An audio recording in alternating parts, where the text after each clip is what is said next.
Ladies and gentlemen, may we all stand for 1 minute meditation, please?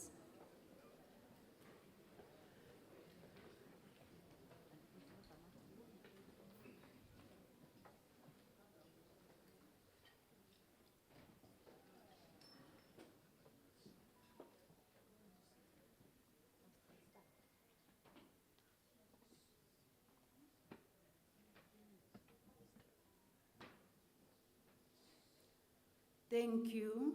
While standing, you are going to respect South Africans' tradition. May we have the national anthem for South Africa, followed by the national anthem of African Union.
be seated.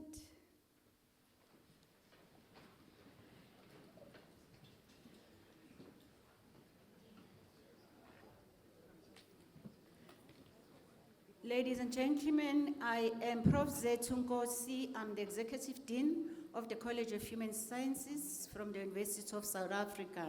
Thank you very much for gracing this occasion. My role is just to moderate the session, but I would love to thank the ATUPA board for agreeing that University of South Africa host this conference. The University of South Africa is the University of the land, and I'm proud to welcome you in the province of KwaZulu-Natal, which is also the province. Yes. Sanibonani. May I allow you to greet your neighbor using your mother tongue language?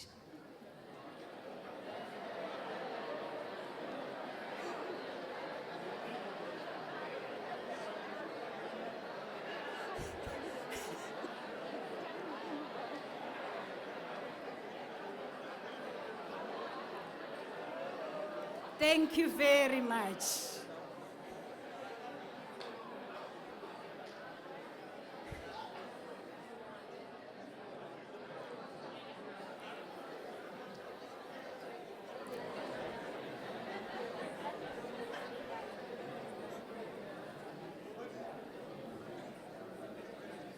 Thank you very much.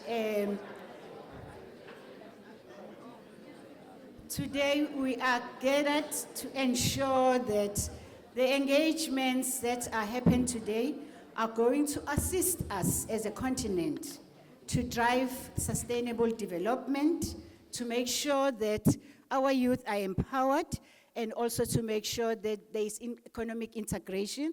That's why we are having universities and also the TVET colleges. We are here to empower our youth through entrepreneurship and digital skills, and to bridge the industry skills gap, and to make sure that we promote inclusive education. I don't want to take long because we've got guests that are going to share their remarks about the conference, and we appreciate all of you here. The University of South Africa is hosting, and let's allow the media to share the video on the work that is being done by the university. Multimedia, please. Immediately when the video finishes, Prof. Magano will come on stage to introduce the Vice Chancellor. Whatever the setbacks of the moment, nothing can stop us now. Whatever the difficulties, Africa shall be at peace. However improbable it may sound to the skeptics, Africa will prosper.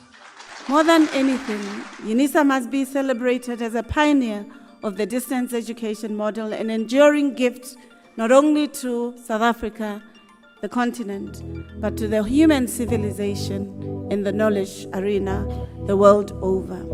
Education is the light in a dark room. It's the spark of a dream, a passport to the future, and the seed of generational change. Through education, we reflect on yesterday and define tomorrow.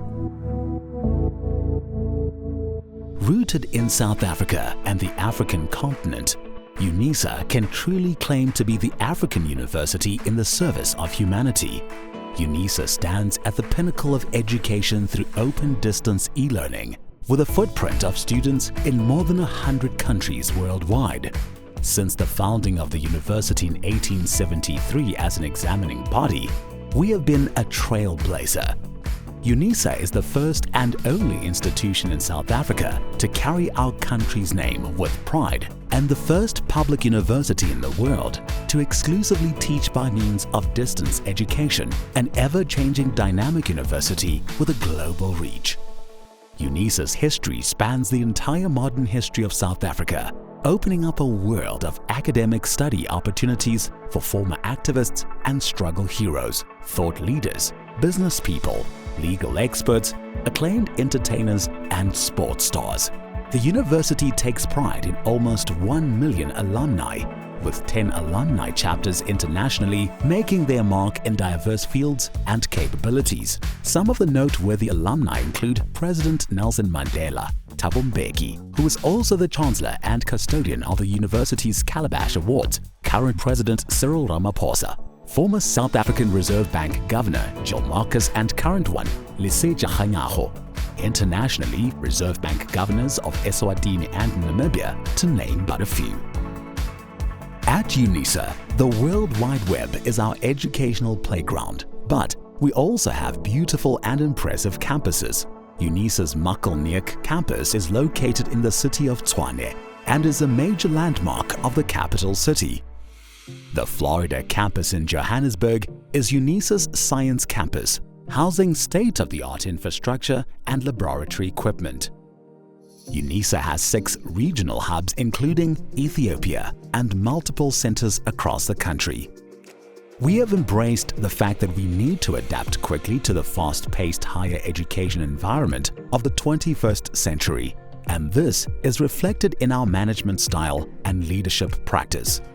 In articulating her vision, the new Principal and Vice-Chancellor of the University of South Africa, the first woman to be appointed at the helm of UNISA, Professor Puleng Linkabola, shared that UNISA is well-placed to address society's most demanding challenges by using research to meaningfully transform the lives of those in our communities.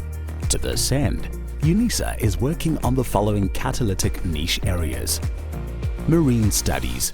As a discipline, Marine Studies covers field-specific studies like marine ecology and biology to policy-related studies like marine spatial planning and coastal economies. Many other areas of marine research and studies are covered in this niche area. Aviation and Aeronautical Studies.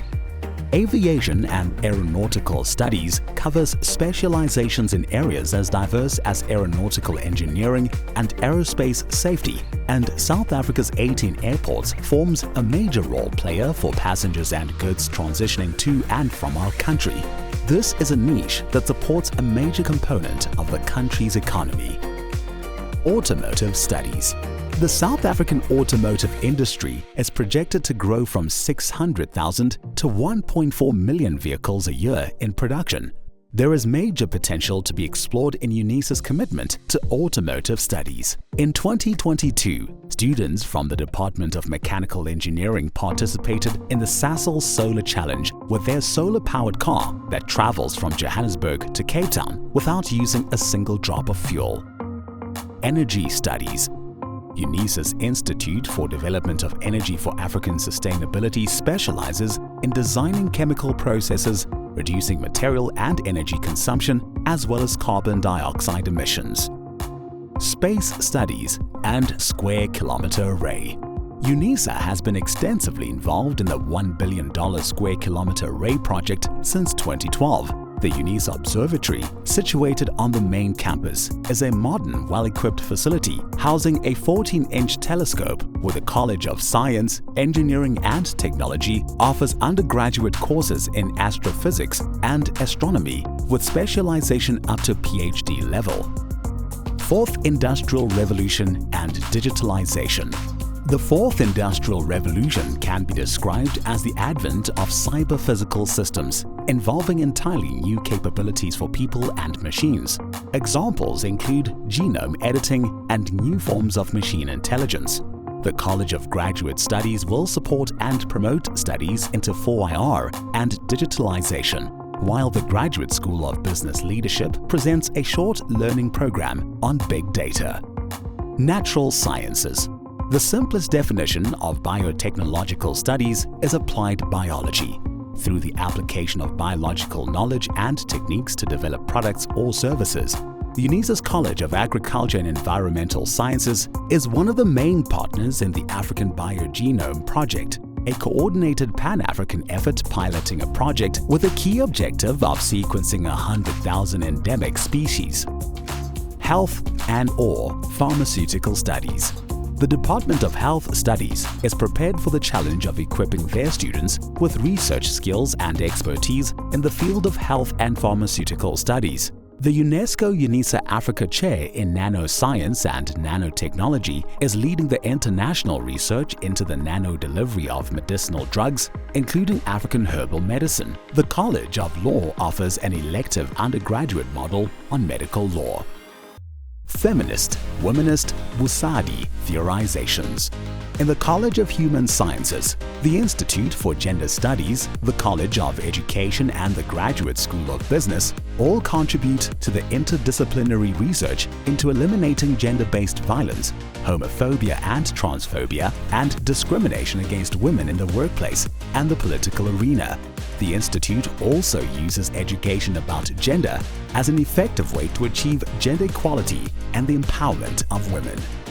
Student support and co-curricular activities. UNISA is uniquely placed to offer creative and radically innovative ways of enhancing student support.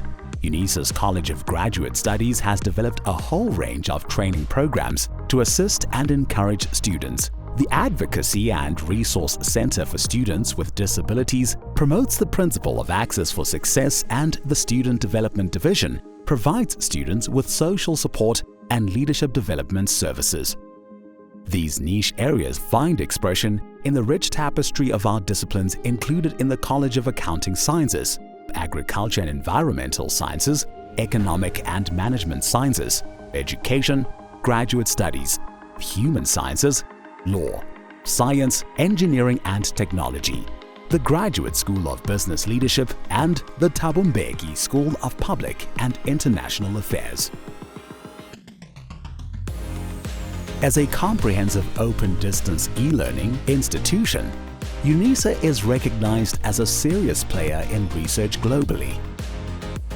From publication and journal output to the number of master's and doctoral graduates, we are moving forwards and upwards. UNISA has made substantial progress in research and innovation, as evidenced by several external and credible scientific ranking systems, with the latest ones, the 2023 Webometrics and Shanghai rankings, placing us in the top 10 universities in the country.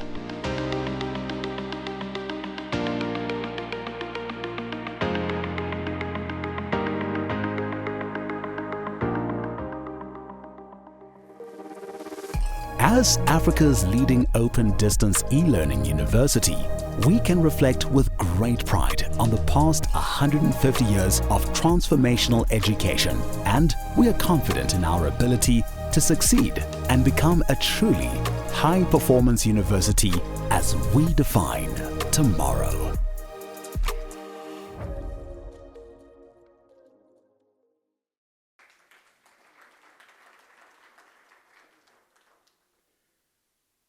Ladies and gentlemen, a very good morning to you. Program Director, Professor Zetu Nkosi, many thanks for the opportunity you have granted to me. To the Honorable Minister of Higher Education and Training of the Republic of South Africa, Minister Buti Manamela, esteemed officials of the higher education portfolios, here in our country and elsewhere in the African continent, ATUPA delegates, ladies and gentlemen, once more a very good morning to all of you. It is indeed with utmost delight that I introduce Professor Puleng Lenkabula to you. Her curriculum vitae is quite extensive and has been abridged for our convenience. Professor Puleng Lenkabula is a South African academic epitomizing a confluence of multiple skill sets and scholarships. She is a professor of ethics and was appointed as the first woman principal and vice chancellor of the University of South Africa after 147 years of the university's establishment in 1873.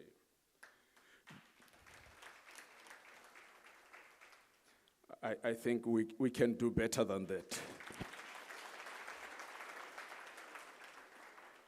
During her illustrious career, Professor Puleng Lenkabula held various executive leadership positions in a number of institutions, including at the University of the Free State, where she served as the Vice Rector, giving oversight to the institutional change, student affairs, and engaged scholarship portfolio. At the University of Witwatersrand, which is shortly known as Wits University, she served as a member of the Vice Chancellor's Office and the Executive Dean of Student Affairs. Furthermore, prior to her ascendance to the position of Principal and Vice Chancellor at the University of South Africa, she served academic and management roles still at UNISA, also at various ecumenical movements and private sector enterprises.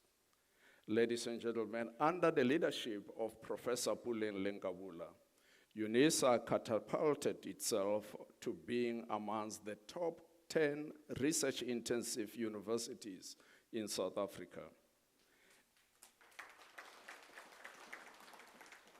In addition, through her innovative and leadership prowess, the 10 catalytic niche areas which were showcased in the video that you saw, namely maritime and oceanographic studies, aviation and aeronautical studies, space studies and square kilometer array, natural and biotechnological studies, energy, automotive studies, fourth industrial revolution, health, pharmaceutical studies, feminist, womanist, Bosadi theorization and practice, student support, and co-curricular activities were institutionalized as scholarly and research priority areas of the university as well as for our country.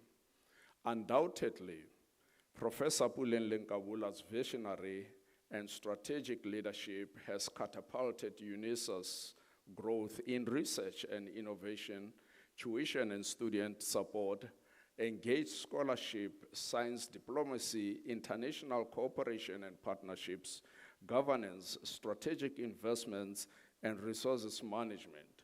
Ladies and gentlemen, it is proper and deservedly so that we put our hands together as we welcome Professor Puleng Lenkabula to the lectern.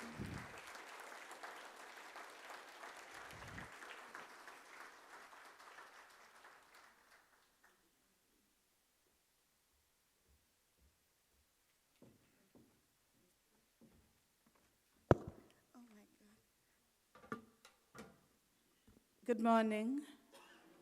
Jambo, Sanmonad, Salam, Salam Alaikum, Khotsong, Ni Hao. Oh my God. Minister, I am sure you know the continent is gathering. So we only used 2 languages of the continent in terms of the AU. The other 2, if somebody remembers, there's a prize, a UNISA pen. We won't tell you.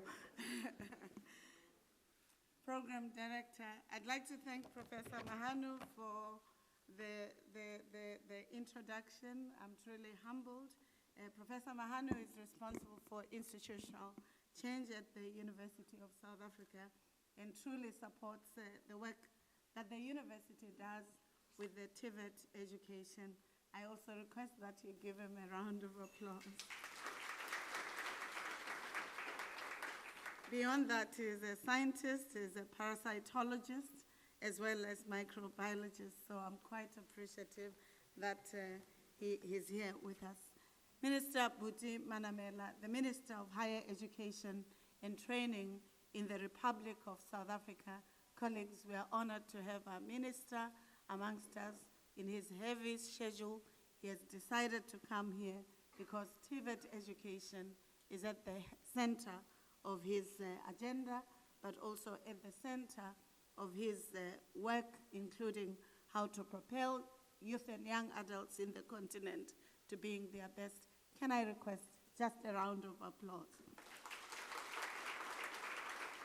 Thank you very much. And then, colleagues, I'll just go ahead with the table of precedence because the African Union is here and it requires that we follow the protocol. Forgive me for the long protocol. Minister Buti Manamela, the Minister of Higher Education and Training in South Africa, Dr. Enje Tafadzwa Mudondo, ATUPA Executive Board Chairperson, and all members of the ATUPA Board here. Let me recognize Professor Fal, ATUPA Secretary General, and we're quite appreciative of your presence, ma'am. Professor Omondi Okech, Pan-African Youth Forum Coordinator, members of the Professor Sadu Madugu, Director for Education, Science and Technology and Innovation at the African Union Commission, Professor Sello Mukwena, the Local Organizing Committee Chairperson, and a professor that has been training majority of TVET professorate, executive members of ATUPA Board, executive managers from various TVET colleges across the continent and the country, the various generous sponsors from the private sector, members of UNISA and other institutions of higher learning community, representatives from various media houses present here today, distinguished academics, researchers and scholars, members in the audience, and colleagues. I think we have our own DDG of the TVET sector, Mr. Zungu. I'm very appreciative of your presence. Ladies and gentlemen, good morning.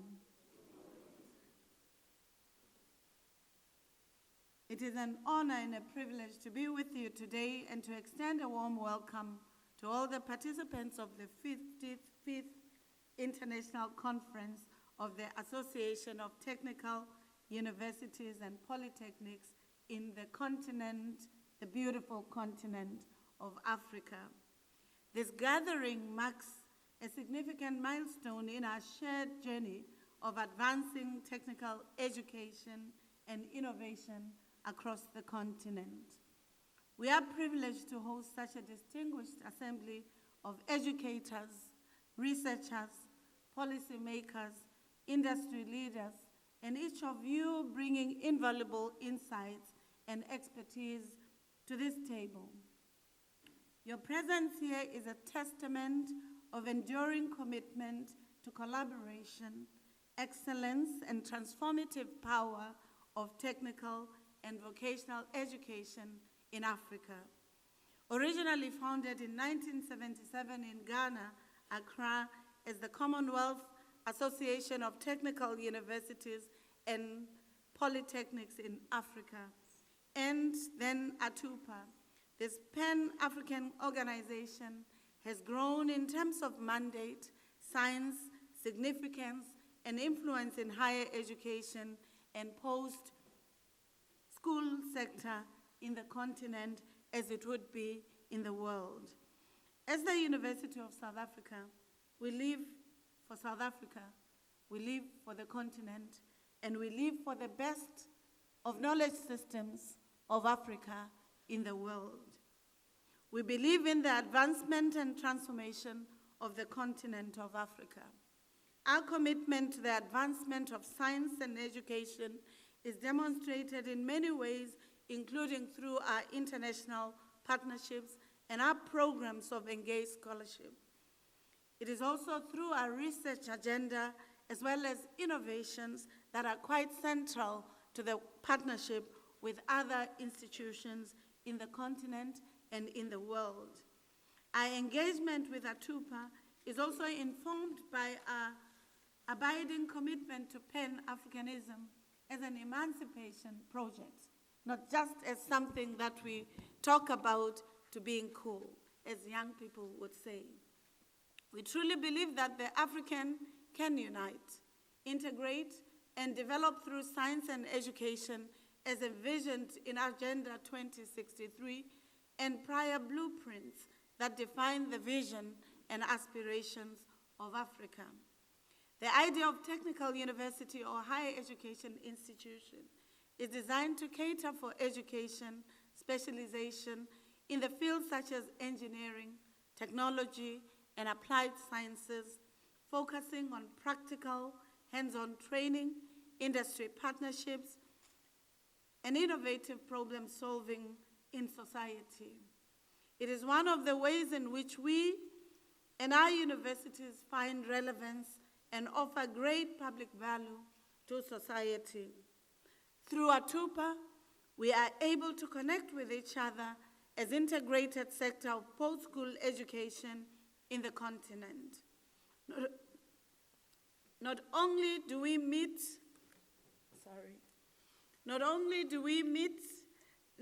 are we able to connect with each other as integrated sector of post-school education in Africa, we also meet to advance technical and vocational education.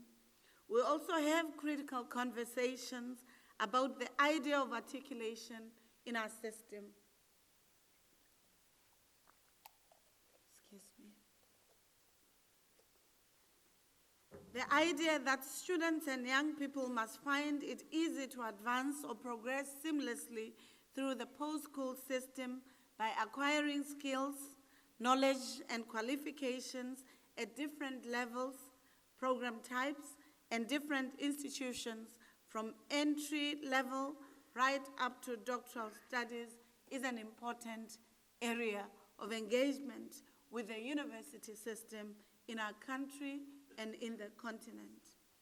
If Africa's higher education succeeds in achieving higher levels of articulation and integration, then we will increase our rates of access and success as part of our mission to provide lifelong learning opportunities for our youth.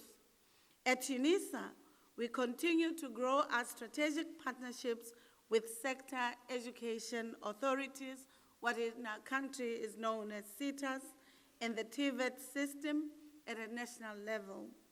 We believe in the growth and excellence of TVET sector in practical collaboration to advance TVET sector because we know that its true potential in transforming our economy and the lives of many young people in South Africa and in the continent at large is not just an idea, but it's something that has the rallying and transformative impact. You will recall that not so long ago, the South African youth engaged in a new wave of struggle for access to higher education, and they called it #FeesMustFall. They also called it Rose Must Fall. In this struggle, the youth and some of yourselves who are here were engaging in our society's urgent need to decolonize our education, to make it relevant to the lived experiences and aspirations of the African child, that it must be free, it must be decolonial. But you are also asking the questions that Africa's languages must be languages of sciences so that the innovation impact and the global impact of Africa's young people and their innovations find commercialization and productivity. And therefore, they also said, in this call for fees must fall and roads must fall, our education must help us to extricate ourselves from being slaves in the marketplace, but creating work and quality work that is resourceful to our society. And through the fees must fall or roads must fall as a metaphor for calling for decolonial quality education that enables Africans not to be in the begging bowl. We believe that as a university, but also as a partner to the TVET education, these dreams of an African knowledge system that is at the center of transformation, of emancipation, of liberation, of owning our own minerals and resources becomes an important arena of our investment. In his groundings with my brothers, Walter Rodney has this to say about decolonization and education. He says, and I'd like to quote, "Decolonization must start with Africans recognizing that education is not always educative, and education is not always a gift. It says, education can obscure and it can illuminate. We must decide for ourselves what we want our education system to achieve. And any set of aims that does not include freedom will be redundant. I'd like to repeat. We must decide for ourselves what we want our education systems to achieve. And any set of aims that do not include freedom will be a redundant set. As discussed yesterday in the Youth Forum, our curriculum design and content must respond to the needs of Africa. If we want to see transformed Africa, including transformed nature of relations with the global South and the global North, we must change the things we teach, how we teach, the purpose for which we teach. For example, if we want to change the patterns of trade between African countries and between Africa and the rest of the world, we must teach and train African youth to master the entire value chain of transforming mineral wealth into goods and services that can be consumed by the African market and the world at large. Did you hear that?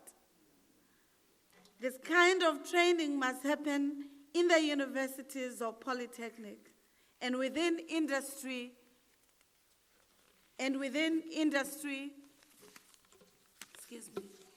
abiding commitment to Pan-Africanism as an emancipation project. We truly believe that Africans therefore can unite, integrate, and develop through science and education as envisioned by the agenda. And therefore, colleagues, I want to invite you, as you share, deliberate, to also remember the words of Thandika Mkandawire, who says, for us as Africans, we do not have a choice but to sprint. It's no longer what Julius Nyerere, when we found our freedom and liberation, said. Julius Nyerere said, we must run while others walk.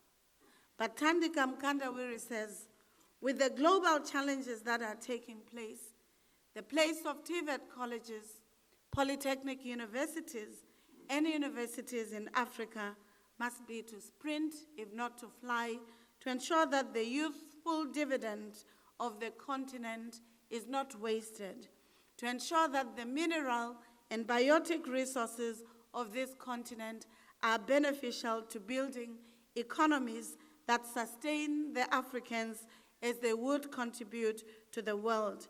But it must be an education that allows us to live with integrity, dignity, and to ensure that science becomes the rallying point for our transformation. Welcome to the University of South Africa. Welcome to ATUPA, the community of knowledge holders committed to changing the continent for the better. Welcome to a partner of the African Union, and welcome to the University of the Land, the home of leaders, the university committed to shaping futures collaboratively, and to this beautiful city, eThekwini. Enjoy yourselves. Let's learn together and from one another. Thank you. Welcome.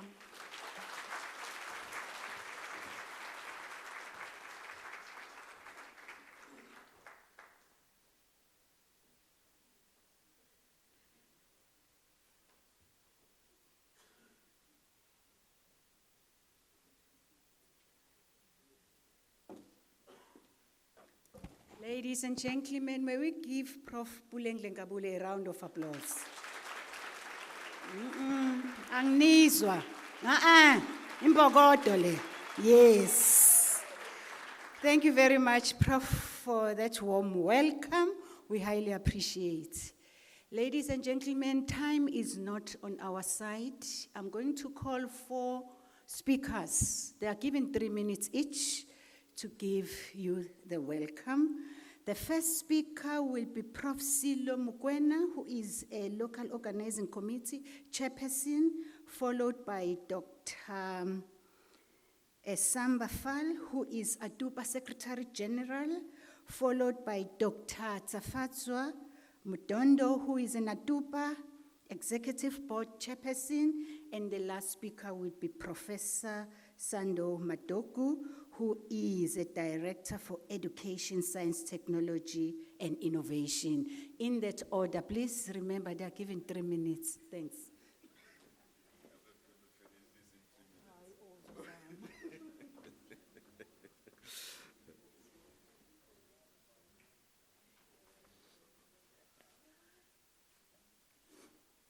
Good morning, everyone. All right. So I was telling the program director that I've prepared something here. I'm not going to be able to finish it in 3 minutes, so you'll bear with me. Okay. So thank you very much. So I'll try and so be very brief. Vice Chancellor, so I would like to recognize the presence of the CEO of ATUPA. So Nombulelo Ngesi, she's sitting amongst us here. So I also like to recognize the presence of Mr. Naika, so the manager of FPM SETA. So on behalf of the University of South Africa Management, so it is an honor and pleasure to make a few remarks at this particular important conference. So ladies and gentlemen, so I believe we gathered here today because of our passion, so to drive the transformation, the reform of TVET sector, so in our countries. Coincidentally, so this conference takes place in August, a month designated as a TVET month in South Africa. This is a time to celebrate and promote the value of TVET colleges, highlighting the role equipping the young people and individuals with the relevant skills needed for various professions and industries. The month also aims to demystify public perceptions about TVET and encourage more people to consider it as a viable educational path. Equally important, so every year in August, as a nation, we pay tribute to more than 20,000 women who marched to the Union building to protest so the extension of past laws to women. I am particularly pleased that ATUPA is making some strides to ensuring that women's participation in technical education and development. I am pleased about one of the objectives of the conference as it represents or resonates with one of the UNISA catalytic niche areas, the fourth industrial revolution, digitalization. The world is rapidly transforming under the influence of digitalization, and our educational institutions must adapt to these changes to equip young people with skills needed for employability and sustainable development. The evolving development and deployment of AI technologies are altering learning systems, labor markets, industrial services, agricultural processes, value chains, and organizations of workplaces. There is a need to better understand the impact of AI on labor markets and consequently on TVET systems. UNISA continues to make some strides in improving the quality of TVET by ensuring that number of qualified lecturers with master's and doctoral degrees is increased. Since 2018, close to 100 TVET college lecturers obtained their master's degree through financial support made available by ATUPA SETA. Coupled with that, last year, in 2024, the university hosted its very first international conference on TVET, which brought under one roof the 50 TVET colleges in the country. The conference themed advancing TVET for digitalized world youth skilling, employability, and sustainable development, fostered valuable discussions, produced actionable recommendations to enhance TVET's role, preparing young individuals in an evolving job market. As we solidify our presence in the TVET space and grow our collaborations, we are delighted that as from the 24th to the 27th of March 2026, UNISA will be hosting its second hybrid international conference on TVET in partnership with UNESCO, International Center for Technical and Vocational Education and Training in Bonn, Germany. The conference themed innovative pathways, best practices for the promotion of TVET for entrepreneurship and youth employment is designed to support the African Union's TVET development frameworks, UNESCO UNIVOC medium-term strategy, UNESCO strategy for TVET 2023-2029. So the UNESCO UNIVOC International Center for Technical and Vocational Education and Training recognized the University of South Africa as the UNIVOC network member. UNESCO UNIVOC officially admitted University of South Africa as one of its global UNESCO centers in December 2024. The overall mission of the UNESCO network and its more than 240 UNIVOC centers in over 150 countries globally is to contribute to improving the standard and quality of TVET in their respective countries and globally through knowledge sharing, collaboration, and promotion of innovative solutions to current challenges. To celebrate UNISA admission to the UNIVOC network, UNESCO UNIVOC and UNISA will jointly organize an inauguration of the center on the 23rd of March 2026. Attendees will gain an insight into the UNISA UNIVOC Center's future direction and its role within the network and in the TVET sector, South Africa. An inauguration ceremony will also include a guided tour of the UNISA Science Campus, during which attendees will have an opportunity to see the state-of-the-art resources and programs available to the students.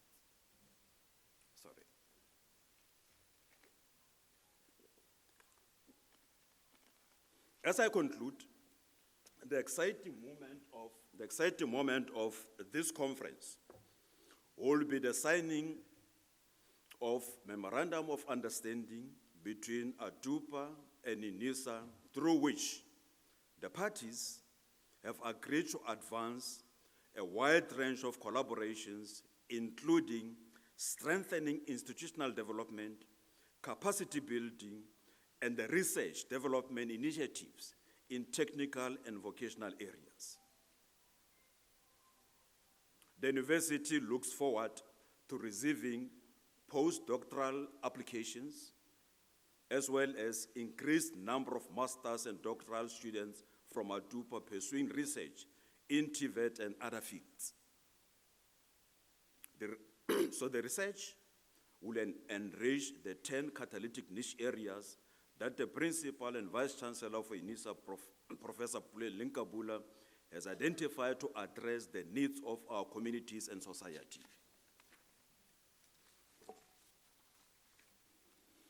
In conclusion, ladies and gentlemen, I would like to thank the sponsors for their generous financial support, which greatly appreciated and has enabled us to put together the conference of this magnitude. Enjoy your time in Durban and the opportunity to engage with the new and familiar colleagues and take home new ideas that you can implement in your TVET institutions. I thank you.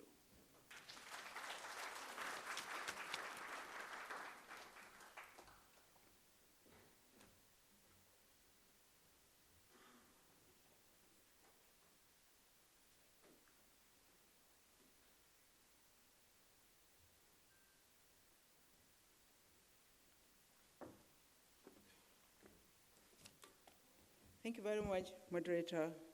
Honorable Minister of Higher Education and Training in the Republic of South Africa, Mr. Buti Manamela, the Principal and Vice Chancellor of the University of South Africa, Professor Pulenga Bula, I hope I've got it right, our warm and very efficient host, the chairperson of the executive board and the secretary of the Association Tertiary Education Services Council in the Republic of Zimbabwe, Chairman Dr. Tapadzwa Mutondo. I would like to take this opportunity also to recognize the executive board members of ATUPA. Wherever you are, if you can just rise and give us a wave so that we can appreciate the big force behind all the work that is being done at ATUPA. We are grateful, thank you. This is the executive board, and they come from all over Africa, representing all the regions. Thank you, executive board. You may sit down.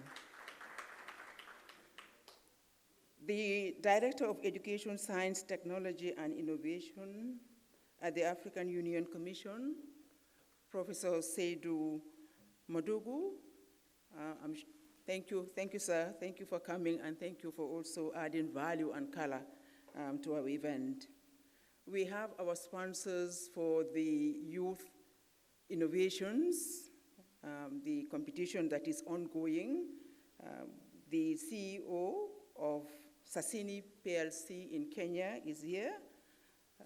Mr. Martin, wherever you are, maybe, thank you very much for coming, and also for the sponsorship. We are grateful. We have the Chief Executive Officer by the name Dr. Feleng Yende, who is the second and the third prize sponsor for the Youth Innovation Competition, the CEO. We recognize you, and we recognize all other esteemed Chief Executive Officers that are present here. The local organizing committee, led by the very able chairperson, Professor Silo, we are grateful, you and your dedicated team, and we keep on apologizing really for giving you a lot of hard work over the months, but now we are all really appreciative and grateful for the product that has now been given us. So thank you very much, you and your team. We are most grateful.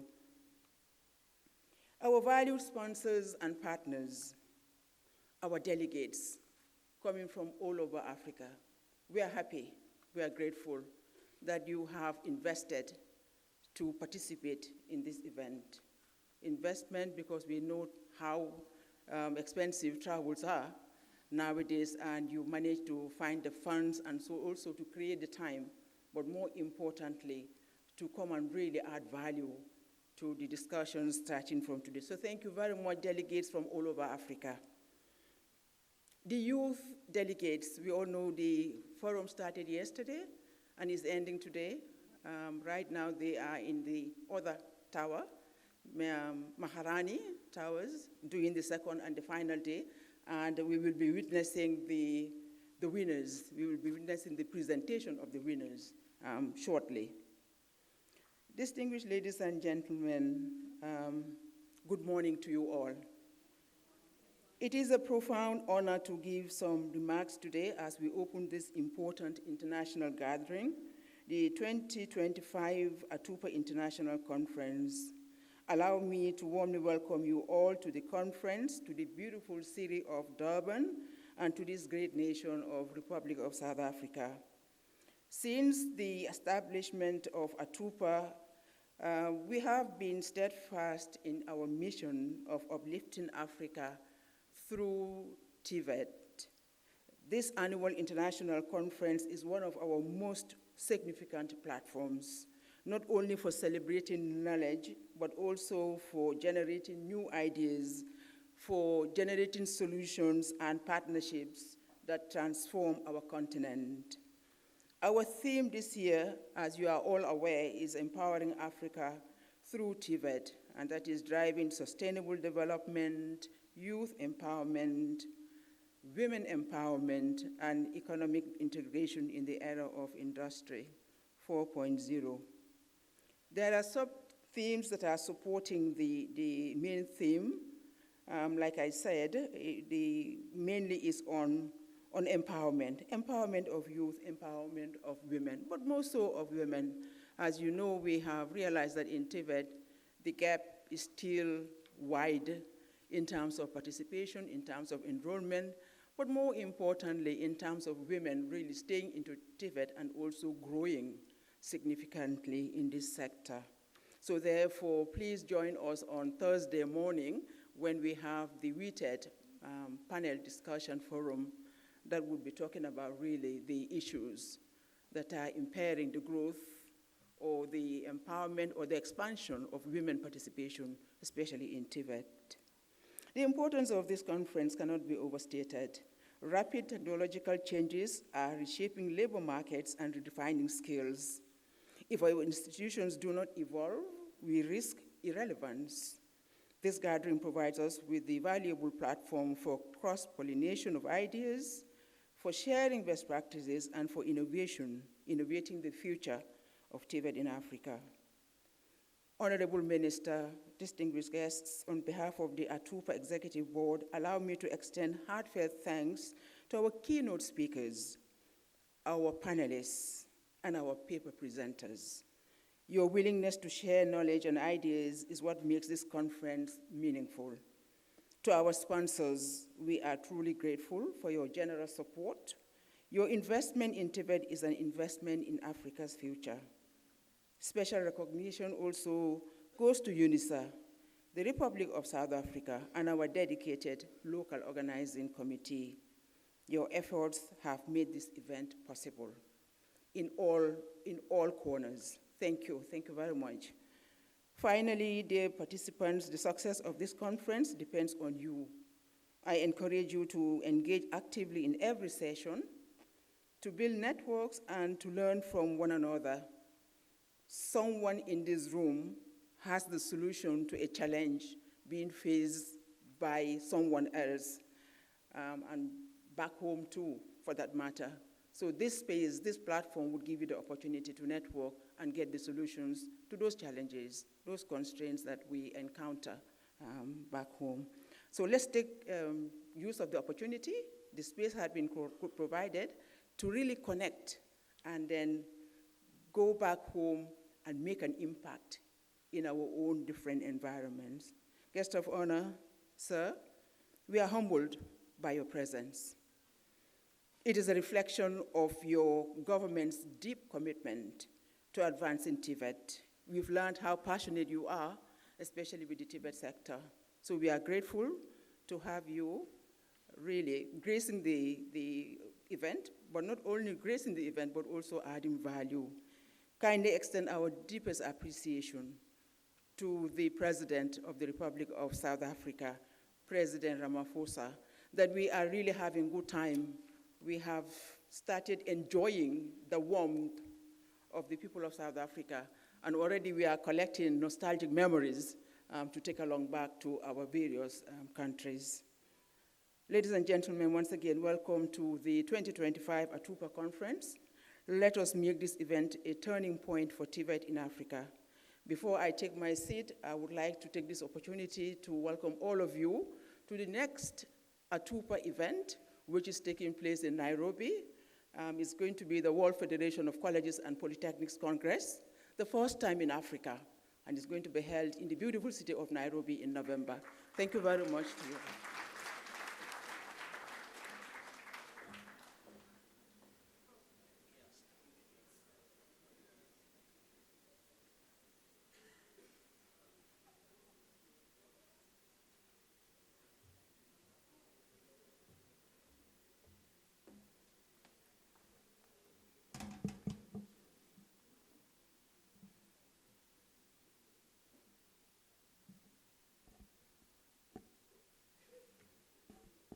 Honorable Minister of Higher Education and Training, the Principal and Vice Chancellor of UNESA, the ATUPA Executive Board Chairperson, the ATUPA Secretary General, distinguished delegates, ladies and gentlemen, good morning, bonjour, obrigado, bon dia, assalamu alaikum, asante sana, jambo.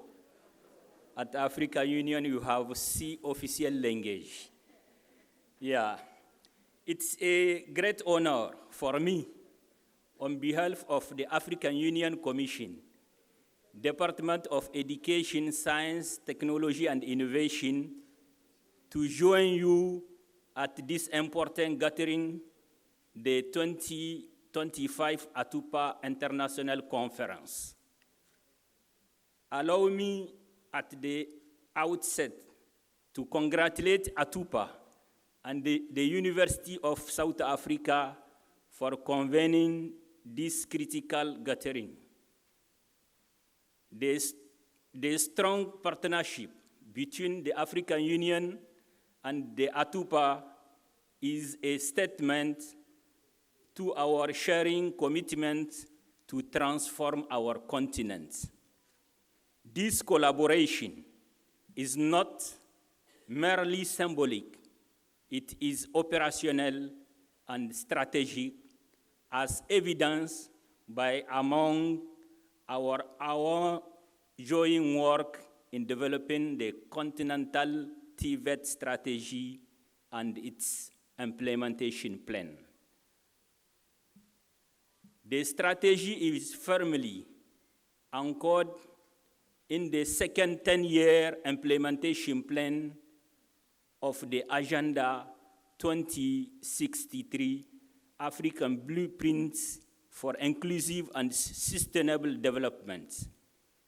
Its goal is to transform Africa's skill landscape by building resilience, inclusive, and future-ready TVET system. This is critical, considering that Africa's youth population is projected to reach 830 million by 2050, with more than 10 to 12 million young people entering the labor market each year, while only 3 million formal jobs are created annually. Ladies and gentlemen, later in this conference, our team will provide a detailed presentation on the Continental TVET Strategy 2534. But allow me to emphasize this core philosophy as a strategy focused on sustainable development, social justice, and employability for all. Honorable Minister, ladies and gentlemen, may I also take this opportunity to draw your attention to the upcoming second edition of Africa Skill Week 2025 to be held from 13 to 17 October. I repeat, 13 to 17 October in Addis Ababa, Ethiopia. I extend a formal invitation to all of you, policymakers, institutional leaders, industry captain, and trainer to collaborate with us. In conclusion, the African Union's doors is open. We are ready and eager to work with the partner, government, development partner, and particularly the private sector and our training institution to fundamentally transform the skill landscape of Africa. Together, you can build the Africa where young people are not job seeker, but job creator, innovator, and driver of sustainable development. Thank you for your attention. I think I have to do 3 minutes.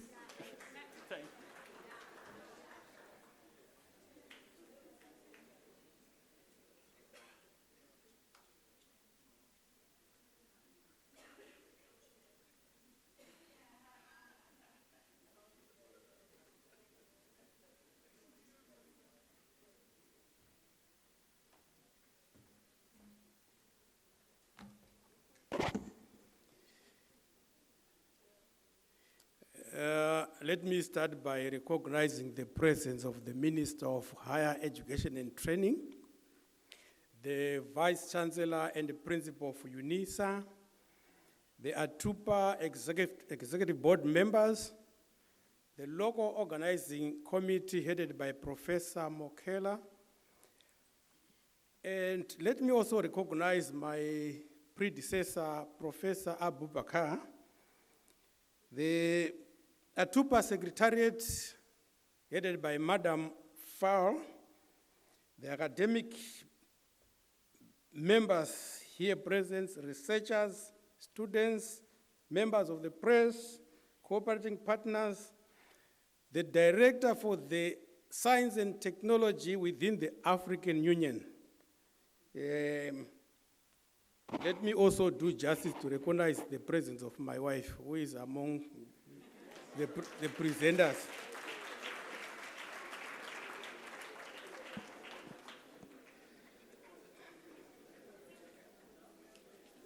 I'm trying to buy time so that I can cut my sermon to the 3 minutes.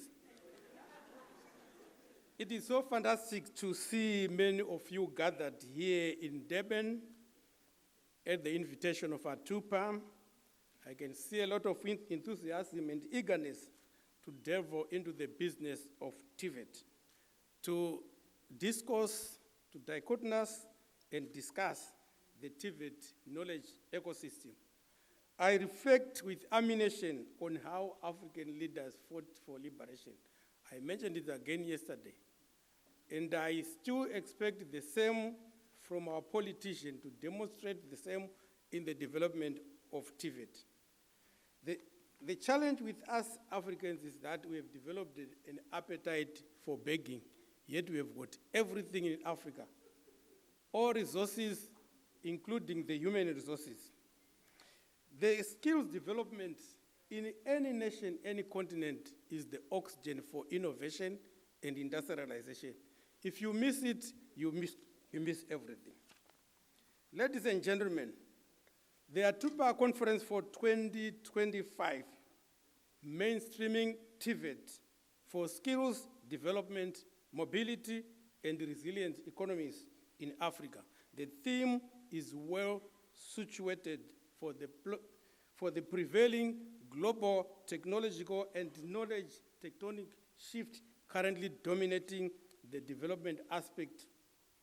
The aspect of climate change for environmental sustainability, renewable energies, and circular economies are mandatory components which must be enshrined in TVET. These emerging technologies like artificial intelligence, blockchain, and other related, as I mentioned yesterday, are critical to fully capacitate our youth for sustainability, portability of skills, and competencies. So why attend ATUPA conference? ATUPA is now a global force multiplier within the TVET industry, stretching its tentacles around the globe. Collaborations, partnerships, networks, and exchange programs are part of ATUPA. ATUPA is committed to advance TVET skills development and professionalism across Africa and beyond.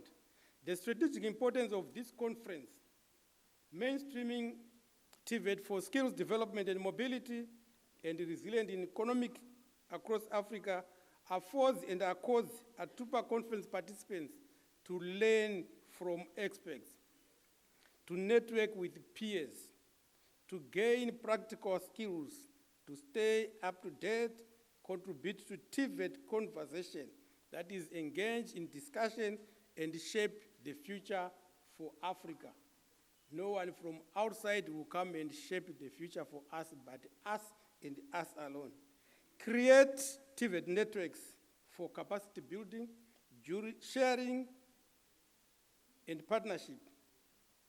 The call for action is we live in a realistic world and recognize that technological skills advancements have always assisted the human race to uncharted territories and boundaries. Equally, application of AI and data science in TVET are here to stay and should be part of TVET in Africa for skills development.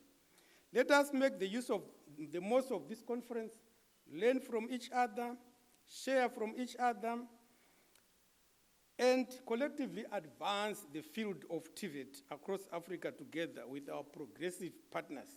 The power of collaboration, exchange programs, partnerships, as well as capacity buildings are fundamental roots for TVET. I encourage you to actively participate in the sessions, engage with the speakers, and network with your fellow attendees. Let's make this a truly impactful and productive conference. Africa must be made great through TVET. ATUPA is one such vehicle poised to do just that. Go out there and amaze Africa. The ghost of lamentation must be exorcised. Yes, we were colonized. Yes, we now know our problem. Let's work on the problems and remove them and move forward like anyone else. We are part of the globe. I thank you. I rest my case.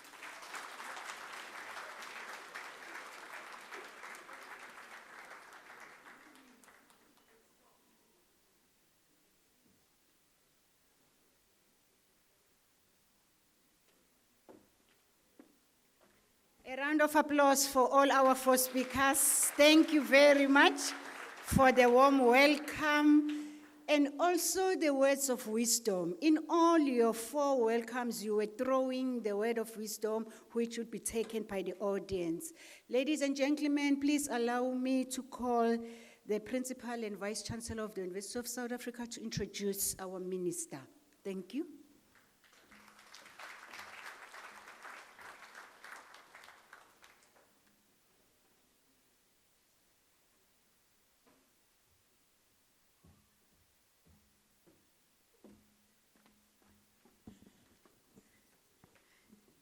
Professor Nkosi, it's a good thing that you're from the health sciences. The way you've been running, I hope it's been in good stead. Ladies and gentlemen, it is truly an honor to have our Minister of Higher Education and Training amongst us. Honorable Buti Manamela has been a Minister of Higher Education and Training since July 2025. Did you hear that? So I think he requires your warm welcome because, as they say, a new broom sweeps clean.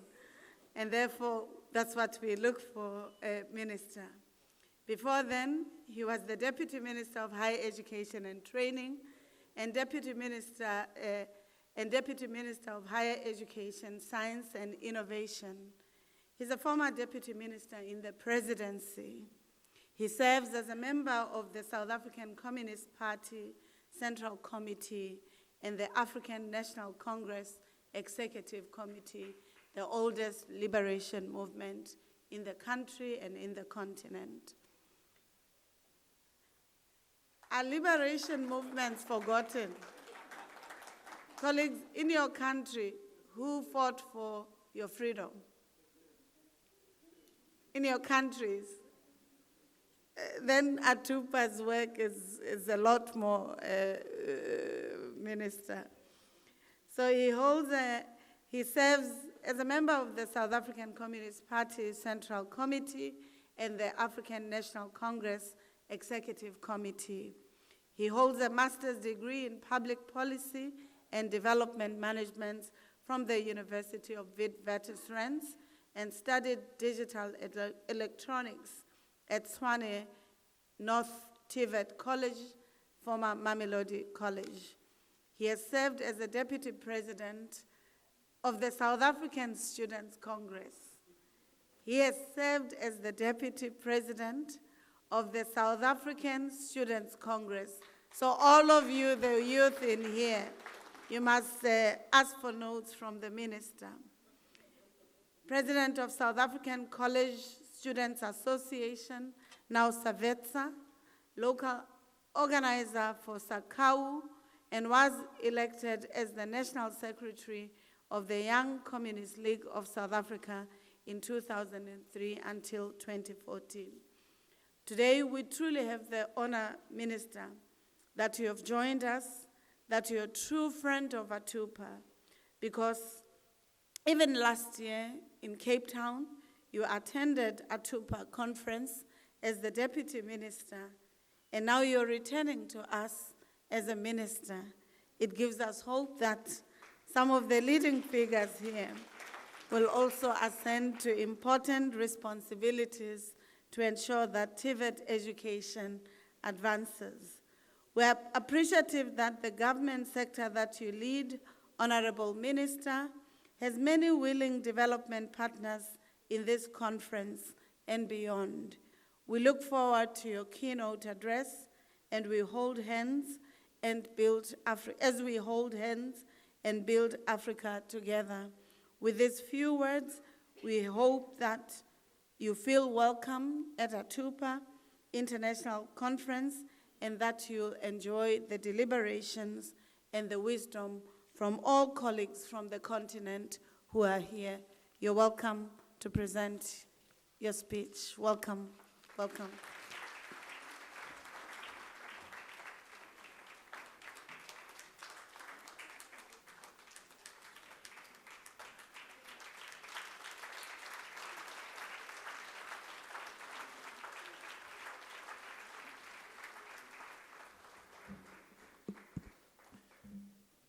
Thank you, Prof. You may be seated, thank you. And good morning, Program Director, distinguished colleagues from across the African continent and beyond. Let me acknowledge the very elaborate protocols that the Vice Chancellor and the Program Director have observed. Representatives from the Vice Chancellors, principals and academic leaders, representatives of the African Union and regional bodies, our esteemed industry partners, leaders of technical and vocational education and training institutions, members of ATUPA, ladies and gentlemen, it is a huge privilege and a profound honor for me to stand before you in our country, South Africa, and the warm city of Durban to welcome you to ATUPA 2025 International Conference. I bring with me the warm greetings from our government. This gathering of scholars, policymakers, practitioners, and development partners is a momentous occasion, one that underscores our shared determination to position technical and vocational education and training at the heart of Africa's sustainable development, youth empowerment, and economic integration in this age of Industry 4.0.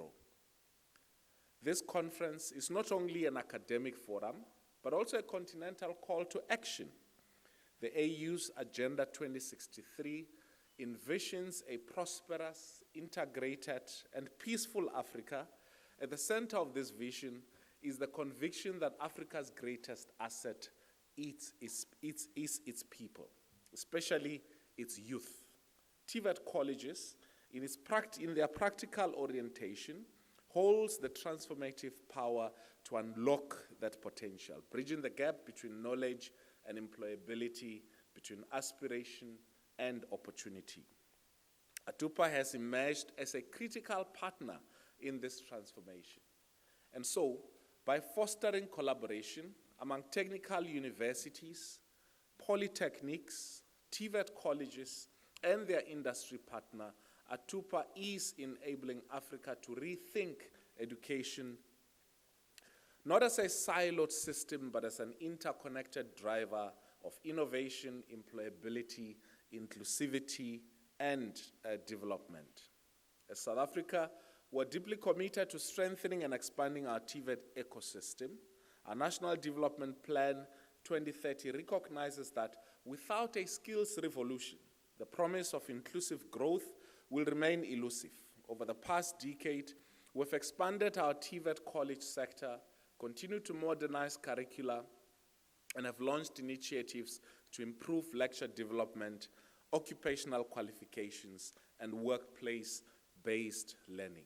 We're currently working closely with our partners, including yourselves, the African Union, the Quality Council for Trades and Occupation, UNESCO, UNIVOC, and international development partners to align our national TVET system with global and continental standards. This ensures that our learners are not only competitive in South Africa, but are also prepared to thrive across Africa and beyond. We are not building skills just for South Africa and within our borders, but we're building skills for the continent, because that's the only way within which we can hasten our objective of building one Africa. For example, through the South African Skills Training Enhancement Program, SASTEP, implemented with Global Affairs Canada and colleges and Institute Canada, we're enhancing the capacity of 15 TVET colleges across Limpopo and the Eastern Cape. Through such partnerships, we aim to build inclusive, gender-responsive, and innovative programs that respond directly to the labor market. I walk around with a piece of paper in my pocket which illustrates the size and shape of our education system. At the top in South Africa are universities, public universities with about 1.1 million students. Below that are TVET colleges with, at most, about 700,000 students. And our community colleges with, I think at most, about 200,000 students. I walk around with this piece of paper in my pocket because we need to re-engineer that system. So it serves as a constant reminder that if we are to industrialize, if we are to train for work opportunities, if we are to train for entrepreneurial opportunities, we have to have bigger TVET colleges and bigger community colleges, and our resources and our efforts and our capabilities have to be redirected towards that direction. That's why I walk around with that piece of paper in my pocket as that reminder, and I hope that you will join us to make this an agenda for the continent, bigger TVETs and even bigger community colleges. Africa's demographic trajectory is both a challenge and an opportunity. By 2051, 1 in 3 of the world's young people will live in this continent. This youth bulge demands that we provide education and training systems that not only impart knowledge, but also equip young people with digital literacy, green skills, and entrepreneurial capabilities. Many African countries are leading in this effort, and I think we need to massify and enhance, but also collaborate in this effort for maximum impact. In our country, our youth unemployment remains unacceptably high. This is a structural challenge that we're tackling by ensuring that TVET does not remain a second choice option, but becomes a first choice pathway to meaningful employability and entrepreneurship. Through the Presidential Youth Employment Initiatives, coupled with our TVET reforms, we're investing in equipping our youth with the tools to participate in the economy, but more importantly, we're instilling the resilience, adaptability, and innovation that will lead Africa into a digitally driven low-carbon economy. The era of Industry 4.0 is shaping our economies and societies at an unprecedented pace. Automation, artificial intelligence, robotics, and digital platforms are not distant phenomena. They're actually here. I think you've met Loisy, that the Vice-Chancellor confuses for Nomfundo. But for Africa, this transformation is a double-edged sword. It presents the risk of deepening inequality and exclusion if we fail to adapt. But it also offers extraordinary opportunities to leapfrog into the future, into future-ready economies.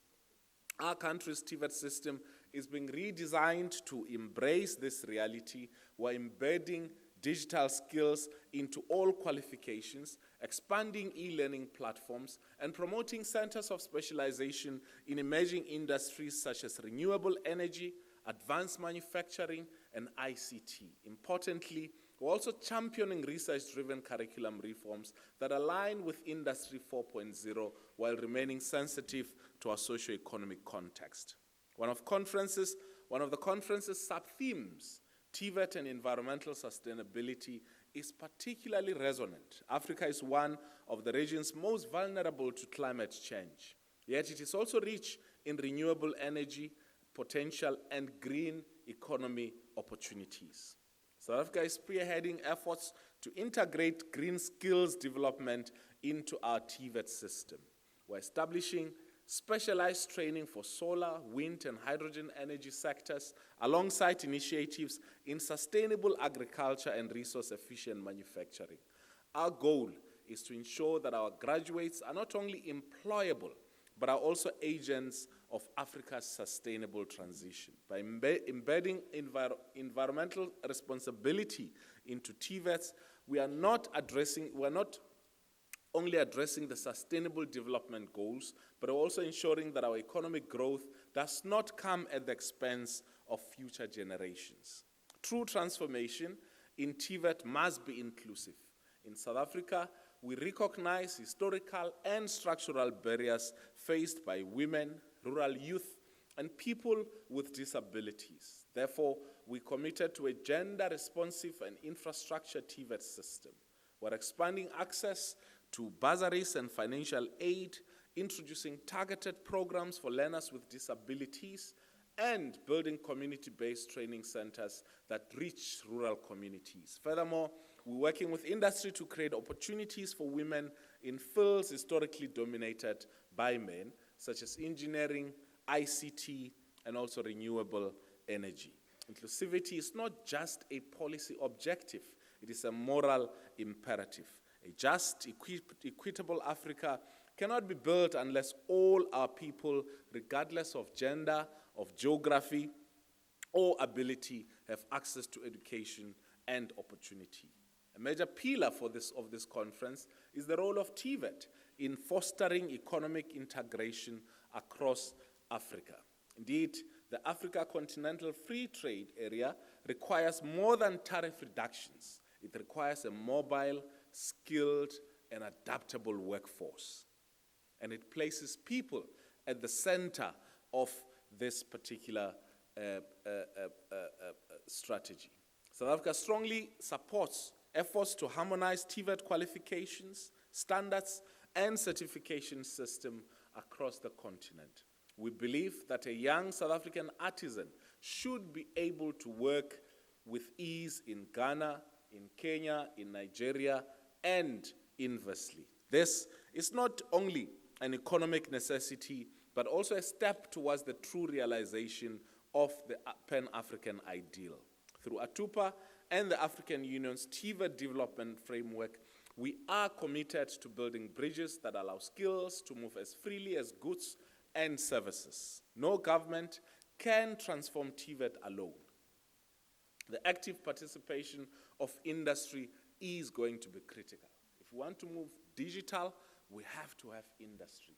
If we want to place young people in workplaces, we have to have industry.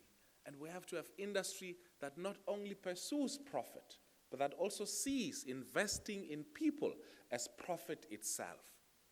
And this should be one of the crucial elements within which we approach industry and their participation in helping us reposition, particularly TVETs in our country, but generally their intervention and contribution into education. So this is part of that call that we want to make around the crucial role that industry should be playing. But we've also prioritized the establishment of sector education and training authorities, and I see they've supported some of your activities in this event, and I've seen some of the chief executive officers of CETAs who themselves have been under fire, precisely because one of our weaknesses has been to communicate the impact that these structures have been making, and their collaboration with universities, with TVET colleges, and the fact that they will be at the heart of our TVET and community college expansion and improvement. And we really want to emphasize the role that our sector education and training authorities need to be playing. I hope one of the CEOs that I saw here would send the message that we want to strengthen this collaboration between CETAs as part of the entire ecosystem. Through these platforms, we are funding workplace-based learning, apprenticeships, and also collaborative curriculum design with employers. We are also promoting innovation ecosystems where TVET institutions work hand in hand with industry to pilot new technologies, to incubate small enterprises, and to fully develop, develop future-oriented skills. Such public-private partnerships are essential to making TVETs responsive, relevant, and also sustainable. We stand at a defining moment in Africa's journey. The choices we make today about education, skills, and youth empowerment will determine whether Africa emerges as a global powerhouse or remains on the margins of technological and economic progress. Let us seize this opportunity with boldness. Let us commit to a TVET system that is innovative, that is inclusive, that is sustainable, but that is also globally competitive. And let us do this so together for the prosperity of our nations and the dignity of our people. On behalf of the government and people of South Africa, I wish you fruitful deliberations that will light the path of Africa's transformation. And thank you very much for listening.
Okay.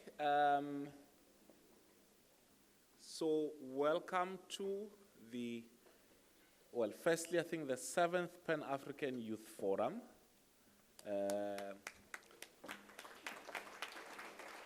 And I also have been asked to officially declare the 55th ATUPA conference open. Thank you. Good. Yeah. Good. And for that, I get a pen. No, it's not me. It's from the chair and from Yeah. Madam. I think they want a picture. Oh, okay. We can stand here now. So far.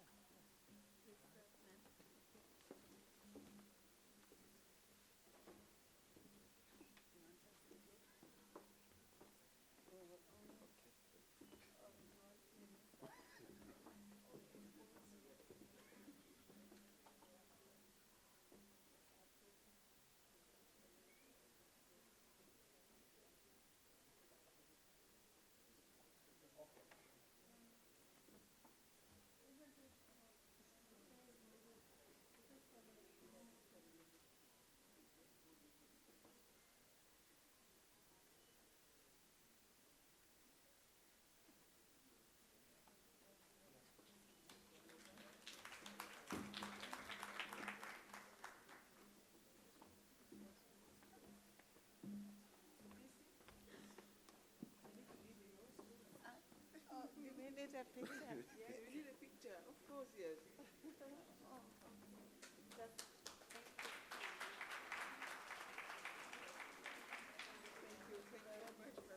We have to declare. Another one? Oh. Okay, thank you. Thank you very much. Welcome.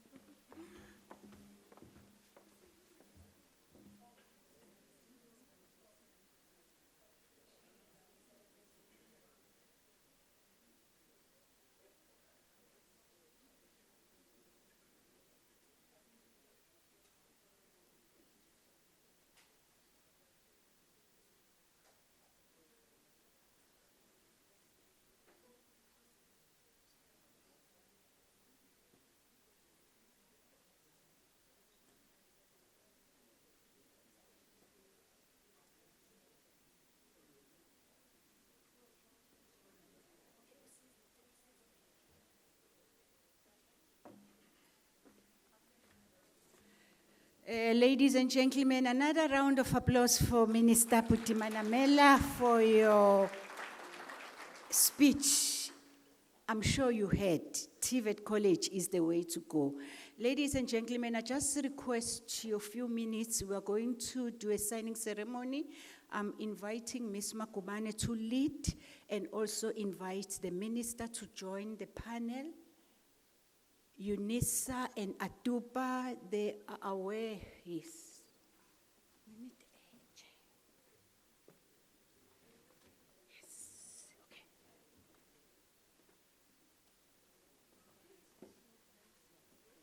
I was going to. Okay. I'm sure. Okay.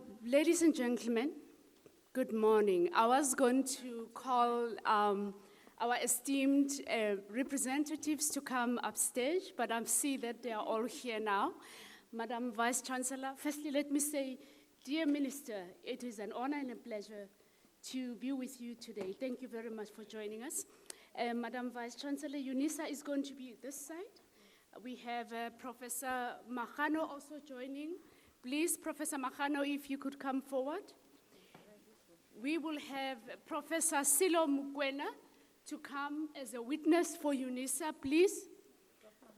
Yes, Professor Mahano will be the second signature. No. So we have Professor Mahano. Oh, yeah, please. Stand behind. May we kindly have Mr. Mvalo, please.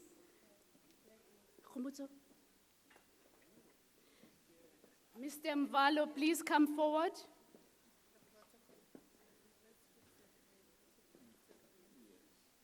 Mr. Mvalo, if you could kindly please just stand behind together with Ms. You'll be the witnesses. So we have 2 representatives of UNISA and 2 from ATUPA. Colleagues, following the signing, we will have remarks from our Madam Vice Chancellor, Professor Puleng Linkabula. After that, we will have remarks from the chairperson of ATUPA. The last item will be the end, will be a musical item. Just once.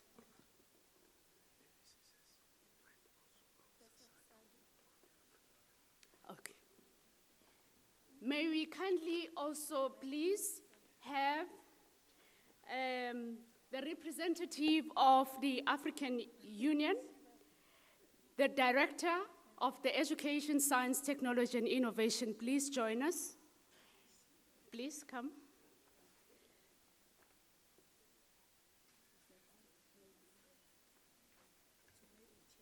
Please. I kindly requested the colleagues, please follow my instructions. I am a unison, so I'm proudly standing here because my Vice Chancellor and my VP are standing here. So how this is going to go is that we have the signing page already open for you to sign.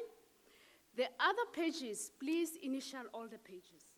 So we will have the chairperson, the Vice Chancellor, the Secretary General, and our own Vice Principal signing the agreement. Thereafter, we'll have the witnesses witnessing the agreement. Thank you. May we kindly do that? Thank you.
Ladies and gentlemen, the minister is about to rush, so the Vice Chancellor will come and just give 2 minutes remarks, followed by the chairperson of ATUPA, but it's going to be a quick one because the minister has to rush.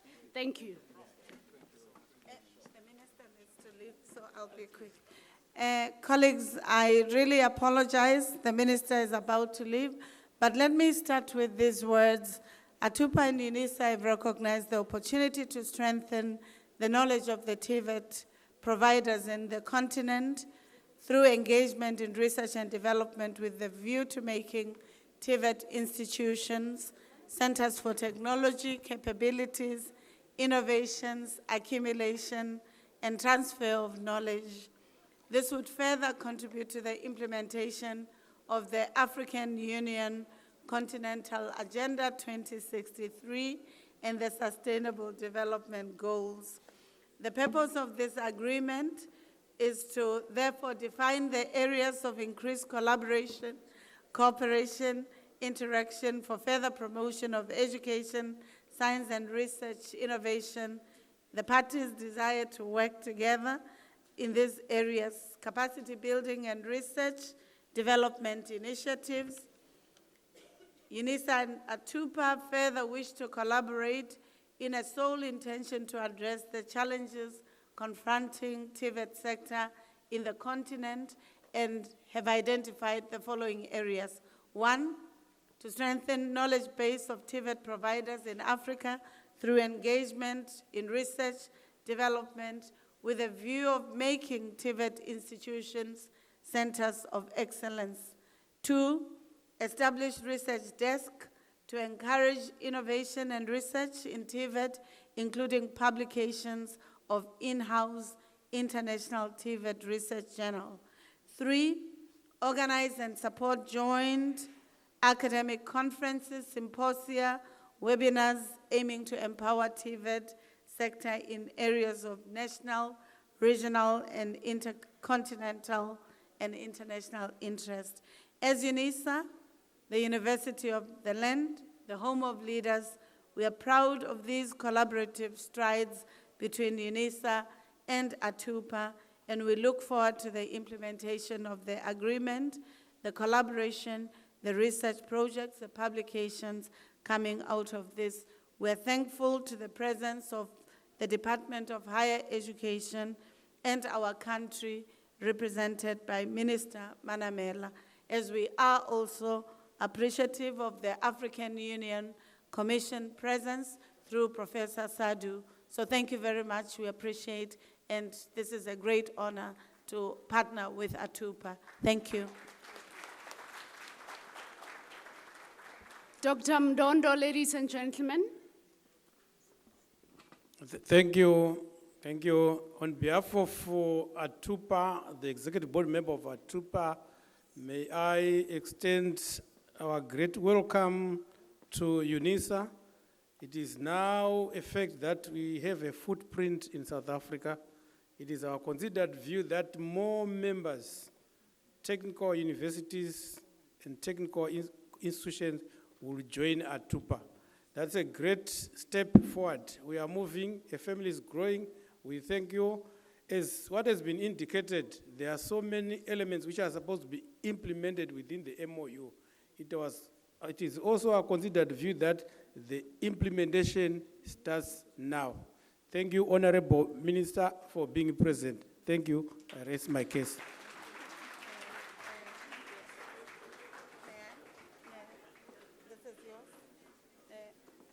Unisa.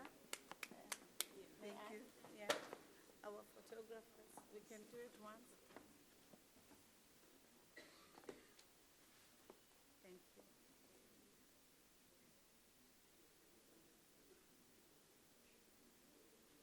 Is it time for coffee? Thank you.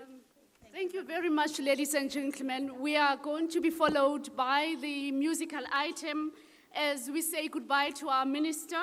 We have Amabekezele Amahle coming forward. Thank you very much. Thank you.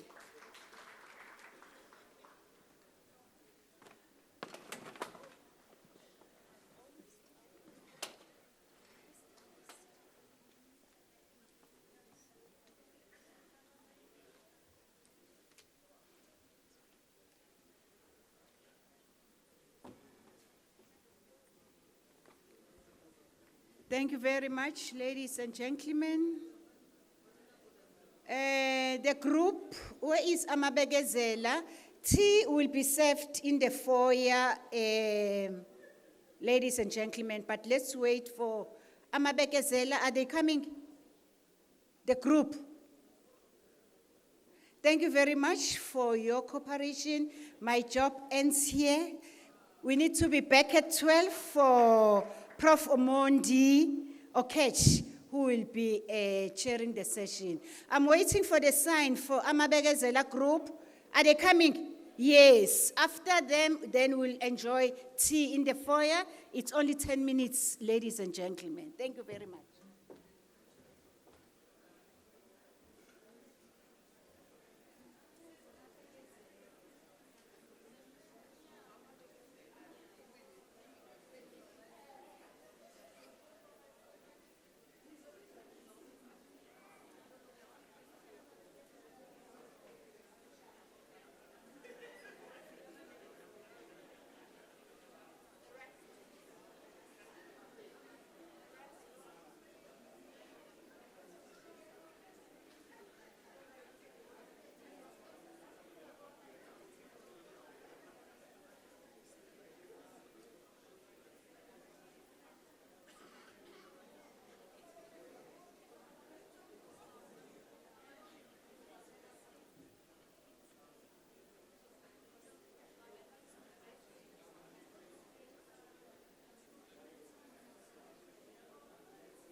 All right, thank you very much. The chair of ATUPA and the Secretary General of ATUPA, with your permission, may I begin this process? Thank you very much. There are people who are making phone calls in the hall. Please respect this hall. If you want to make phone calls, please, you can step out so that you continue with that. Any further stories, please, let's suspend them until we are done with this process, then we can continue. Thank you very much. Yesterday, we did introduce to you the fact that there was the innovation competition where students from across ATUPA member countries were presenting innovations in the other hall. And we managed to get the judges to go through and visit them and engage with them. And our judges have come up with a result on who they think has done a good job. Of course, all of them did a good job. All of them did a good job.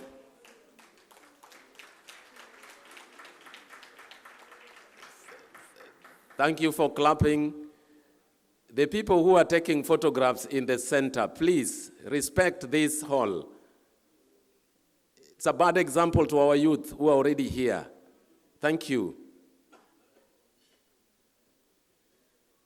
Thank you. Okay. So to start us off here, I want to call upon the judges, and I want to call the immediate former chair. I'm not seeing her here. Professor Leila Mohammed, I'm not seeing her here. Professor Felang. Oh, they are coming.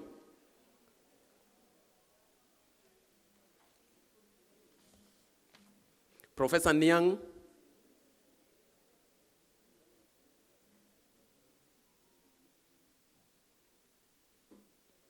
And Professor Leila, if they are there.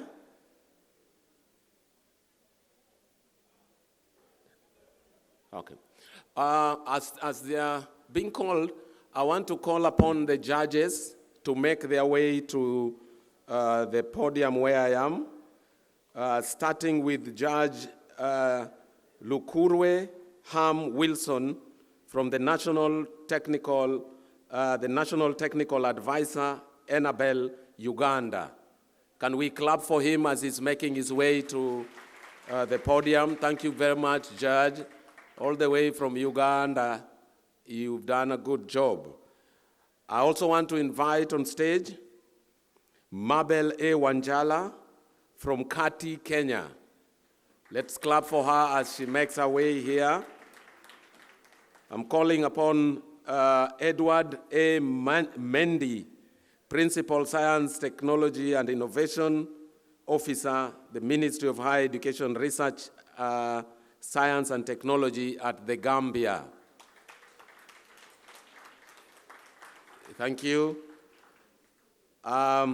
Ms. Mary Maponya, Executive Head, Fundi Capital, Pty Ltd, South Africa.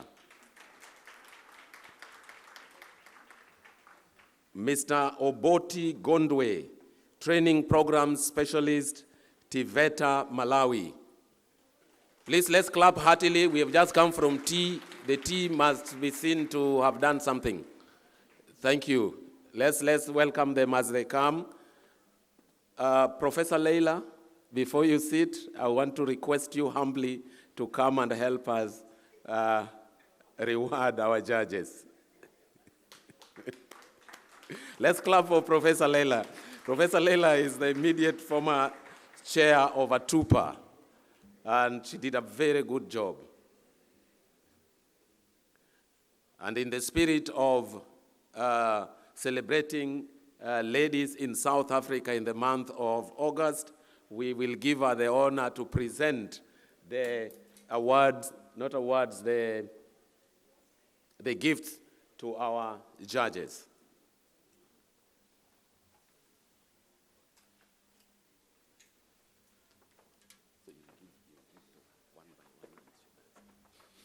So let's clap until this exercise is done.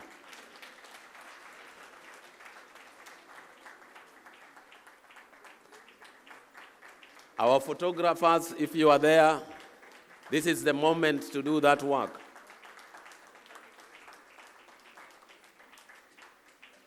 Thank you. Judge from Uganda. Thank you. You moved on the side. The lady from Kenya.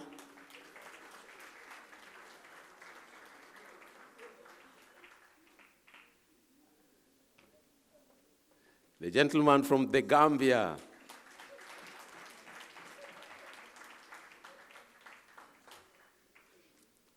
And lastly, we have Mary Maponya from South Africa.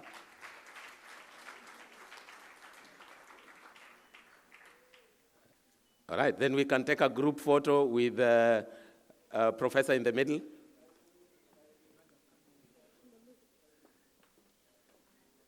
Yes, and I will join that photo.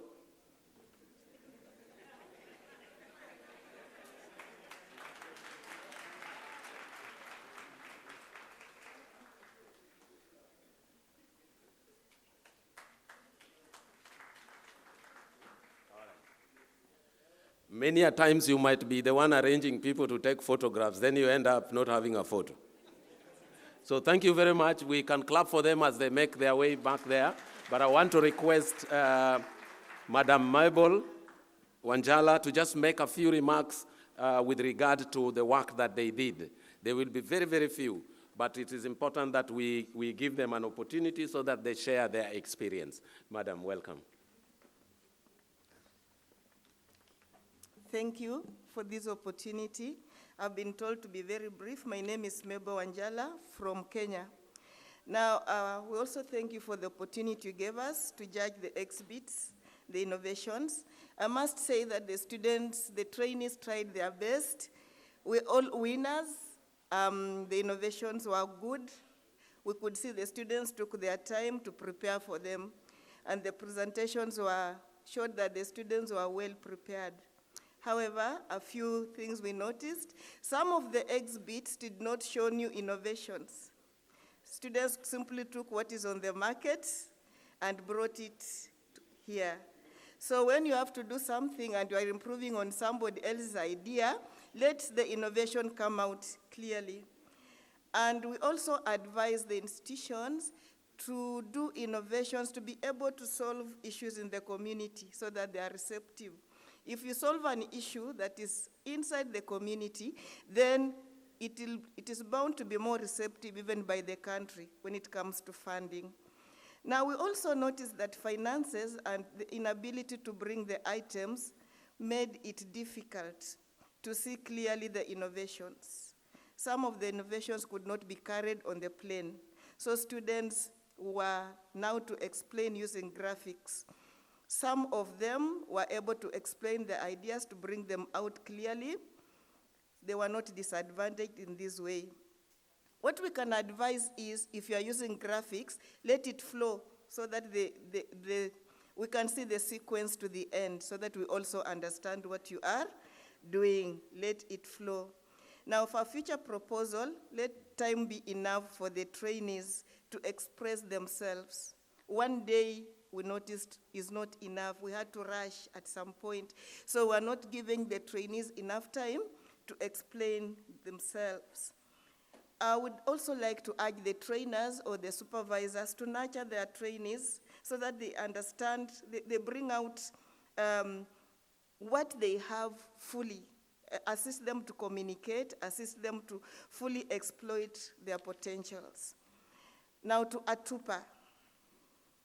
Kindly, we urge you to give more time to the youth to interact and share ideas. You see that one day they are there presenting, the same day, this is an interactive forum. We're supposed to learn from each other. We urge that give more time to the trainees so that they're able to express themselves and also learn from each other. This is a learning platform. We also advise that let the students do a proper research so that they are not duplicating what is already done elsewhere. Some of the items, when we could find out that that idea is already existing, even maybe in a better way. Then when we are comparing costs, we need to do proper market analysis. You'll get that some of the innovations are good, but they are already more expensive than what is already existing. Otherwise, I dare say the students tried very much. Wish you well, and thank you for giving us this opportunity. Thank you.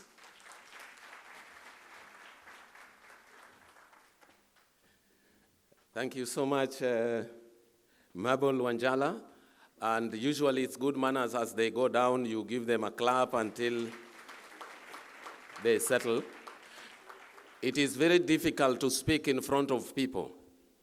And a lot of us develop, hot stomach. Some of us sweat. You would not know we are sweating even inside our suits. Yeah? So when somebody is coming, you encourage them, you clap for them till they sit down. Because when we take pictures of this place and it looks good, you will have contributed by clapping, not looking gloomy and wondering what people are doing there. Thank you for clapping. That's very nice. I'm now happy we are together. Good. So we are moving to the next level. And the leader of the judges has just mentioned that it was not easy because of issues of time. And we did not quite manage our time very well yesterday. And as a result of that, they had to compile and compress a lot of things so that we are done with this session. A suggestion, of course, which has been made to ATUPA and all of us, is something for consideration so that in future we can give our students a bit of time to express themselves. She has also raised the issue, which is a big concern to many of us in Africa, the issue of funding. That many of our students have brilliant ideas, but they are so rudimentary to the extent that they don't come out very clearly. So it's important that we support this process by allowing research so that they don't reduplicate what has already been done in other parts of the world, and they simply want to bring them here so that we have them. Innovation is supposed to be uniquely original, and we need to do that by supporting the young people. Thank you and welcome, Madam Principal and Vice Chancellor. Can we clap for her now that she's here? Thank you, Madam. We noticed, so we must recognize. And now that you're here, we want to move on to the next stage. And it's now my pleasure to call upon the following winners to come on stage. We must do it with drama. You will see the drama. Now, a team that I'm going to call on stage developed a barcode that can be used on a WhatsApp platform to enable both virtual and in-person tutoring that is tailored for students in grade 7 up to 12 with a strong focus on STEM subjects. So what this team is doing is they are saying sometimes students are not able to attend classes for whatever reason. But if they have a WhatsApp platform, they can scan the barcode and they can be able to follow the teaching in class and even ask questions, and the questions can be responded to. So whether they are sick in bed or they are, whatever reason they are not able to attend, the learning will still be able to take place. And the innovation behind this is something that we must actually try and run away from. The idea that students must go to class and a teacher must be standing in front of them. Learning can still take place without people sitting to watch you. Isn't it? I know this is not very good for traditional teachers like myself. So this team did very well, and the judges were convinced that if this is supported, it can be escalated to other levels and it can help with fighting illiteracy across Africa. The team leader is Hitekani Beverly Mukanzi. And she comes from Ekurhuleni West College, South Africa. And the title was Current Dimensions, Leading Solutions. Yeah. You are not good students. You're supposed to clap until... Thank you. Yes, yes, sir. Where are the members of that team here with us? Are your team members with you? Nanu is there. The patron?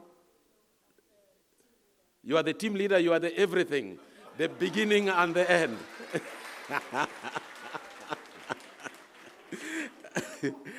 Okay. So, most welcome, and we must clap for her for doing a very good job. And I now want to call upon the Secretary General, ATUPA, the Chair ATUPA, our Vice Chancellor, and the sponsor of the third award, Dr. Feleng, to join us on stage. Thank you, good students.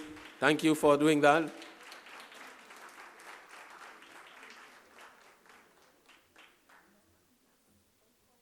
Come.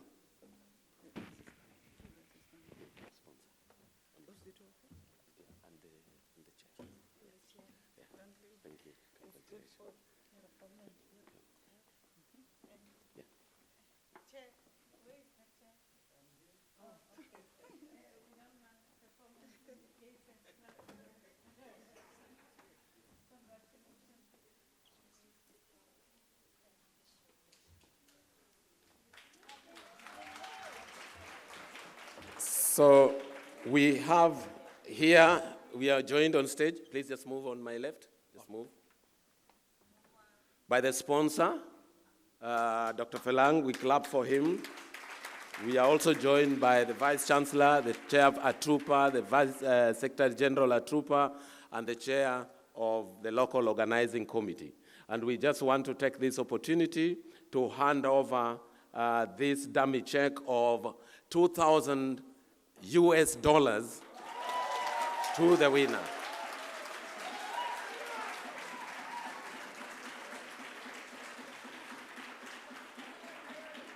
Can we pause for a photo?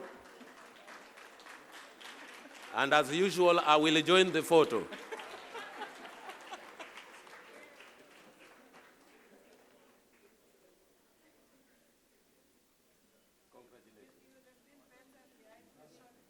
I should have been.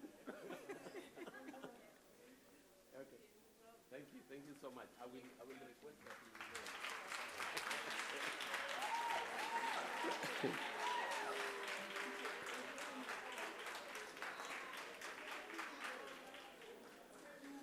The first runners-up goes to a student who developed an automatic homemade incubator that is solar-powered and which will enable hatching of up to 60 eggs within 18 days. We felt through the judges that this was an innovation that would be able to influence and impact on the community. The leader here is Abraham Kipkirui Langat from the Rift Valley National Polytechnic, Kenya, and the title is Incube. Is Langat there? Can you run like the people from your home? Very good. Every time you see Kenyan athletes, they come from his community, so we are very proud of them. And we congratulate him for this.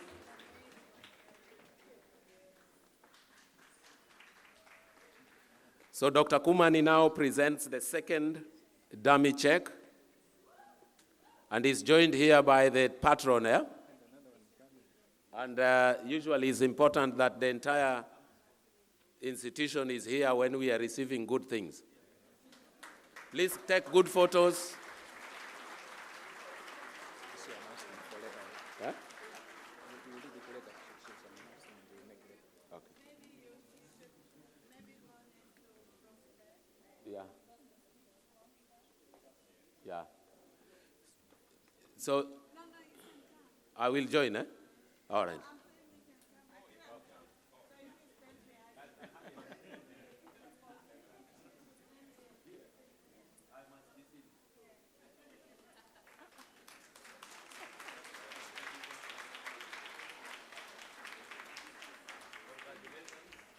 From Rift Valley. Ensure that picture appears and the other earlier one appears on the website of the institution. It tells a lot with regard to what we are doing with students. We clap for them. Thank you very much. This is the official one and the very last one. And finally, it's now my pleasure to present to you. Before we leave, I will now ask Dr. Feleng to take a seat. Thank you so much. You will remain. Oh, you do. Could you make a remark just a minute to say something? Yeah, you can go ahead. 3 minutes. Thank you. I think that all of those winners deserve a big round of applause. Let's bring the roof down.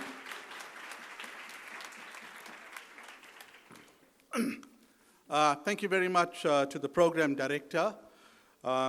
Very, very good day to, in absentia, our distinguished Minister of Higher Education and Training, senior government officials, Vice Chancellor and Principal of UNISA, the ATUPA Executive Board members, leaders of TVET institutions, esteemed partners, development agencies, corporate executives, researchers, educators and academics, youth innovators.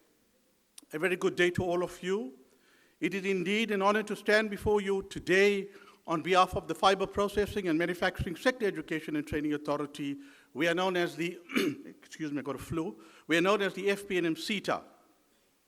We are proud to lend our support to this important conference, and in particular to the award segment that recognizes the creativity, resilience, and innovation of Africa's young people. The theme of this year's conference, Empowering Africa through TVET, Driving Sustainable Development, Youth Empowerment, and Economic Integration in the Era of Industry 4.0, is anchored in the African Union's Agenda of 2063 and the TVET Development Framework. This reminds us of Africa's dual reality. We face significant challenges, yet we hold immense opportunities. The future of this continent lies in how effectively we empower our youth, strengthen our education and training systems, and prepare for the demands of the Industry 4.0 and the green economy. TVET, therefore, is not just a pathway to employment, it is the cornerstone of Africa's socio-economic transformation. It is a bridge between vision and reality, and the platform on which we will build an inclusive, integrated, and prosperous continent. The FPNM-CETA operates in the fiber processing and manufacturing sector space, one of South Africa's most diverse and dynamic sectors. Within this context, the FPNM-CETA has long recognized the transformative power of skills development, and our mandate is very clear: to drive demand-led, industry-relevant training that not only equips individuals with employable skills, but also fosters entrepreneurship, creativity, and resilience. Just to reflect on our performance, our overall performance in the last 5 years is 96%, and the FPNM-CETA achieved 4 out of 5 clean audit opinions for the same period. That is quite an exceptional achievement if you're a public entity in this country. We see ourselves as partners in Africa's development journey and work to align training with future skills, from digital literacy and automation readiness to sustainable practices in manufacturing, forestry, and the creative industries. Well, today's awards resonate strongly with our mission. By recognizing innovation in areas such as sustainable agriculture, digital transformation in health and education, and sustainable business models, these awards echo what we as FPNM-CETA strive to achieve, enabling skills that do not just serve today, but also secure tomorrow.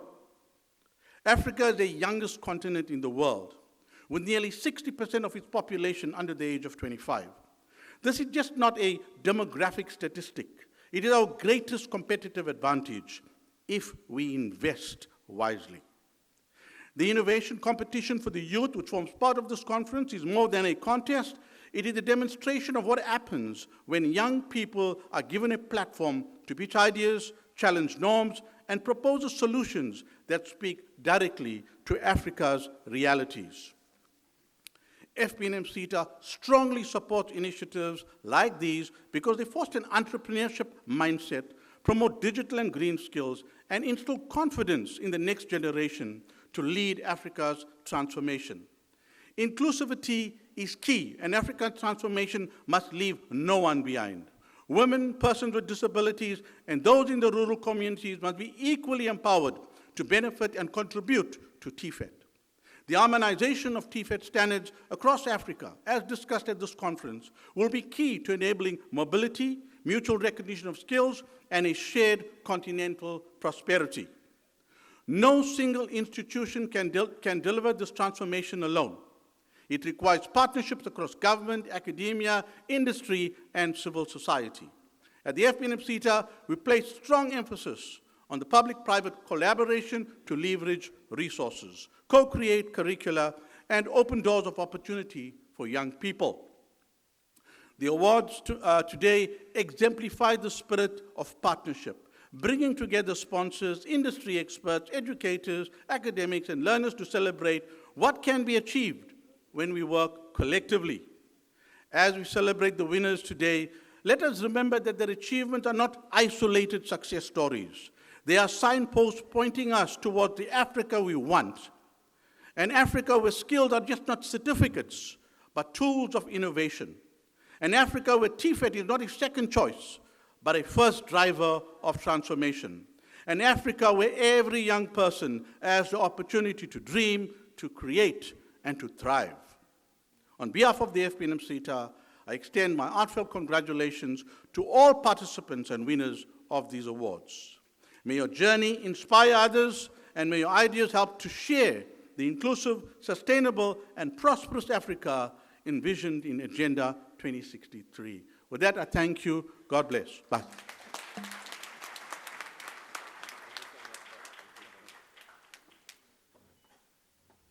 People.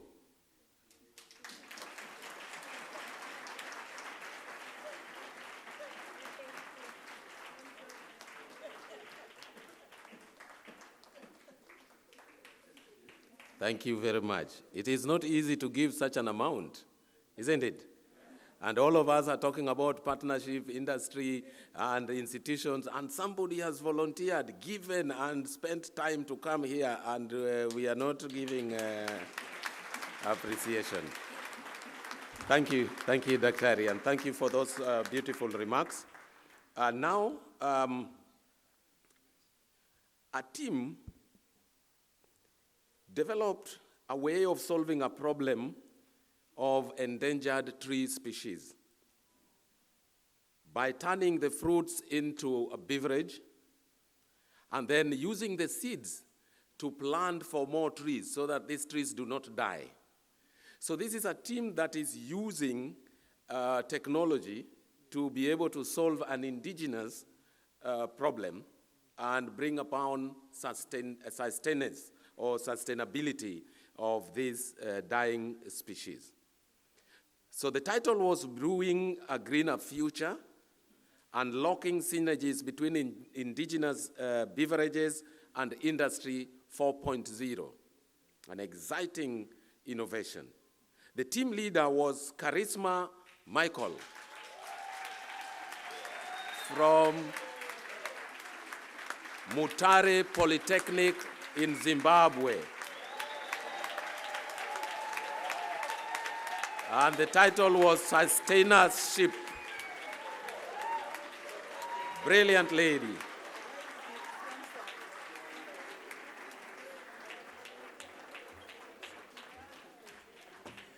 Congratulations. Congratulations. Okay.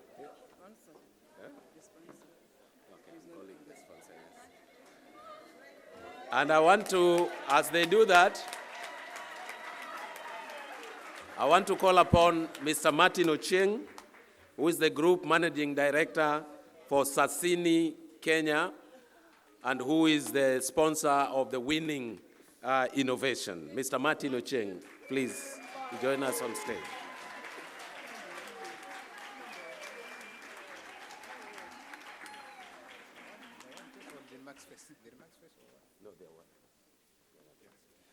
And Dr. Komani is presenting us with a dummy check, which Mr. Martin Ochieng from Sasini, Kenya will be presenting to the winner.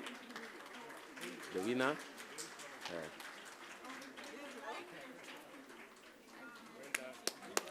Let's clap for them.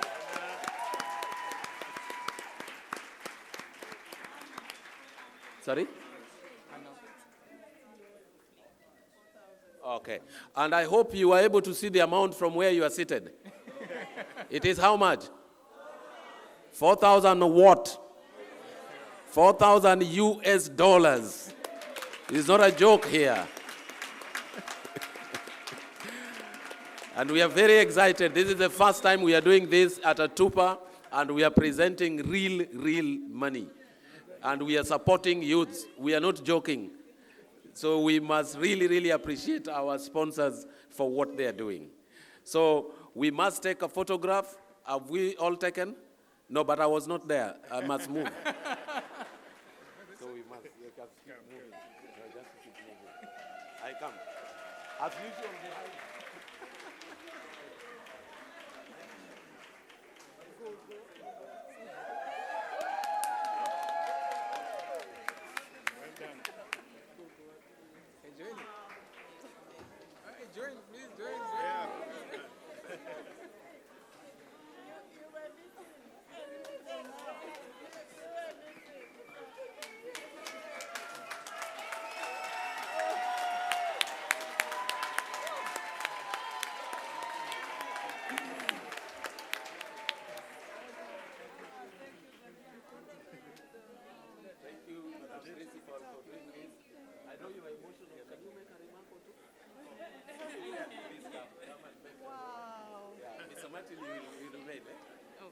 All right, so let's make a few remarks. Very brief.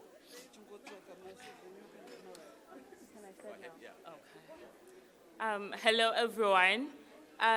Thank you so much for celebrating this achievement with me. It's not only Zimbabwe's achievement, it is Africa's achievement.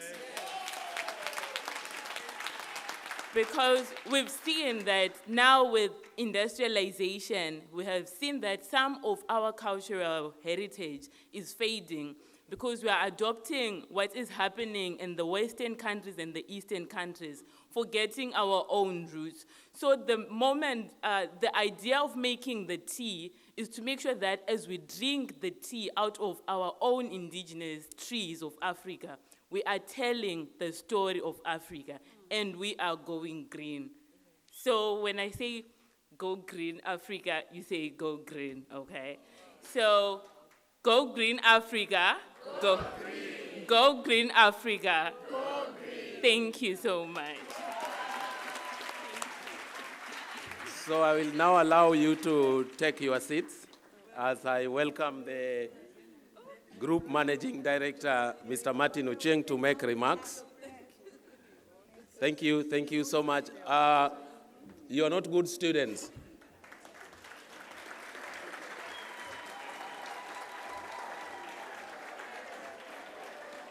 Martin, make a few remarks. Okay, so I think that's a befitting place to close those awards by saying congratulations to all the winners. I have a few challenges for ATUPA, if they are listening. So I'm not sure why this is the first year that we are rewarding winners. This is something we should be doing all the time. So here is an improvement area on top of changing the curriculum like we talked about yesterday to be relevant for African jobs. Please involve corporates in this work. We are more than happy to support this going forward. And I'm not just talking about Sasini. If you talk to some of us, there's so many of us who support education in the work that we do. And so don't struggle with this on your own, please. Okay, come forward. We want to support this. The biggest issue is not that there's no innovation in our institutions. The biggest issue is that it stops after being put forth because there's no funding. Yet we are sitting with money in our profits to fund these things, and we're looking for new ways to answer some of the challenges we face in our organizations. Please bring us into this, more of us into this, you'll see more. Number two, to the winning institutions and those students, that money needs to be accounted for. It's not given for free. You need to put it into the projects and start commercializing. If you want to see funding that then leads into those projects, seeing the economy and the effect they can have on the economy, show the people who've sponsored that money has been put to good use and you'll get more. Please, thank you. Lastly, to everybody, and thank to ATUPA, the Secretary General, thanks for allowing us to participate in this. Let's commit that we'll continue to support this going forward, not just at Sasini, but other corporates as well across the continent. Thank you very much.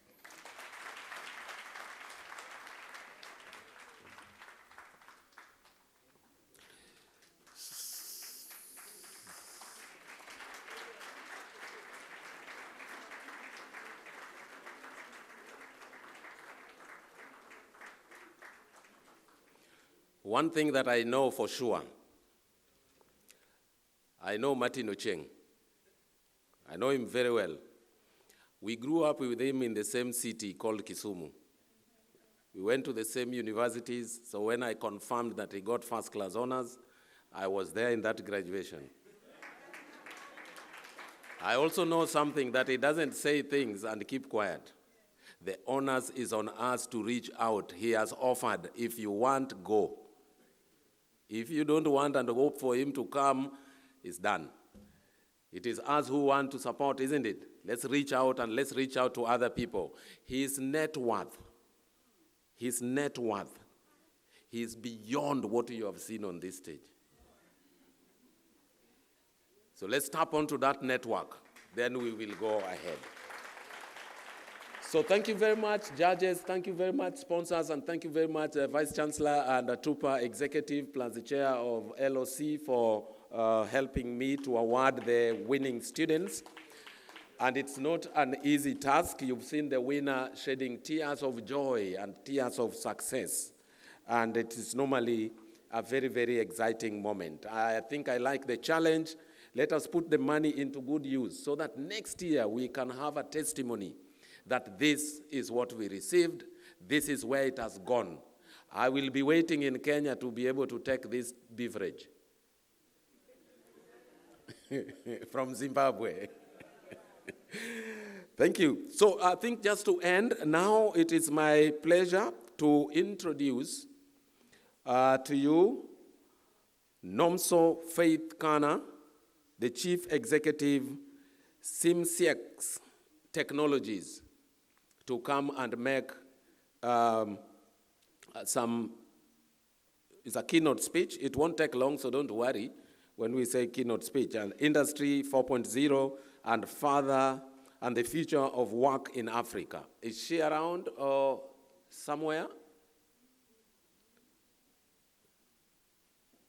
Did I call somebody who is not in? Okay. Can we just confirm that Dr. Komani, whether she is with us?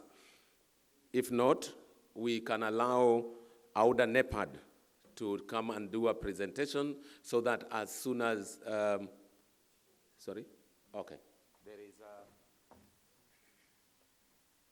that I'm guided that we are supposed to be breaking for lunch now, then we can start the next session with the speakers that I had invited. So thank you very much. We can break for lunch, and then we come back in good time to start the afternoon session. Wow. You all look great from up here. If you can hear me, please clap once. Great. If you can hear me, clap twice. Amazing. We are together. And I know, how many of you enjoyed their lunch? By a show of hands. Backbenchers, you didn't enjoy what was served today? You know what they say about when you bring people from different African countries? I know in Nigeria we have fufu, yeah? In South Africa we have what? Pap. In Botswana we have what? Exactly. But you know what the best meal is? Is what was served at lunch. Give yourself a round of applause. Thank you so much. In my country, Kenya, what we say is asante sana. Say asante sana. Asante sana means thank you very much. Ladies and gentlemen, my name is Andrin Kilemi. I am a journalist by profession, a communication specialist, a corporate MC, and an events moderator. It's my great pleasure to be in front of you this afternoon to moderate this afternoon session. I know some of you will be tempted to just close your eyes because I know you're full, but if you see your neighbor closing their eyes, please pinch them for me, okay? Just pinch them for me. And to start us off is Faith Kana, who is the Chief Executive, Simsex Technology.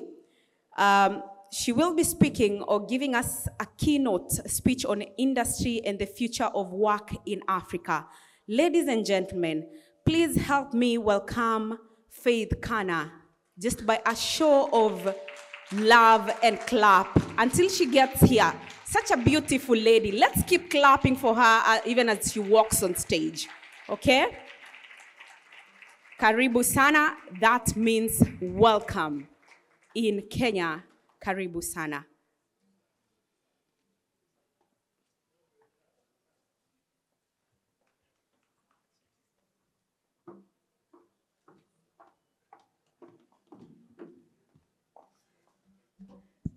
Thank you so much. Such an honor. Sorry, I took up this during lunch because I was making sure I'm too comfortable to have my lunch. Good afternoon, everyone. Such a pleasure to be here. And I think one of the greatest adventures that Africa is on a course on is the ability now that we are able to define our own course. So I would like, in my keynote this afternoon, to really share about the most perfect ways that the TVET colleges and as well as the technical colleges are really preparing the future workforce of the continent. By way of introduction, my name is Nomsokana, and I do have credentials behind me. I am a nuclear scientist by trade, and I'm also an engineer. So I went the scientific route, and then I went into engineering. On the scientific route, I worked closely and very succinctly in the chemotherapy radioisotopes production. And on the engineering side, I then worked closely in the production of electricity.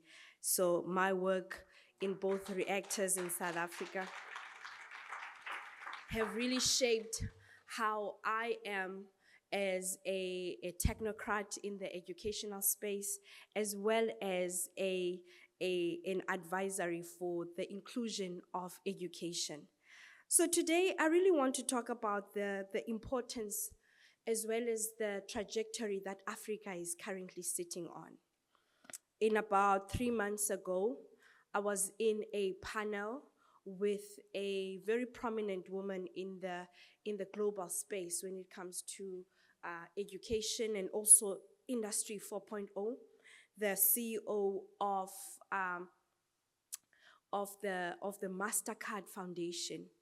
She says something very, very particular, that as much as Africa has its disadvantages, it has faced its very harsh colonial times, and now it always dips into the neo-colonial times. But there's one thing that Africa is going to do for the world, is that it's going to produce a workforce for the world. So I asked her, what do you mean by that? And we were really discussing the policies of digital landscapes and digital infrastructure, what kind of skilling is required, and the planning, as well as deriving how many data scientists are going to be required in the next 5, 10, 20, 30 years to come. But one interesting thing she mentioned is, I think we all agree with that in the room, is that our demographic dividend, it's within our youth. And that youth sits within colleges. And our demographic dividend is also sitting within African countries. So we look at the different variations of the populace in the SADC. The SADC holds up close to a third of the population of Africa. And within that, the demographic dividend is also saying it's female. I was so happy when I walked in and I saw a banner written "Women and Young Girls in Technical Colleges." This is now the right and the correct path when we do gender sensitivity in education planning as well as investment planning. But in essence, what I want to bring about today, and having seen the youth that has attended this conference, is the importance that there is a change in the atmosphere, there's a change in the landscape. And that landscape includes a very young woman that I met 3 years ago, actually from Kenya. Her name was Njeri or Njeri. Njeri, yes, Njeri. And she held a piece of land and just graduated as an electric artisan. And she says, you know what, my parents left me with this piece of land. I'm very good in agriculture. I do want to make use of the analytical and systematic and electrical skills that I've gained in the college. And I want to see where this will take me. And this was 3 years ago. But in her own path and her own story, she then discovered that in order for her to move the produce that she has made from the emerging farm into the marketplace, number one, she couldn't keep up with the weather patterns. Climate change is a reality. And she couldn't keep up, secondly, with the different pricing in the markets, as well as she could not have a very reliable connectivity where she was staying in the outskirts of Nairobi. And today, with the inclusion of digital infrastructure, she then says, you know what, my life has revolved in the past 3 years. I've recently came across a course where I can study data science. I recently came across a course online where I can study IoT. Nowadays, I have put IoT devices in the farm through some of the savings that I have. And that IoT device can actually tell me the status quo of the soil. I was quite impressed with her. And this is someone who did not go to a college, to a university, but just in a college, but then self-taught herself to understand her ecosystem and also understand how she can go about in bringing her farm to be well digitized. And also thirdly, she mentioned something very particular, that as a farmer who transitioned from being an electrician, I then discovered that I have actually created for myself 3 different careers. I'm a farmer who has now become a data scientist through a 3-year course that I've done. And also I'm an entrepreneur that has put IoT devices in this small holding of a farm. I can understand the soil. I can now protect the crops and understand the climate change that is going to affect my farm. So one of the most important things that I learned about her is that she's not the only one who is realizing that the future of an African youth is changing. And this is someone who is self-taught. And self-taught through availability and exposure of digital literature and also digital knowledge that is out there in the internet economy. And not only has she done that, she has then revolved and evolved from being a farmer. Now she's a data scientist. And she says, I have a remote job where I do work for a certain company stationed in Sweden. I've never met them, but I do work and I get a salary from that. I also am able to package how I have changed my farm into something that my neighboring farmers can actually use for their own use and also for their own efficiency. In really contemplating that, I then realized that the future of work in Africa has really changed. And that change we are about to see because it is still in its infancy. We cannot expect all the youth now to think like her because she came from a very critical survival stage in order for her to really make things work. And that whole scenario that I'm painting in your mind and also just giving you images of what the youth is currently doing, it is actually telling us that the adoption of technology in several multiple sectors is happening with or without you. Now, when I say with or without you, I'm referring to the formal education that sits in a classroom and do the demonstration that is normally done in classrooms. And it is occurring directly and indirectly, formally and informally. Which brings us on how the dependency now on formal education is as important, but also the evolution of that to really consider how Industry 4.0 is changing your audience in the classroom and also changing the produce of that audience. Nowadays, you're going to find someone who has studied marketing, but also they are an IoT system technician. Nowadays, we're going to find someone who has studied, for example, mechanical, courses, but now also they understand the requirements that are required for an AI robot to be assembled together. And I believe the inclusion now, which brings us into a challenge, there is an inclusion that needs to be looked at. That inclusion involves what we also derived in the 4IR Commission in the presidency, that there must be an urgent uptake of Industry 4.0 and Education 4.0. I know the first world countries are really looking beyond Industry 4.0 now. They're looking at, Industry 5.0, where we have evolved now from the cobotics and also now we have fully functional humanoids that have now fully mimicked the human behavior. I don't know if you've seen on TikTok a couple of videos of robots dancing like you.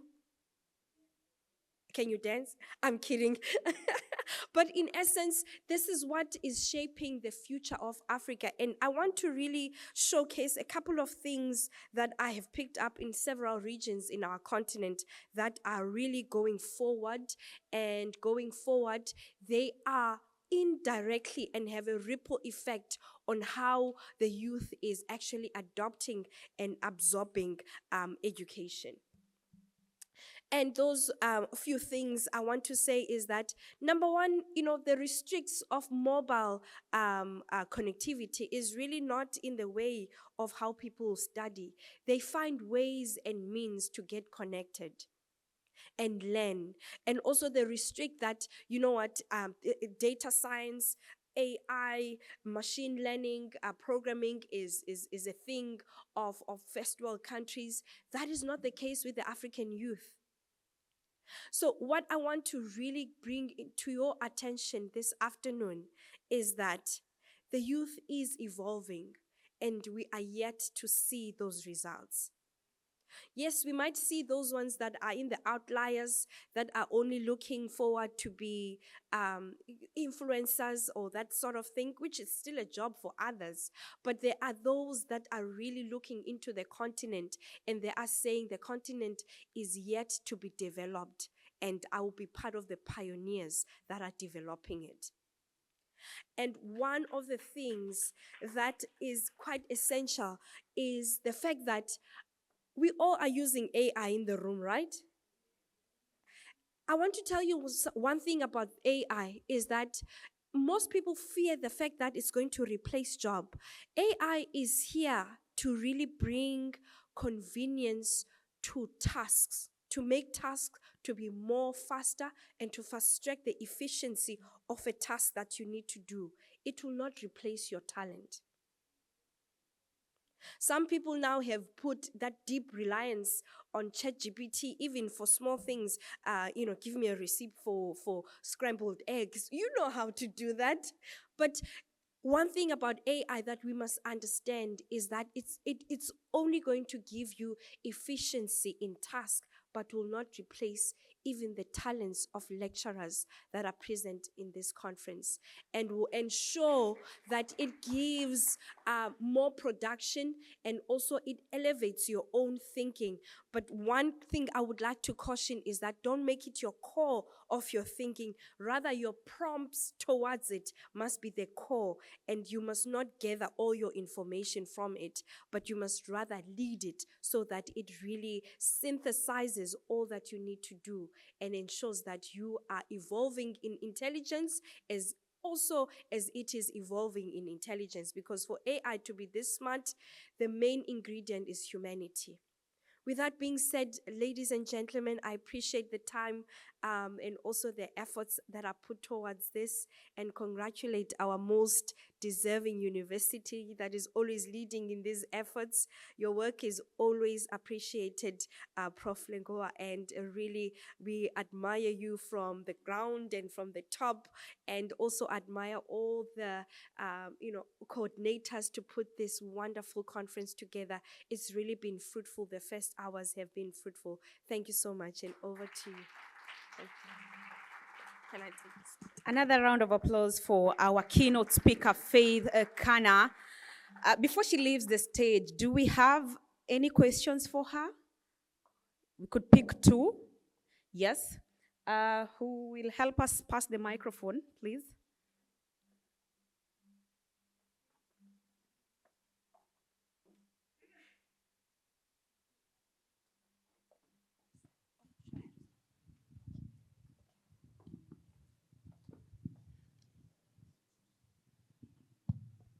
Yes, mine is not a question, but it's a controversial issue when it comes to Industry 4.0. If you talked about Industry 5.0, the main reason is the transformation of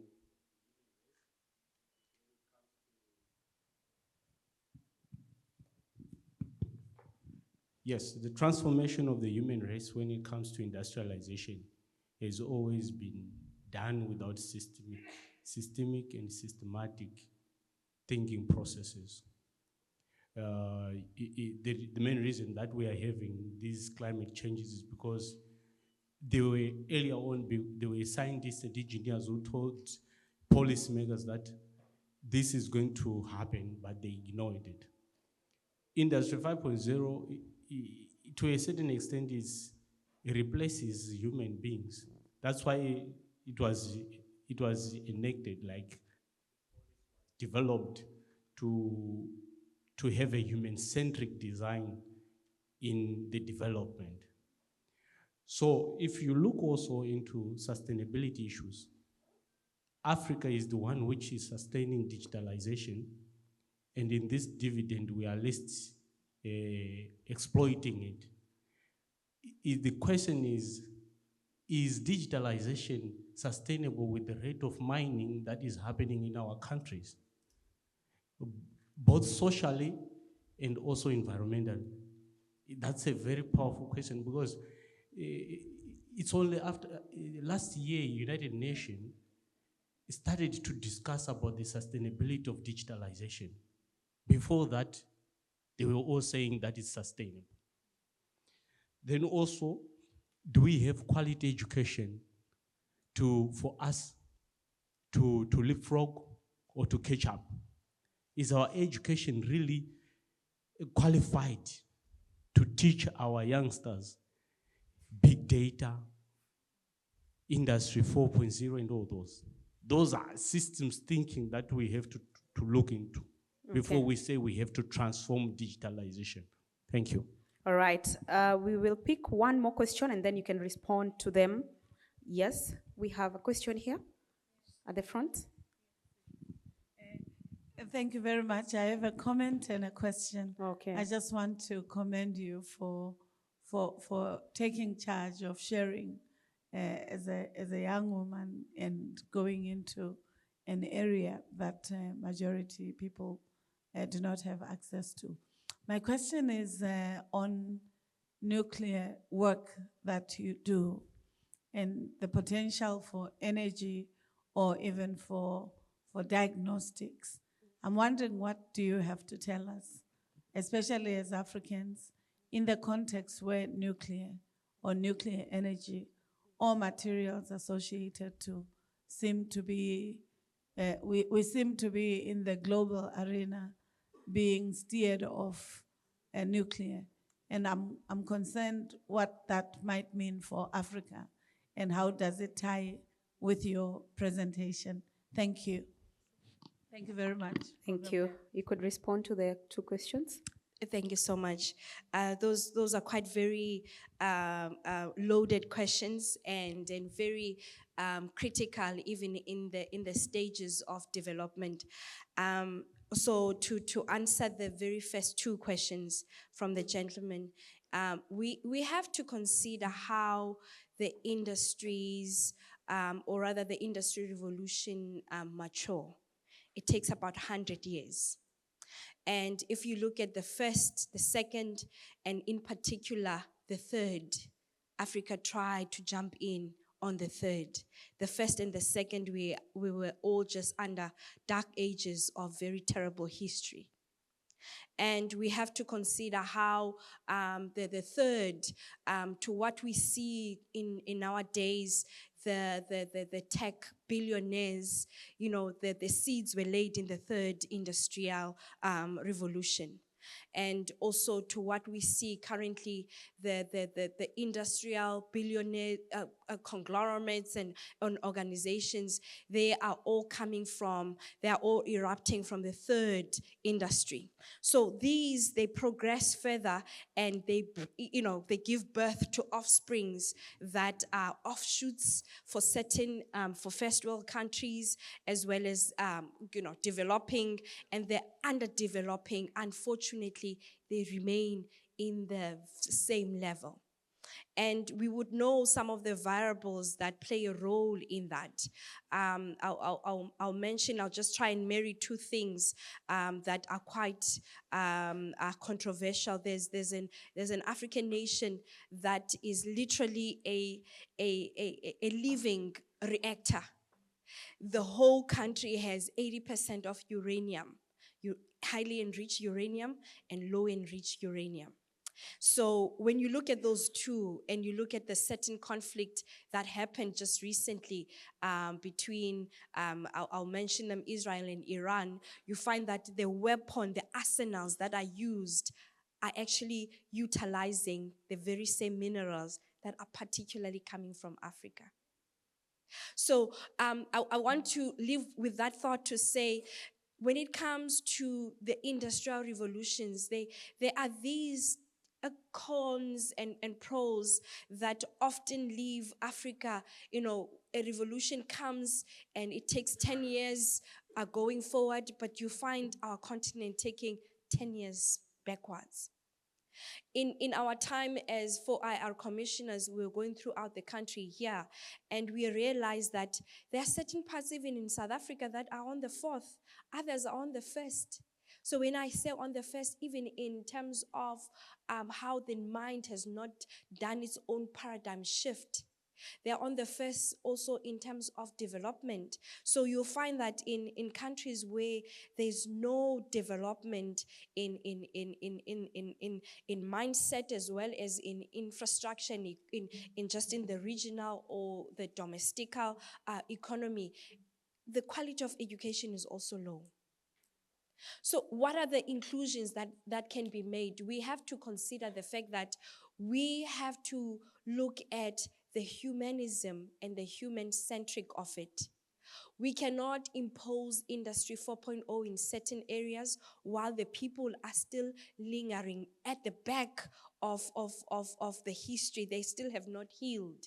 So one thing we did in our own strategy as a country, and it's a publicized report, we then said Industry 4.0 is not a silver bullet. It's not going to solve our top 3 challenges as a country, which is poverty, unemployment, and inequality.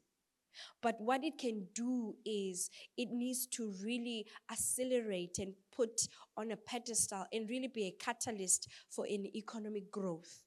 So what does it mean? So there are, some reverse engineering that needs to occur on that. What do you do then? It means you need to bring back, manufacturing needs to be in the country. We usually, you see how our GDP is shaped on how we mine the gold and we sell it in its raw material, but we don't process it. We mine the platinum, the PGMs, we sell them in their raw material, we don't process them. So then it means if then you want to do reverse engineering on that, you have to go back to the point where these things are not new. We will not, as countries, African countries, will not be reinventing the wheel when you have to process your own platinum, the same platinum that is utilized in the medical industry. For example, the same uranium, the same iodine 131 that is utilized in the chemotherapy, the therapy of healing the thyroid cancer. So 2 things that I believe are still needed in Africa. Really, it's a political will that also filters down into the academic will to push the boundaries. When you push the boundaries, it means you now as a VC, you are going to be so engaged in saying, I want all the lecturers to have also a skill in data science. Okay. Not just to have it and theoretically keep it for themselves, I understand. And also to have that skill that the knowledge that they can learn, knowledge that they can apply. So a lecturer must also be able to program something that is practical and usable. And I'm going to be very short. So in the last question is, now when you look at currently the nuclear fraternity in Africa, look, the type of uranium we have in the continent, it's something to marvel at. You look at how certain tariffs were imposed. Some people will think, it's just an economic war, but deep down, it's still on our leverage, on the type of mineral wealth we have as a country. For example, you look at the Gambia, they have, and you look at DRC, my goodness, they have minerals that can last them 1,000 years.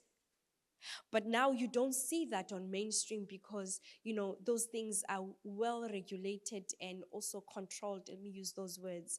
But in essence, us as the continent, and also as the SADC region, when we look at uranium, iodine, molybdenum, and these are minerals, when I look at you while I'm responding, these are minerals that are literally, they are used for example, molybdenum 99 is used for X-ray. So whenever you go, you do your X-ray, that thing is mined in the country, radio activated within here, and the skills required for that are needed. And unfortunately, I always believe TVET colleges have the right mindset of the kind of produce that they have, because they produce people that are practical. So to produce those things, you really need people that are practical. Yes, you need to take them through the whole nuclear sciences, but in essence, it also goes the same with uranium. Recently, the Dansfontein in Cape Town has been approved for a nuclear plant, which is close to 4,000 megawatts. Just to build that, it takes about 8 years to build the container for the reactor. It uses steel, cement, and also uses a workforce of close to 44,000 indirect workers. So 44,000, where are you going to get those people to build, bring the concrete, bring the steel in? They have to come from the continent. They have to come from South Africa. They have to come from the SADC. They have to come from the quality education that needs to be done. And quality education, unfortunately, it always starts with the lecturers. And it starts with the decisions that are made from upper levels on how do you assess, how do you monitor, and also how do you progress the people that are reproducing the knowledge and also upgrading the knowledge to the receivers. I think I didn't do justice. It's quite a short time, but thank you for the questions. Thank you so much, Faith. Let's keep appreciating her. Another round of applause. You know, as moderators, we are told to keep our speakers on time. But again, I am African, so I understand sometimes time is negotiable. Okay? But to the other keynote speakers who are coming here, things might be different. we gotta keep time, right? So the organizers of this event are very kind people. So you don't just come on stage and then leave empty-handed. In our country, we say mkono mtupu haulambwi. Say mkono mtupu haulambwi. Yes, that means that you just don't come and leave empty-handed. So I'll invite Professor Kwado, who is the Vice Chancellor, Sunyani Technical University in Ghana, to present this to our keynote speaker. Let's appreciate her.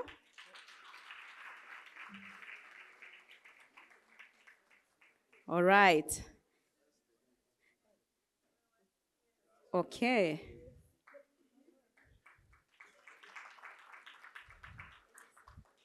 Thank you, Prof. Thank you, Faith, and thank you to all of you for being such great listeners. Next on stage, ladies and gentlemen, I'll invite a representative from Shenzhen Polytechnic University in China. That is Mr. Winton Zhong. I hope I said that right. Let's appreciate him even as he comes on stage. He will be speaking to us about public-private cooperation for an inclusive TVET system. Then thereafter, we will take a few questions. Thank you and welcome on stage, Mr. Winton.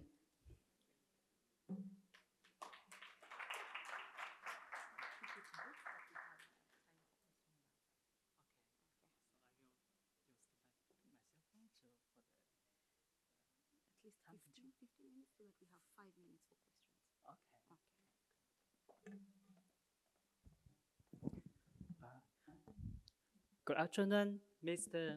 Minister, Professor Lankapula, Dr. Falan, Professor Mutonta, professors, ladies and gentlemen. It is a great honor to be here. My name is Yang Zhong from the Shenzhen Polytechnic University, which is located in the coastal city Shenzhen, next to the famous city Hong Kong. As a young scholar, I think rather than being a speaker, will be more easily and with less pleasure for me to be a listener and learn from you the outstanding African experience to improve my work. Yet with the hope to promulgate the internationalization project of our university and to foster the close relationship between African and Chinese education system, and to enrich this conference by sharing Chinese experience and stories, I summoned up my courage to deliver this speech concerning the public-private cooperations for an inclusive TVET system based on the project of the International Mutual Recognition of TVET Learning Outcomes project. About the international mutual recognition of vocational education learning outcomes, we usually call it the Shenzhen Accord for convenience. This project is committed to build a better, more inclusive, and more sustainable TVET ecosystem through international cooperation and exchange. Due to the limited time, my speech will share some basic information about this project and then focus on the public-private cooperations in the project development.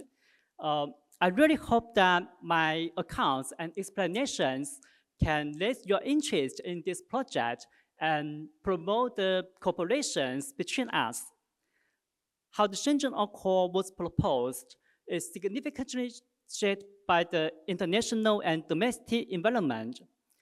As we know, along with the continuation of economic globalization, there are an increasing number of international companies which set their agencies, bodies, and factories more than one country, and many workers may be trained and included in one country, but to work in another one.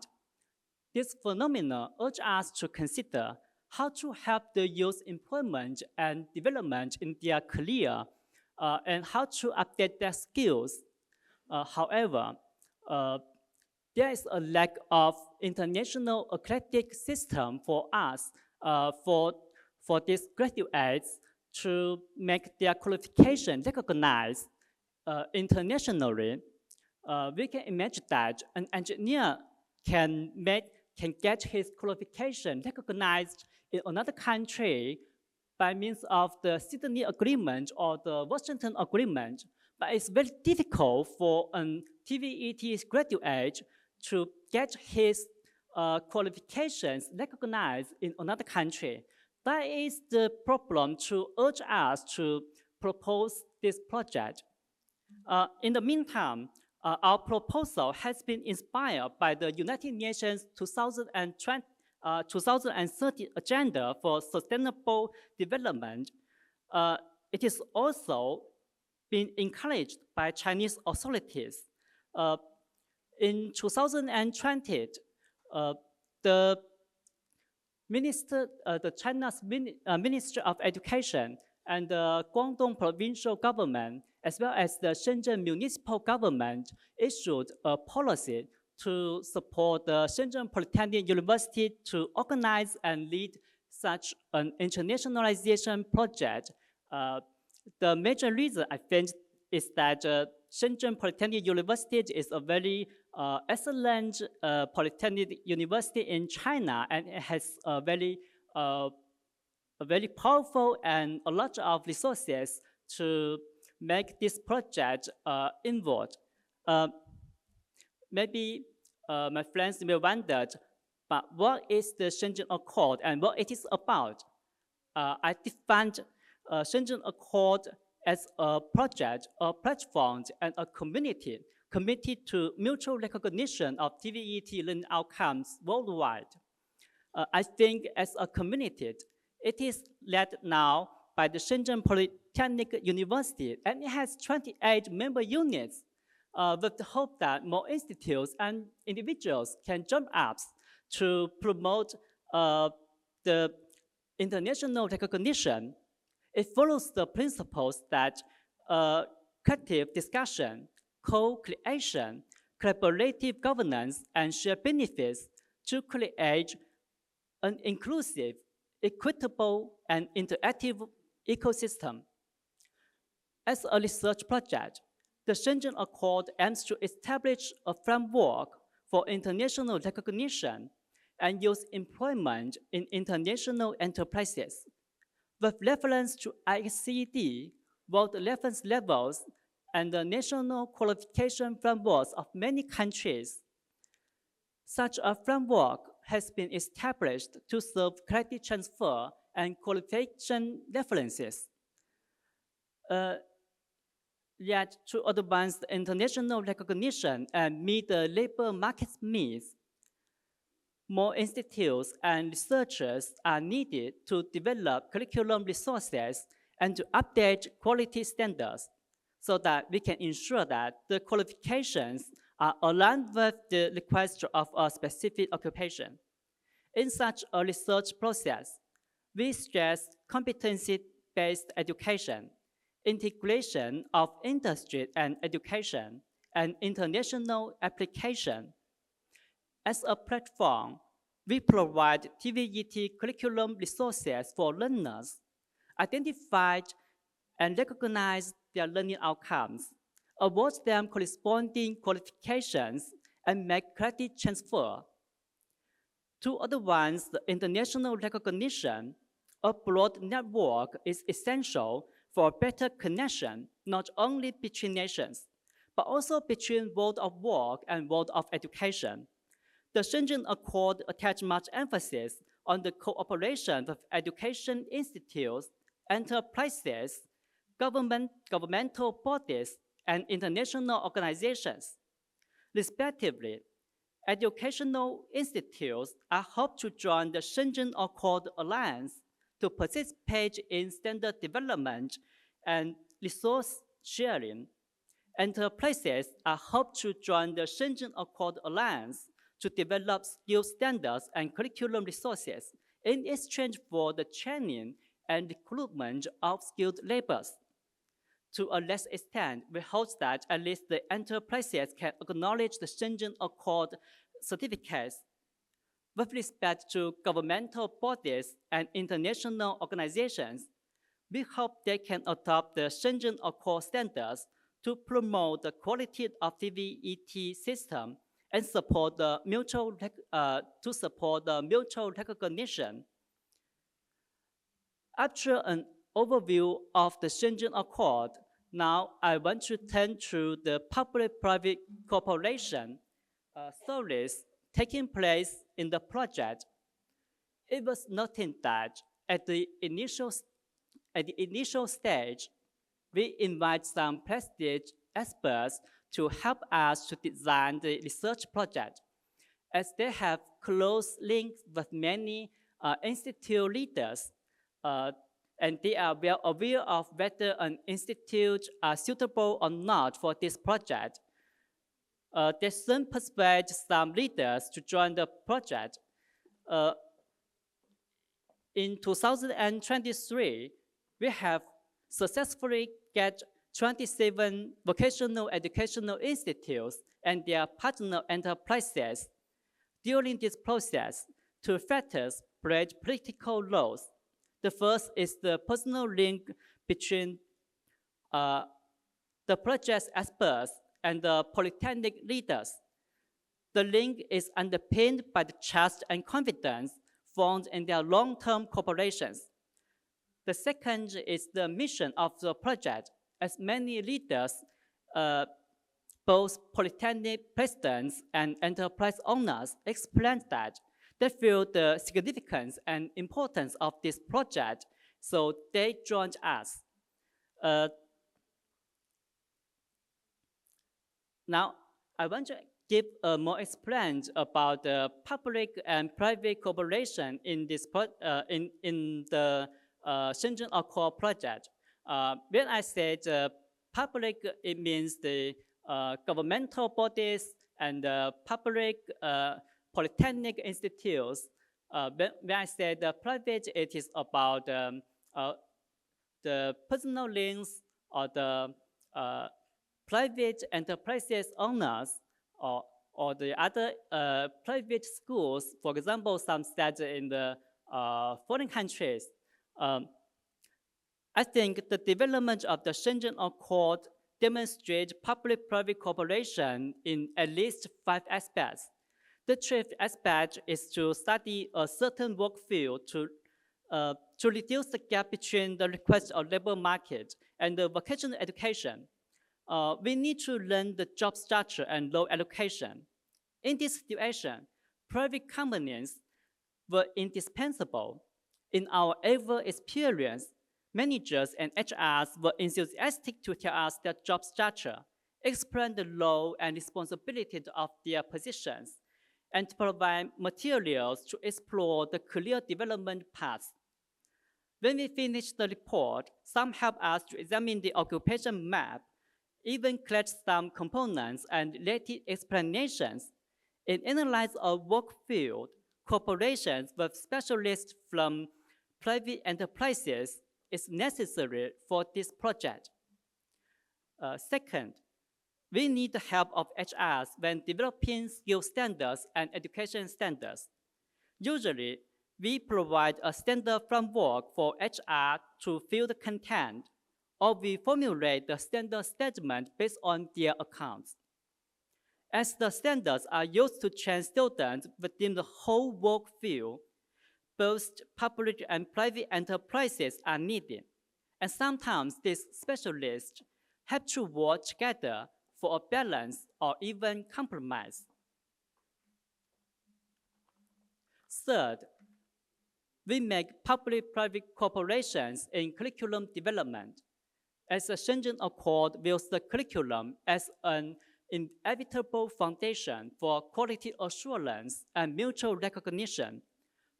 Curriculum development does become a significant part of this project. Yet we hope that the Shenzhen Accord should connect individuals, institutes, and enterprises, and insist that the existing course developed by cooperations should be transformed according to the Shenzhen Accord curriculum framework. Thus, we can make sure that the learning outcomes related to this enterprise training can be recognized. Our curriculum resource can be enriched, and the gap between what has been learned and what is needed in work is reduced.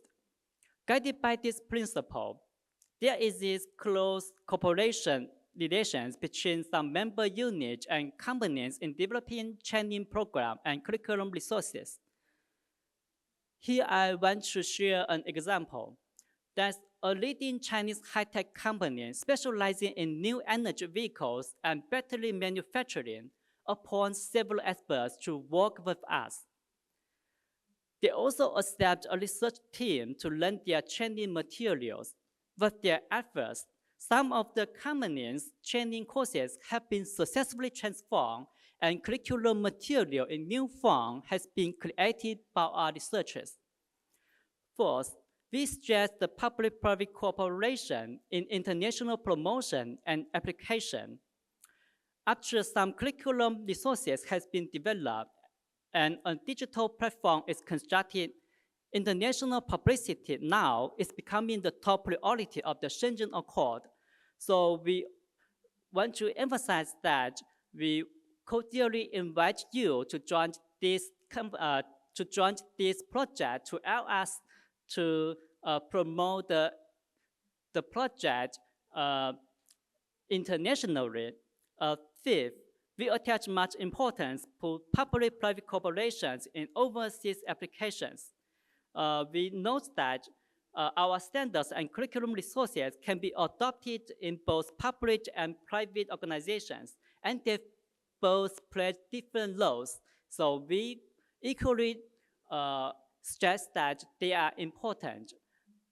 Last, by reviewing the stories occurring in our research progress, I want to make a brief remark. That is that,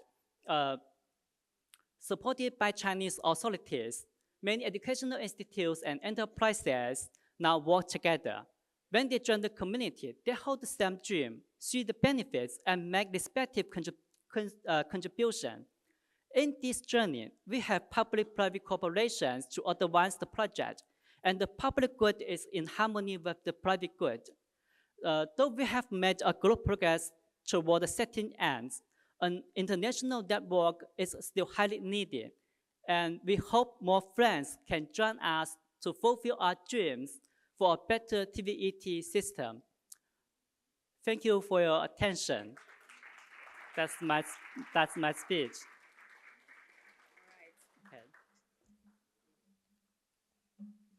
Let's appreciate him one more time. He's one of the few speakers who keeps time. I gave him 15 minutes. It's about 16 minutes. He went to 16, but that's a try, right? He's not African. You know, Africans, we say, we negotiate time. So you have really tried. Let's appreciate him one more time. And exactly. So we will have to give you something as well as you leave the stage. Would you like something? Yeah, of course. He was thinking about it. And to do that is a National Secretary General, Kenya Association of Technical Training Institutions, that is Shadrach Tonui, presenting that gift to our keynote speaker this afternoon. We are making memories here. Yeah, very great men. Catching up on stage. Okay, thank you.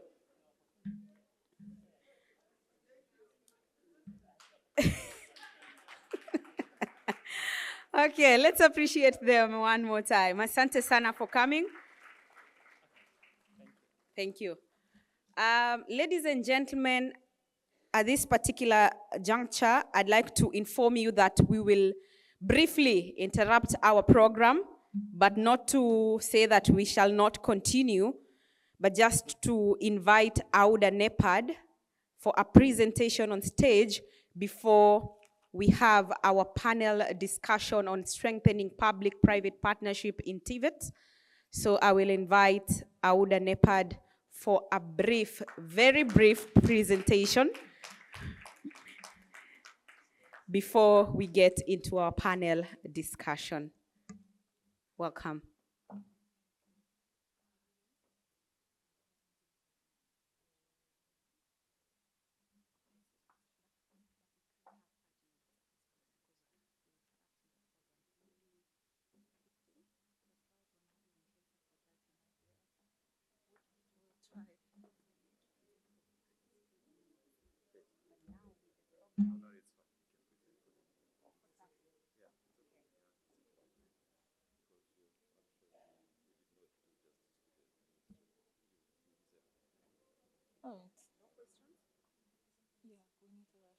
Sorry.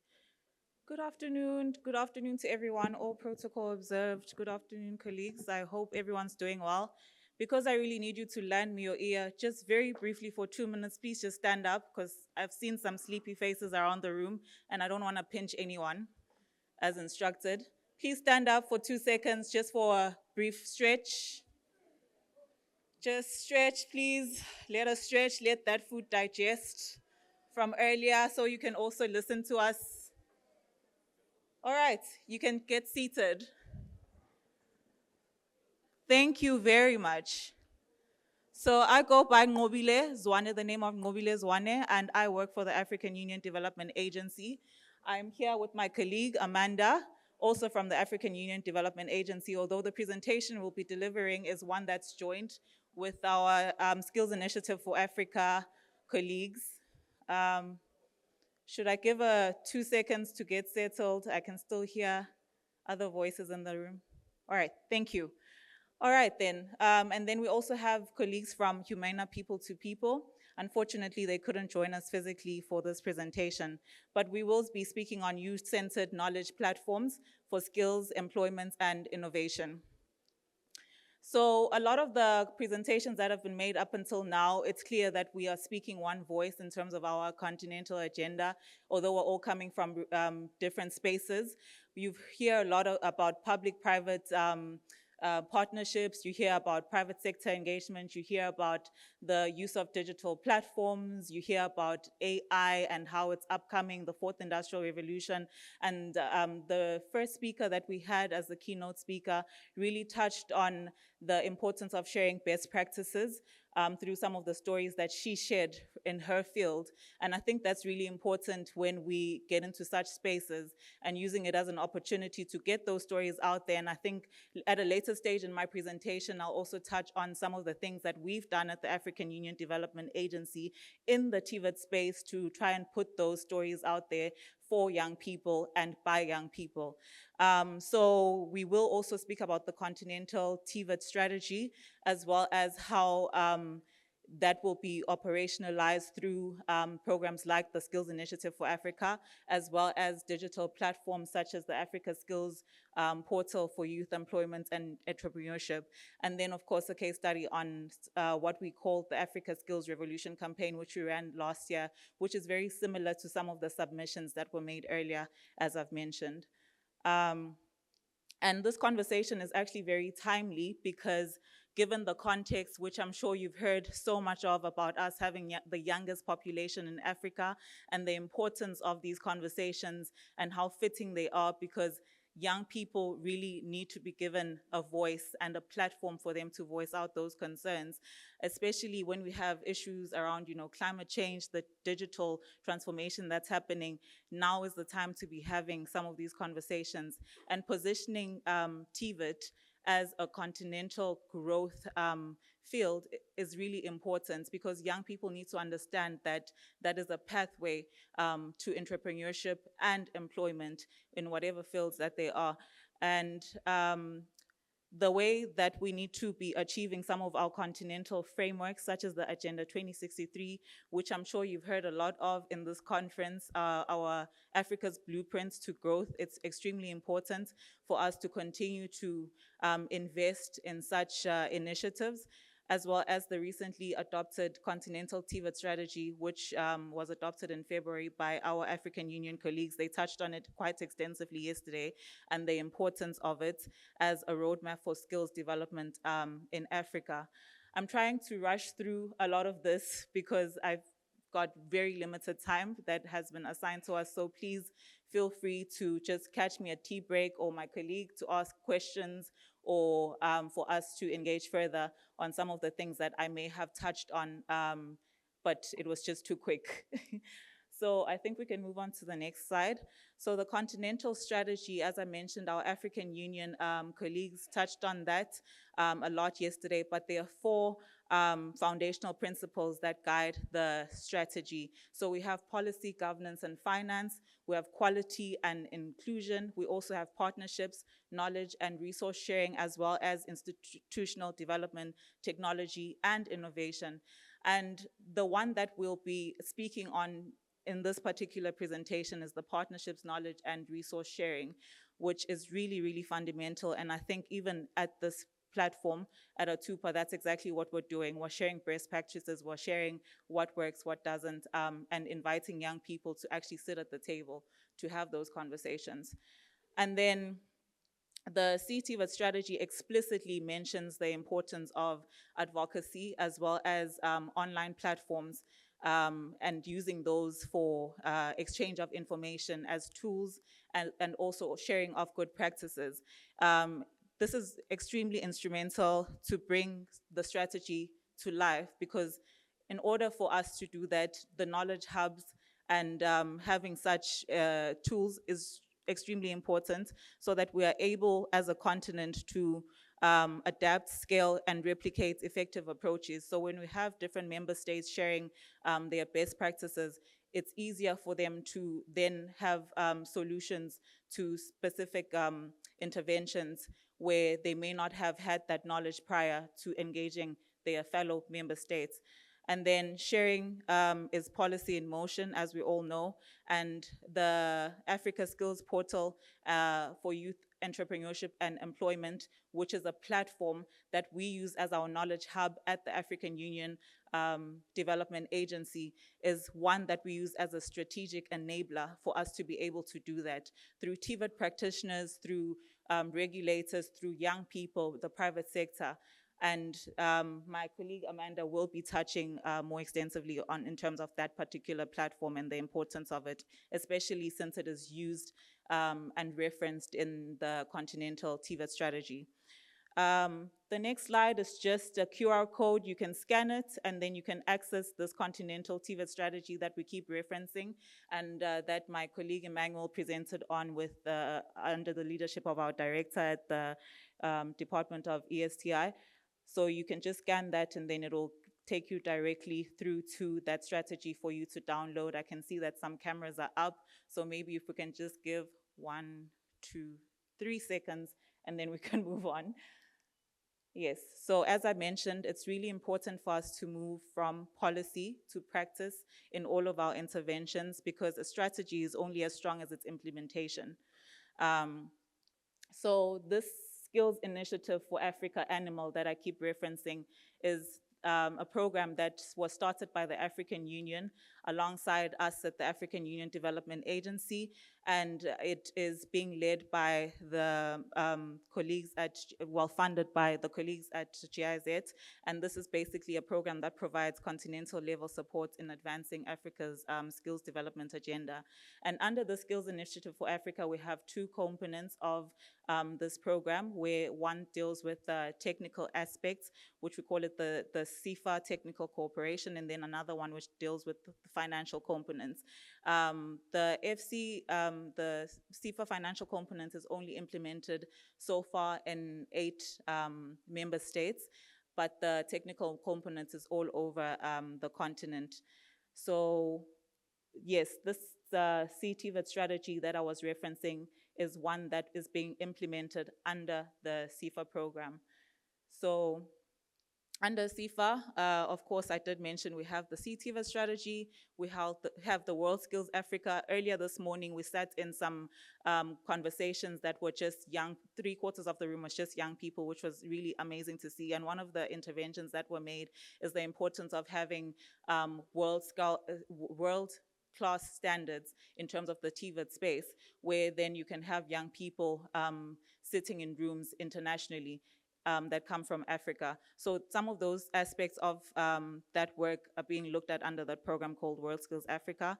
And then of course the SPY, which I mentioned, and then we also have the Africa Skills Week, which the first one took place last year, and we have the second one in October, again being led by Emmanuel. And the beauty that you guys have in the room is the fact that he is right here. So if you require more details as to how you can participate in Africa Skills Week, you can speak to our colleague from the African Union. And then, of course, the financial and technical cooperation, collaboration. So I'll just hand over for Amanda to take us through the Knowledge Hub of the Africa Skills Portal for Youth and Entrepreneurship.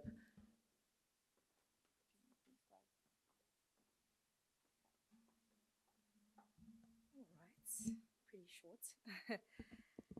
Good day, everyone. All protocol observed. This is pretty.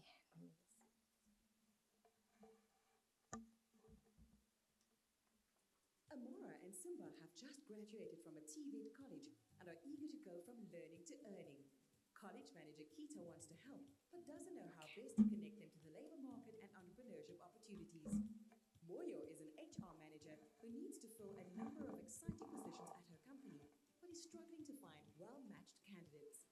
Permanent Secretary Tando, a policymaker in the TVET and skills development sector, knows she needs to find creative ways to bridge skills supply and demand. Director General Bimbani, a public service decision maker, wants to overcome implementation challenges so that he can transform Tando's policies into practice to bring about real change in both the formal and informal employment sectors. They are all moving parts in a youth skills and employment ecosystem, and they need to find ways to work together to leverage the potential of young people in Africa. With the youngest population in the world, they know they cannot afford to let the youth unemployment rate slide. If they want to stimulate sustainable development and change the future of the continent, they need to ensure that young Africans have access to quality education and decent jobs. But how? Where do they start? The answer is Aspire. Aspire is the go-to digital platform to find resources, share good practices, and connect with others across the continent. Aspire's free knowledge repository hosts a wealth of research and good practice examples, practical tools and guidelines, policy information, communities of practice, and a thriving online forum where registered members can engage with each other and discuss challenges and solutions throughout the continent. Visit aspire.org, register on the Aspire forum, and connect with your peers. Don't wait. Become a part of Africa's biggest youth skills and employment community today. All right, thank you so much. So I'm basically here in front of you to tell you more about the Aspire portal.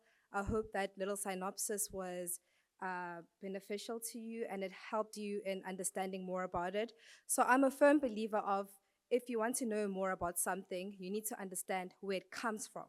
You need to know the history of it. So I'm going to be taking you through where we started when it comes to the Aspire portal.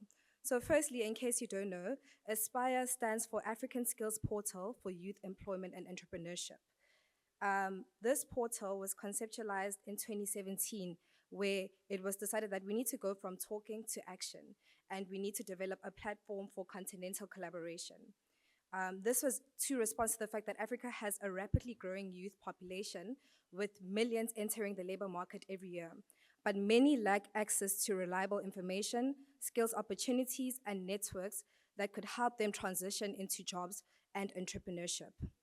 So in 2018, this is the inception phase where we find that there's a platform that's being made called the Skills Portal for Youth Employment, which was launched to harness knowledge and resource driving youth and, to harness knowledge and resources driving youth skills development. So in 2019, there was an evolution. So when you hear the word skills portal for youth employment, it doesn't resonate with being African. Nothing about it says this is African.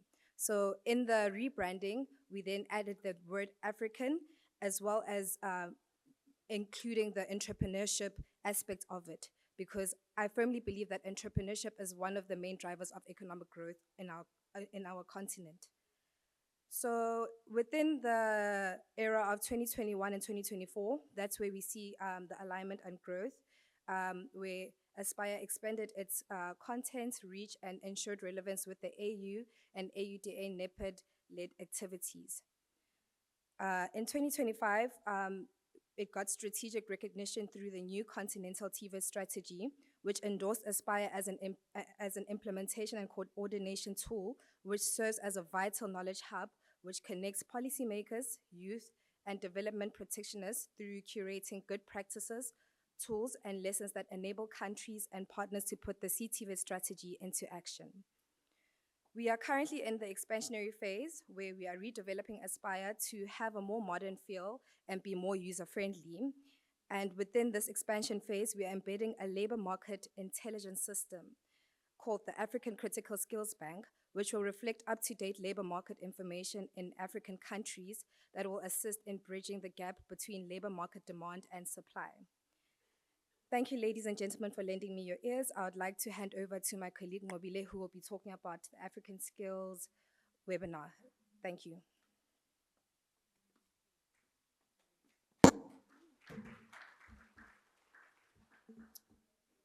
What's currently showing, is it the QR?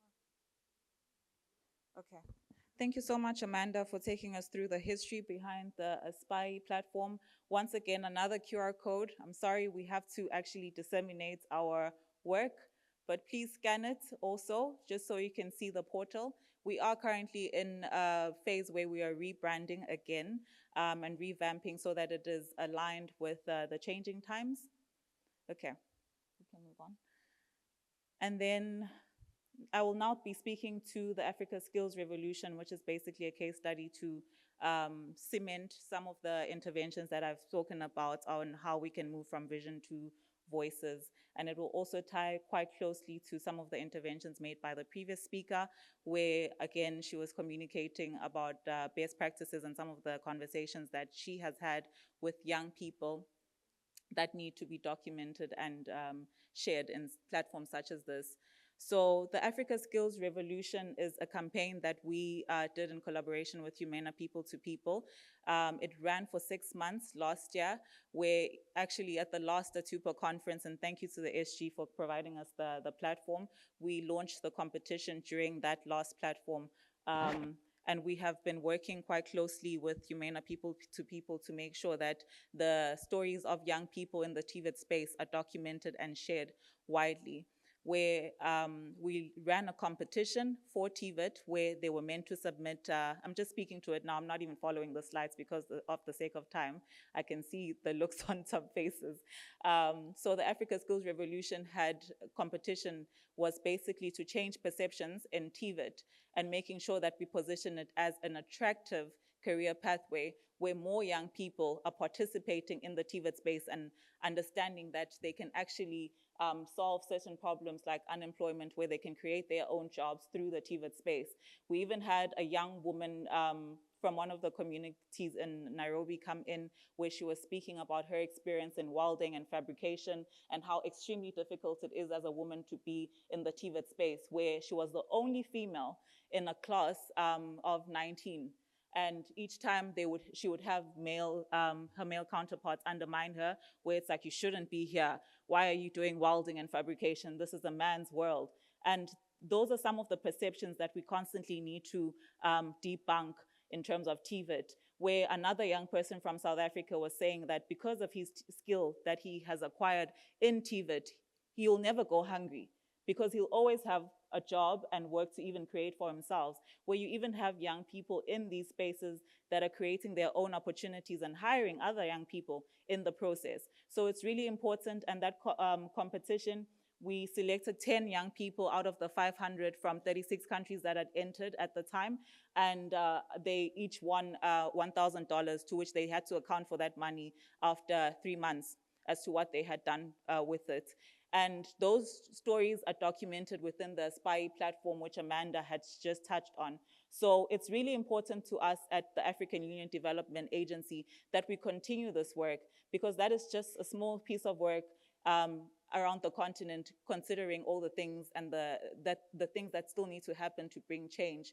And some of these changes are just on perceptions, which is why I said when I started, it really makes me happy personally when I sit in conversations such as these ones that are taking place, and you hear some of the success stories of people and young people that have come out of the TVET space and are thriving, you know, in the real world, because it says to the next young person, actually, it's possible. So I just want to encourage all of you to continuously share that, and I will close it off here instead of going through the entire slides, because they are quite extensive. And I think that the meat of the presentation has been touched on, and I will now hand back to our program director, and apologies that it took longer than the time you expected. Thank you so much.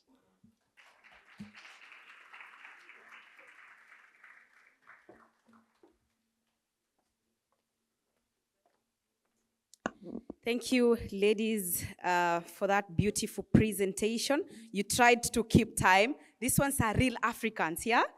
Let's give them another round of applause. On stage, I'll invite Engineer Mtangana from Bulawayo Polytechnic. Sorry? Okay, I am informed that we have one burning question. Yeah? Do we have questions? Okay. I know you had requested not to have Q&A, but there we have it.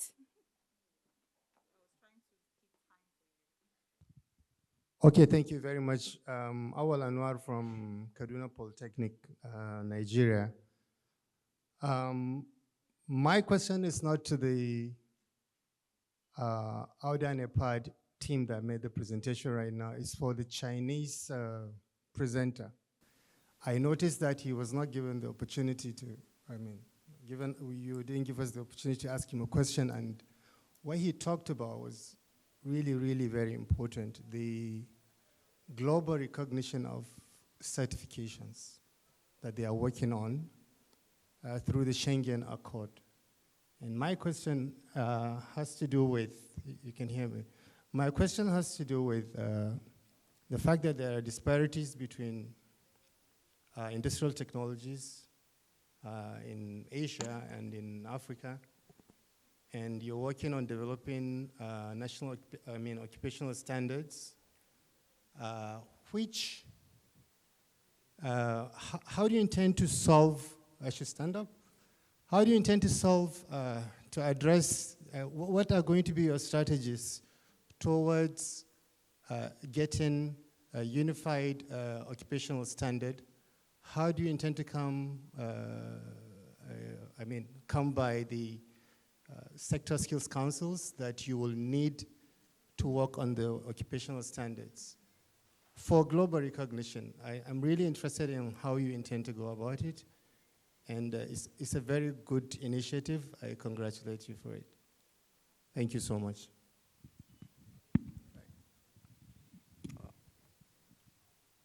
Okay, he could respond to that. Do we have a question for our speaker here on stage? Maybe I can respond later in private. Okay. He will respond later in private. So let's award our speakers. Okay, so this is Engineer Kalisto Muzongondi from Maswingo Polytechnic in Zimbabwe. He's gifting you.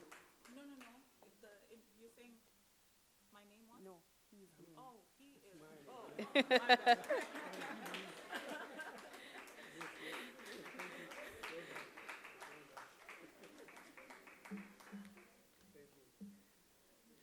you were giving me a new name. No. Thank you so much. I saw the expression on your face and I was like, wow.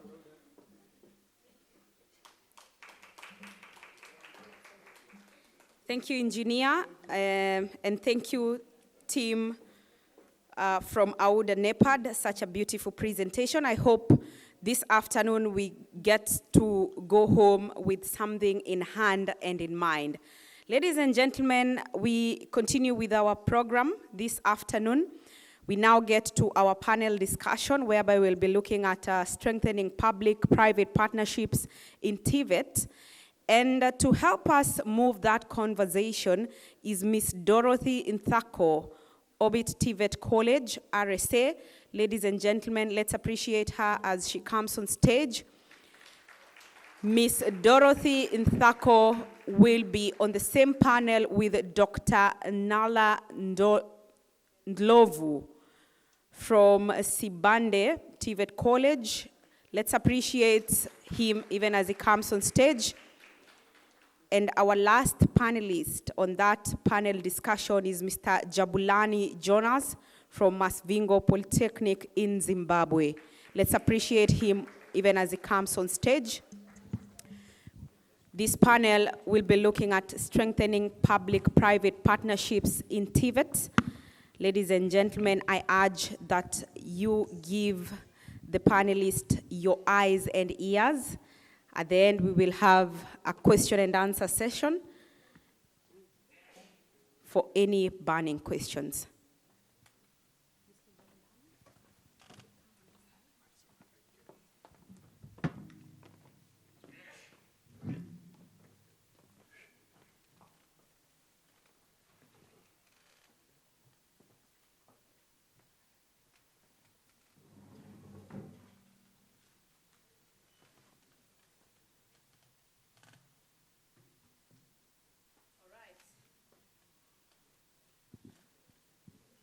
Check.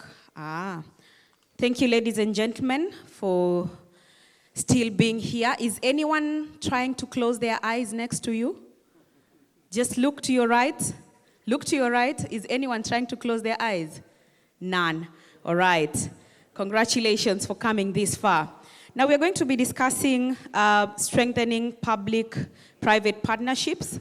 And to start us off is sitting very close to me, and that is Mr. Ndovu. Did I pronounce that name correctly? Yes, but the first name is Nhlanhla. Is what? Nhlanhla Ndlovu. That's the beauty of culture. I'm happy that I get to meet different people and that we get to even pronounce different names here. And so thank you for having me today, and welcome on stage. Please feel at home, feel relaxed, no hard questions for you. So let's speak about strengthening public-private partnerships in TVET. Speak to us about how this is panning out in your space specifically. Okay, afternoon, ladies and gentlemen. Afternoon, ladies and gentlemen. Afternoon. Okay, in my space where I am, I'm at a TVET College in Mpumalanga province in South Africa. I carried out a research study in my province just to inquire, to find out what are people's perspectives when it comes to the public-private partnerships, and also try to investigate, find out how these public-private partnerships are helping in the teaching and learning at TVET colleges. So I found out quite a number of things.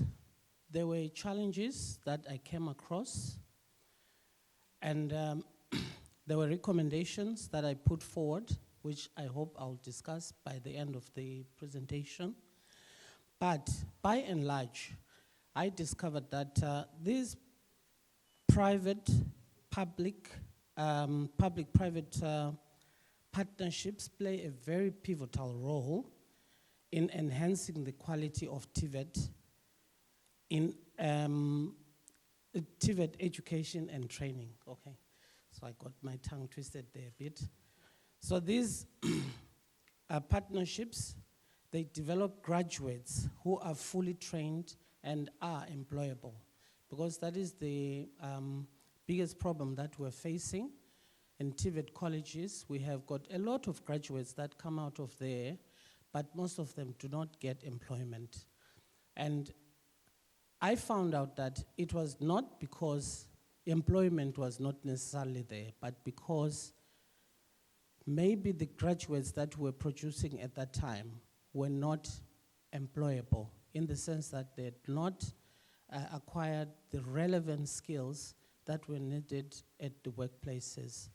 So, but the partnerships would then help in the sense that the students will be immersed in the workplaces and they'll get the skills that are relevant in the workplaces. So all key stakeholders need to work together for this TVET college education and training to remain relevant. So that is in brief. I'm saying that is from your perspective, Daktari, that's doctor. If you hear me referring to you as Daktari, please do not be shocked. Daktari is doctor in Swahili. Okay. Yes. No, that's fine. So let's hear from Miss Dorothy Nthako. What is your experience like in strengthening public-private partnerships? From your experience, what does an effective public-private partnership in TVET look like? Thank you, ma'am, for the question. Good afternoon, ladies and gentlemen. I am Dorothy Nthako, and I have conducted a study in some of the TVET colleges in the Northwest Province. And the findings of my study highlighted that there is still a need for TVET to partner with the industry in a sense that the type of students or the type of graduates that we supply the labor force with indicates that there is a mismatch between the training that they receive at the college and the actual work that they need to carry out in the industry. Some of my participants indicated that where they were placed, they found new machines that they have never seen in their entire study. And they were struggling to operate on the machines, and the industry was not happy with them, that because they had to take time to retrain them or to supervise them, and they indicated that takes a lot of their production time. So there is still a mismatch with the kind of training that is being received or rolled out by TVET and the kind of graduates that the labor force require. Thank you for that. We could hear from Mr. Jabulani Jonas from Zimbabwe, because the first two panelists are from South Africa, I understand. So it's good if we have a different perspective, isn't it? Are we still on the same page? If you can hear me, clap once. Great, great. Let's hear from Zimbabwe. How are things like? Oh, thank you very much, ma'am. Thank you for having me on this program. You might have observed that speaker after speaker that came here outlined that the major challenges of TVET are, one, underfunding. Then there is also this disparity between the skills that the graduates will have and the expectations of industry. And to a lesser extent, one of the challenges then is brain drain. So you'll find TVET by its very nature is an expensive form of training to begin with that requires a lot of funding and robust funding models. So given that, you'll find that on the other hand, the private sector is the consumer if we may say. Those are the ones that will require the graduates to work in industry. And therefore, they naturally must come together, the TVET institutions and the private sector, so that we try to cover up these challenges that I have mentioned at the beginning. And that's where really the conversation begins. And the private sector then could come in a number of ways that we will probably speak out as we go on, so as to prop up and improve the quality of training. To begin with, probably, the private sector, from my experience in my country, is involved in the formulation of the curriculum. When you formulate the TVET curriculum, you have industrialists not only participating, but they play a significant role, and they really say out what they expect and what they want the graduate to be like, so that the curriculum is compatible with their expectations. So at that very beginning stage of the TVET value chain, the formulation of the curriculum, we include the industrialists, we include the private sector. So as you go down the value chain at every other stage, you find there is significant participation by the private sector. Thank you. Still on you, Mr. Jabulani, maybe you could speak to us about how private partnerships in your country, what are the outcomes, and specifically in your institution and in your country now, which is Zimbabwe? Would you want to come again? How has collaboration with the private sector transformed outcomes in your institution? Okay, the collaborations, like I have said, they are pivotal. I've mentioned the curriculum. I would go on to mention industrial attachment, or OJET, where you have students having to go to do on-the-job training, and they will do that in industry. And when they do that in industry, it means the industrialists are actually the ones that are in charge and are assisting the students. So you find there is a lot of contribution from the industrialists in that respect. We also could talk in terms of what I would call in situ training. There are situations where training, like in earth-moving equipment or other plant that is not movable, sometimes you need to take the students on site so that they would really get the competencies from there. And we'll only be able to do that with the cooperation and participation of the private sector. Okay. Yes. Thank you. Okay. Okay. I know, Mr. Jabulani, it's okay, you can pass the microphone to Dorothy.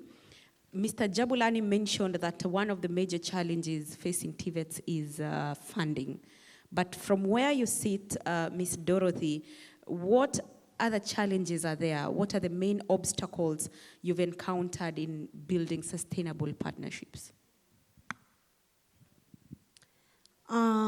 There's numerous factors contributing to that, including the curriculum, like my colleague here has already mentioned.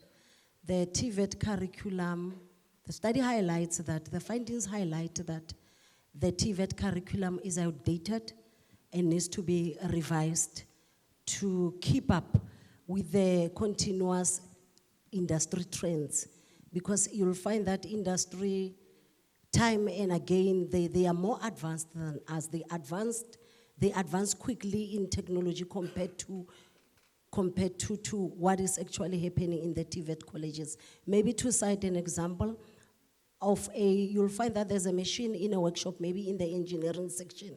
Whilst the students are still using that machine to prepare for the workplace, in the industries, they are already advancing and getting machines that are in line with the new technology. Okay. So I align myself with what my colleague has already indicated to say the industry needs to be brought on board to inform the TVET curriculum, because at the end of the day, we are the TVET sector is the one that supplies them with the workforce. He has already indicated that there's a need for the industry to inform the TVET curriculum, and then maybe to add on that, if we can come up with mentorship programs where we have industry specialists being mentors, mentoring TVET students to ensure that they are in line with the training that is being done in TVET, is in line with the kind of graduates that the industry requires. Thank you. Doctor, back to you. Maybe you could add something on the challenges that are there in private partnerships that you have experienced in your capacity and specifically in your institution? Yes, I think when I was carrying out my research, at that time we still have the NCV program. We had the National Accredited Technical Education Diploma, which is the NATED program as well. If you look at how they are structured with the NCV program, the students are exposed to the theory and the practicals at campus. The workplace is not compulsory, so they don't have to do the industrial attachment. But with the NATED one, they've got the theory, they don't have the practicals, and then they go to the workplace for 18 months internship. Now, that causes a lot of problems because with the NCV program, the graduates graduate into the world of work not having had any experience in the workplace. But with the NATED program, they have the opportunity to do the 18-month industrial attachment, but they did not have practicals at the college. So when they get there, it's a whole new world for them. And the employer is also time conscious. They don't have enough staff to orient the students when they come to the workplace. However, things have changed. We now have got the occupational courses whereby the students will be exposed to the theory and the practical at college, and then they'll go and have the industrial experience. So you have got 3 in 1 right now. So we are happy that the Department of Higher Education and Training has listened to some of the frustrations and challenges that we faced with the NCV program and the NATED program, and they have developed now the new occupational courses, which seems to be a well-rounded kind of approach. The curriculum that my colleagues are talking about here for the occupational courses is not developed somewhere by the department on its own and imposed to the lecturers and colleges, but now there's a multi-stakeholder consultative process that includes also the SETAs, the industrialists like Ujabulani was saying, and the lecturers, the college lecturers, the experts in the universities. And this program is set to start. I think by 2027, the department hopes to have phased out the NATED program and phased in the occupational courses program. Yes. And so having talked about challenges, definitely we ought to look at what the advantages are. So we could start with you. What are the advantages? I assume you are talking about the advantages of these public-private partnerships. Yeah. Yes.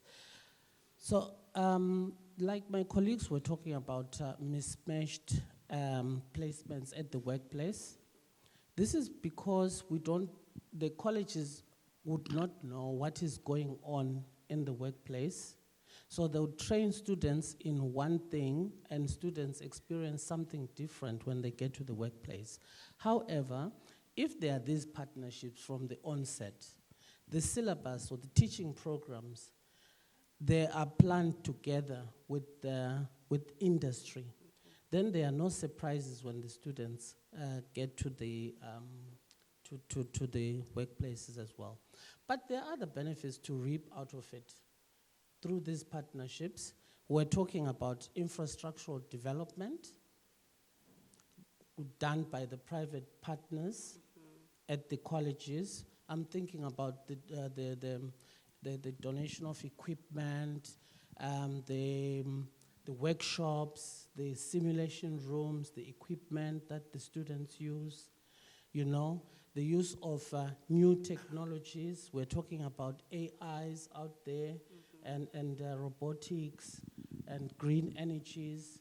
So this cooperation, this partnership between the colleges and the stakeholders, if I can just broadly call them that, would really make sure that at the end we get the best graduate who will be employable at the end of it all. Because we don't want to train students for the streets, but we want to train them for employability. Yes. Thank you. Ms. Dorothy Ntako, you could speak to us about how you ensure that partnerships are sustainable. We are now looking at the sustainability and the long-term impact. So how do you ensure that partnerships are sustainable beyond short-term projects?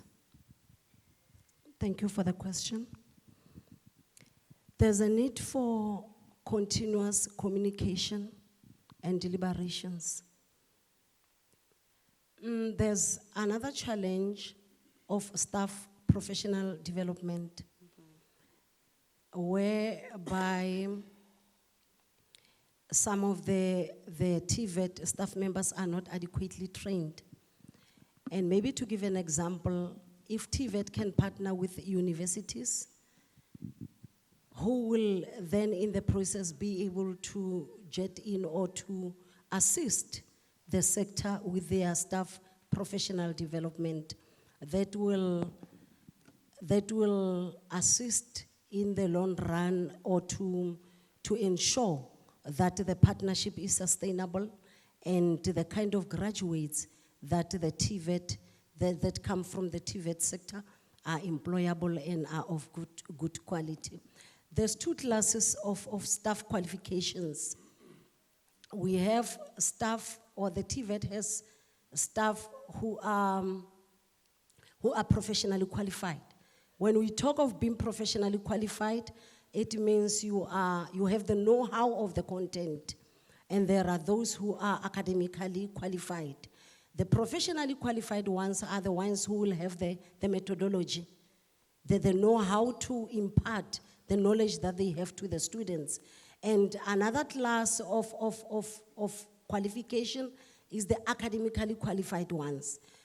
There's this cohort of staff members who have academic qualifications.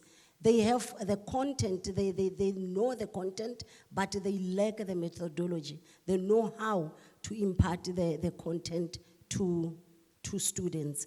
That is where the universities and maybe the universities of technology will come in to ensure that we have adequately, or TVET has adequately trained staff who are able to produce the workforce that meet the needs of the industry.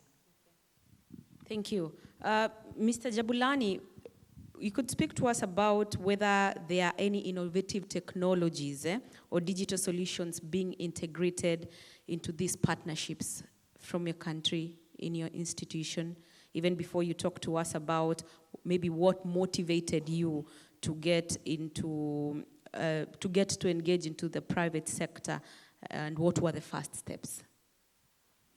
Okay, what motivated us to go to the private sector, like I've mentioned earlier on, is to try and fill in the gap. Like, for instance, if we were to work out the curriculum together with industrialists and work the training programs together with them, and have them also sometimes to have the students or the during training. In that way, you are assured of a good product at the end of the value chain, because the industrialist is involved throughout. So the issue then of that disparity then falls off.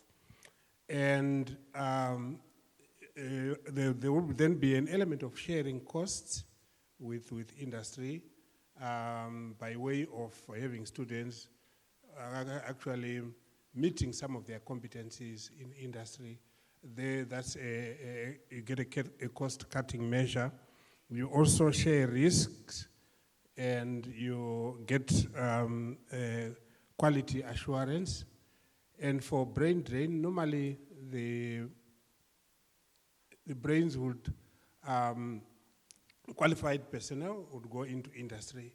But you find our students will have a time when they are having part of their training in industry. So it means they will still be working with those that have run away from the institutions and are in industry. They will still contribute to the training of the students. And also, we could rely on technology transfer, even as students go on attachment, different companies, different experiences, and we put that together, cross-pollination of ideas, and that then will take us to a certain level in terms of the quality of the graduate. Okay, and speaking of students, how do you ensure that these partnerships benefit students in marginalized communities? Okay, there are training partners who would come in with programs that are really intended for the marginalized. We have the mantra that we are leaving no one behind. So in that case, it means you would then have partners like NGOs, like church organizations who would assist. And there are also programs that are designed by the government that are outreach programs, where you are to actually take training by way of projects to the communities. So you are carrying out some work in a given community, then you get the marginalized students from there to participate, and they get skills imparted. We call that the ISWEP program. We do have that, so that we are really, our training programs are not leaving anyone behind, not even because they do not have a certain level of entry requirements, but entry requirements could still be lowered to accommodate them, and you find in most cases they acquire skills and become very good practitioners at the end of the day. Okay, let's hear from South Africa. How do you ensure these partnerships benefit students from rural and marginalized communities? Ms. Dorothy, maybe if you could take that. And then I see Dr. here has, okay. Okay, we've got 50 TVET colleges in South Africa, and each college is at 52 now.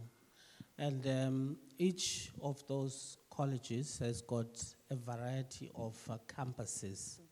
And some of these campuses are in the rural areas. So we make sure that everybody who goes to the TVET college benefits from these partnerships that we have with our stakeholders. Yes, so by the very geographic setup, there are campuses also in the rural areas. So students don't have to take buses to go to town to access the TVET colleges. They are where they are in their communities. Okay. Yes. Thank you. Before we take question and answers, before we get into that session, before we get into the Q&A, probably I could get parting shots or any other remarks that you have on strengthening public-private partnerships in TVET.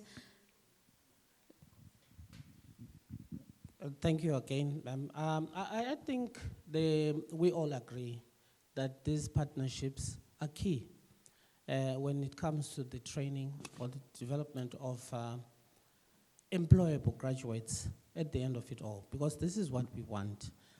These partnerships not only assist the students, but also the lecturers, because some of the partners train our lecturers as well.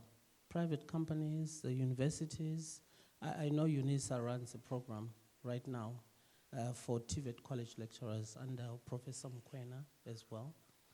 There is funding that we benefit from our partners.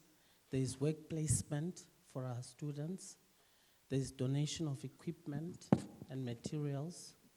Sometimes there is also cooperative researches that go on between TVET colleges and industry and so on. So I think if they are well, the trick is to manage these partnerships very well, to manage them, to monitor the students when they're out there at the workplaces, so that the process is not just sending students to the industry for compliance, but it should be sending the students to the workplaces so that they learn, they acquire the skills that will be necessary for them to be employed. Okay. So it is to immerse them into the real world of work, to use that expression, so that at the end they are employable. So it is the employability of the students that we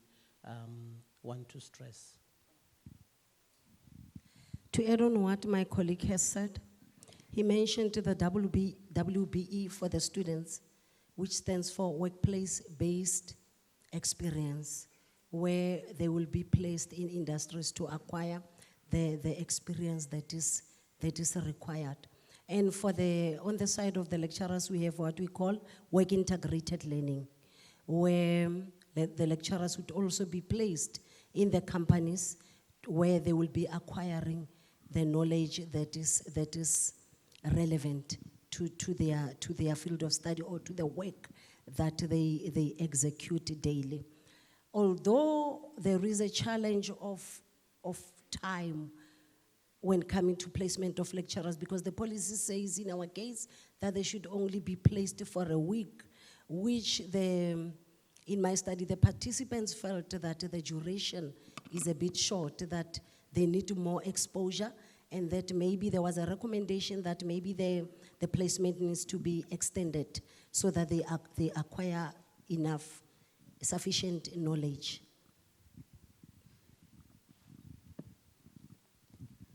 Thank you very much. As a parting shot, then I would say it is essential that the private sector works together with TVET institutions throughout the TVET value chain. It means then that they should be involved in curriculum development, they're involved in assessment, they're involved in industrial attachment or internship, industrial visit, infrastructure development, capacity building, which means they help in the staff development or upgrading of staff members. As I've mentioned, in situ training, all that is essential so that there is cost cutting, there is risk sharing. They could also be involved in collaborative research. The learning institutions, training institutions and industry, so that they really solve actual and pertinent problems in industry. And also training equipment and consumables also are shared in the same manner. Okay. Thank you. Thank you, Mr. Jabulani Jonas, that is from Masvingo Polytechnic in Zimbabwe. Thank you, Dr. You said Ngwangla Lovu from Gatsi Bande TVET College, RSA, and Ms. Dorothy Ntako Orbit TVET College, RSA. Ladies and gentlemen, it's now your time to shoot your questions to our panelists right here. If you have any questions, just by a show of hand, then we will have the microphone passed down to you. Do we have an extra microphone? I see a hand at the back. Okay. Do we have another microphone on that other side?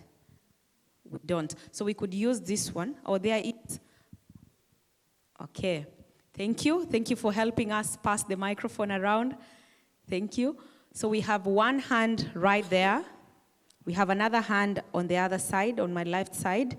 So if we have two microphones, we could have one moving to that side as soon as he finishes. Thank you. Yeah, thank you for your presentations and discussions so far. I'm Dr. Denny from Osun State Government Circuit, Nigeria. Yes, private-public partnership is what the TVET institutions need now for skill development and to aid each country to grow, especially in this industry 4.0. But an aspect that is most important is capacity building in terms of the teachers. Now, you emphasize students going to industry, especially in South Africa now, for 18 months industrial skill acquisition. Technology improves even within short time. The teachers at these different institutions also need to go to industry for some training within short period. So I want you to take note that it's not only the students that needs to go to industry for skill acquisition for 18 months. Even the teachers at those institutions also need to go to industry because most of the tools or machines or equipment at the industry are different from those available at the institutions. So as both the students need to acquire more knowledge through the exchange program at the industry, so also the teachers also need to do that. So please take note in your final submission. Thank you. Thank you so much. We have another question on my far left at the back. And there's another one right here at the middle. Do we have an extra microphone that could go round, apart from the one that's going round right now, so we could save on time?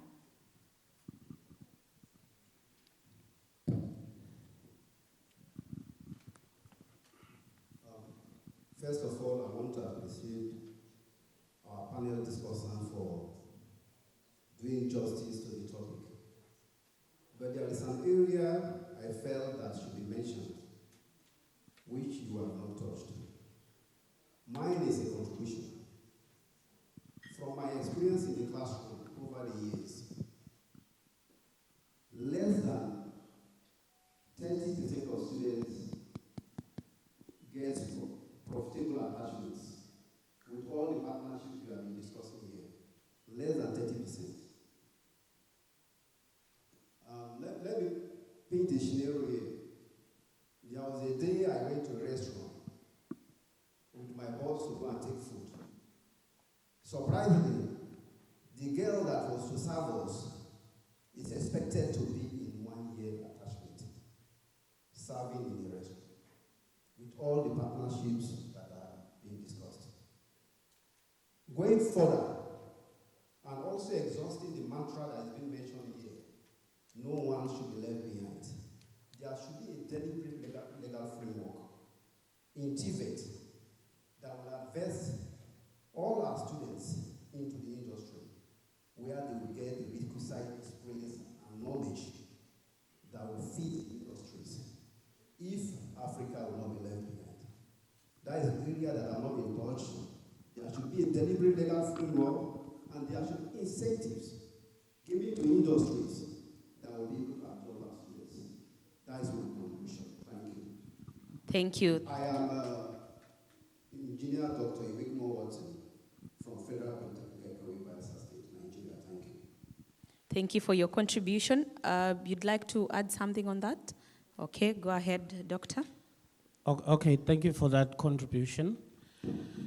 With the NATED program that I was talking about, the 18 months industrial attachment is compulsory.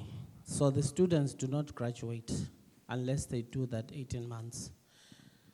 And then with the occupational courses that we are phasing in now as well, the industrial attachment will be compulsory. So that means the student will not graduate until they have that industrial attachment.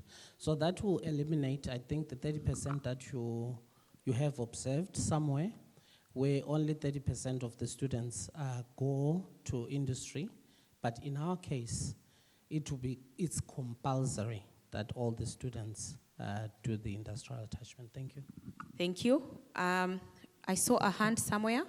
Thank you. Please stand up, start by telling us your name, and then if you have a contribution or a question to the panel. Thank you,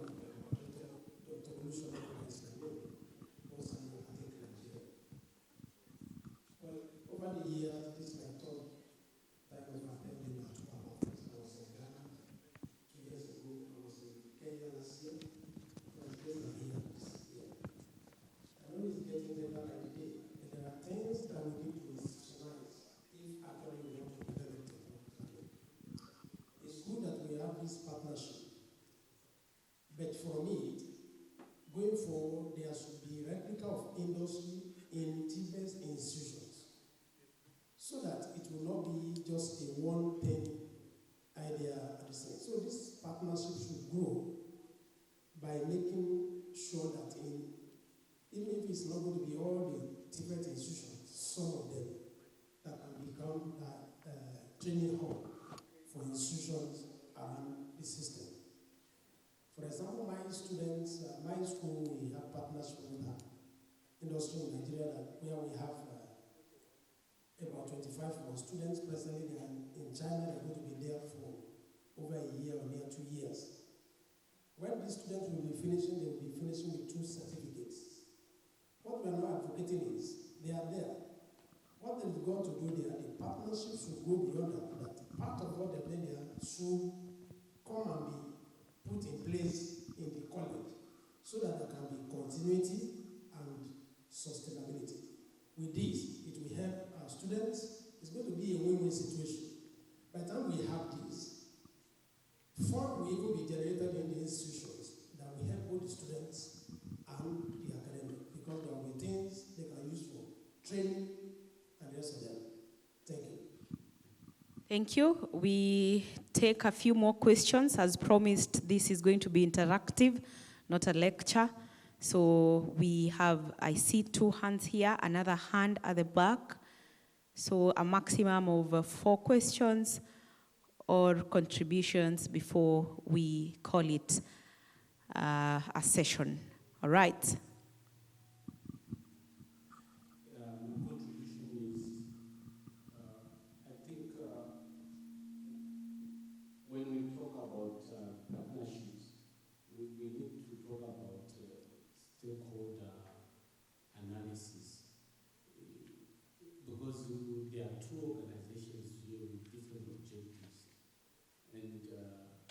They will always be a mismatch, and there's always power dynamics.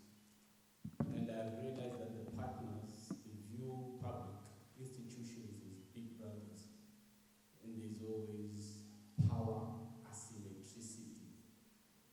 When the government institutions stop showing a lot of power, and also the industry wants knowledge.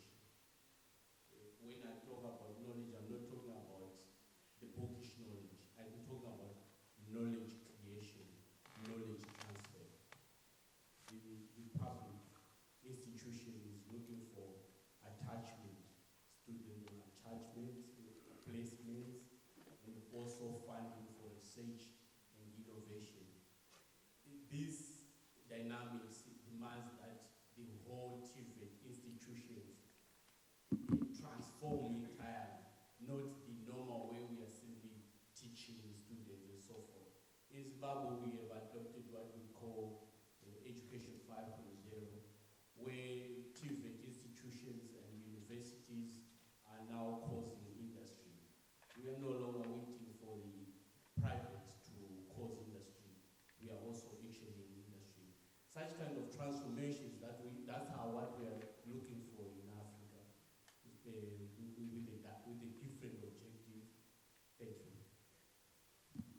Thank you. There's a hand next to you. Thank you very much. I just want to use this opportunity. My name is Dr. Rector of the State Institute of Technology, Besa. Because this opportunity offers a kind of peer review mechanism, and I want to offer this so that it can enrich the discussion. We should shed ourselves of some arrogance that is peculiar to education.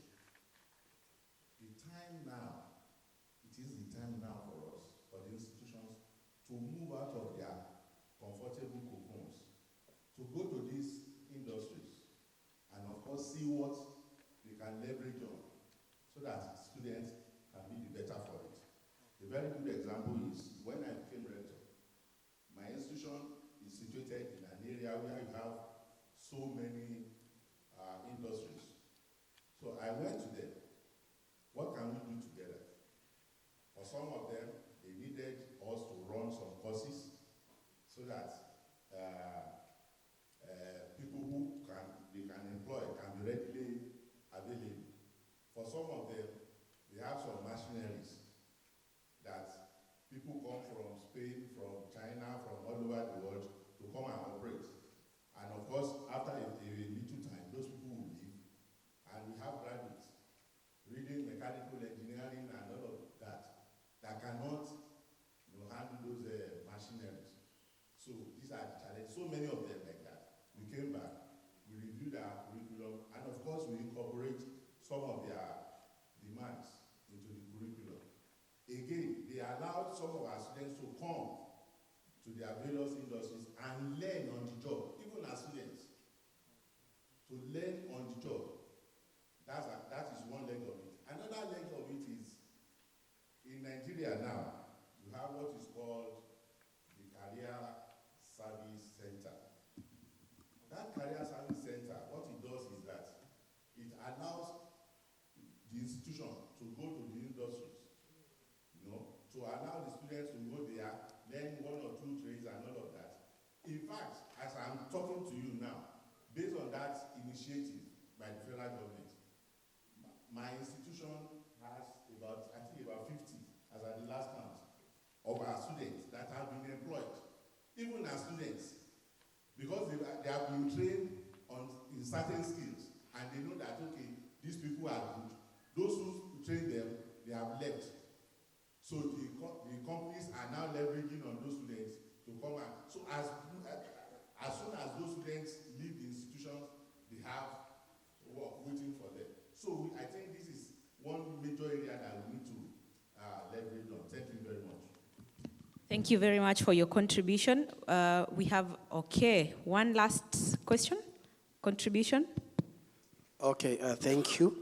My question goes to the South African panelist. I wanted to ask, do corporates in South Africa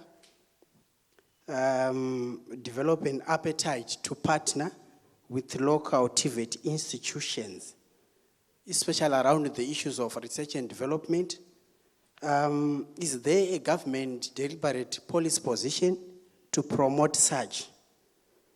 Especially if we look at issues to do with high-end innovations, if we can also, in the response to that, make a reflection, how does also remote institutions, TVET institutions, benefit in such kind of arrangement if they are in? Thank you.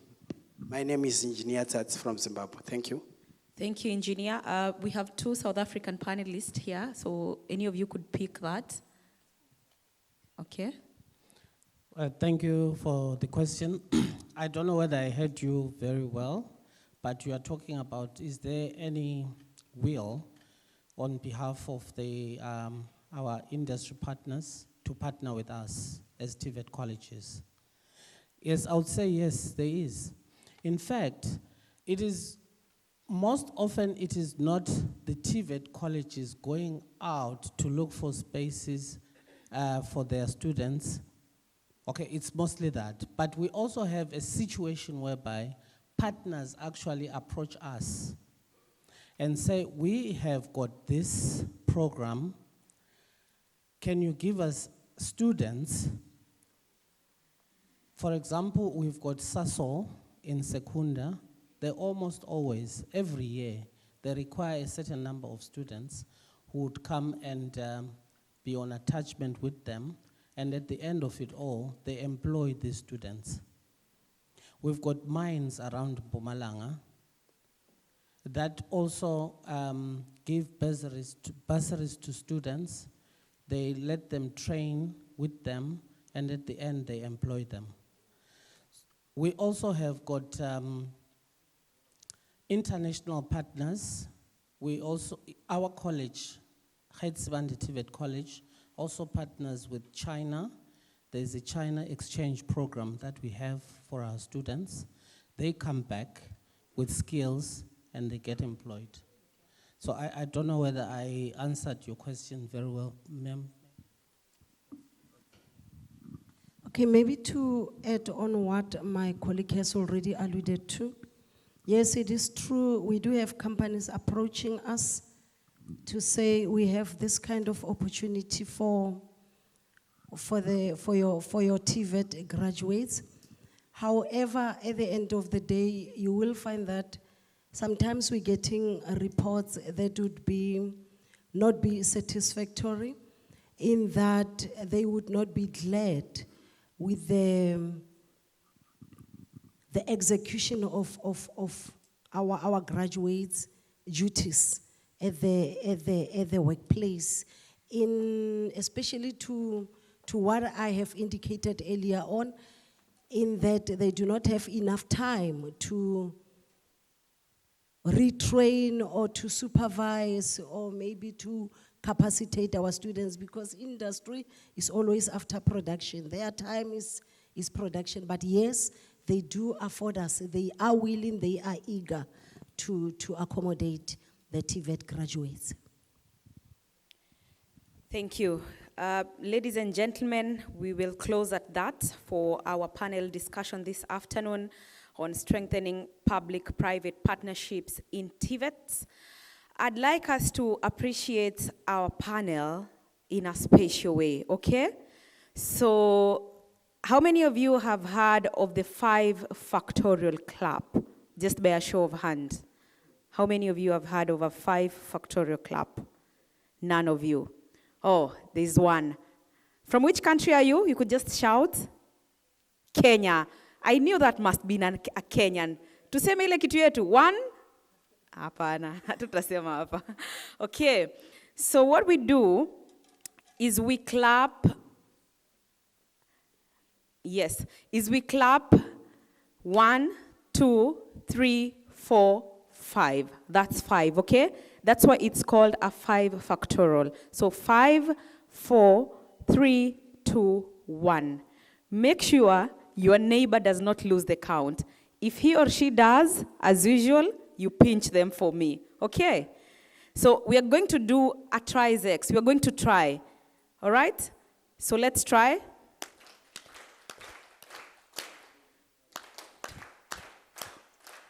Okay, let's start again. So we are doing this. 1, 2, 3, 4, 5. 1, 2, 3, 4. 2, 3. 1, 2, 1. Are we together? And if your neighbor loses the count, you pinch them for me. So let's appreciate our panel.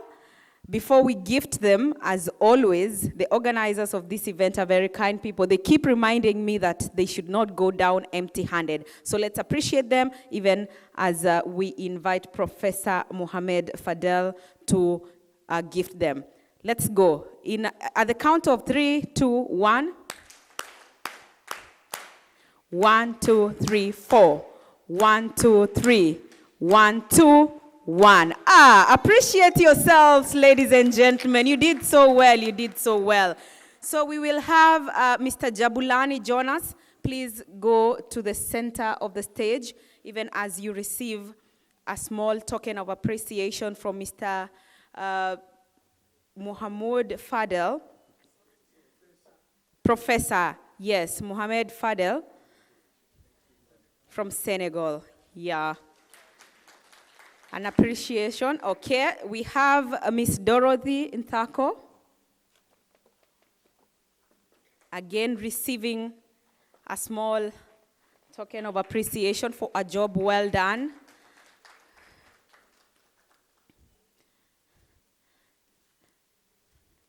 Lastly, we have that name, eh? Please remind me. Eh? Dr.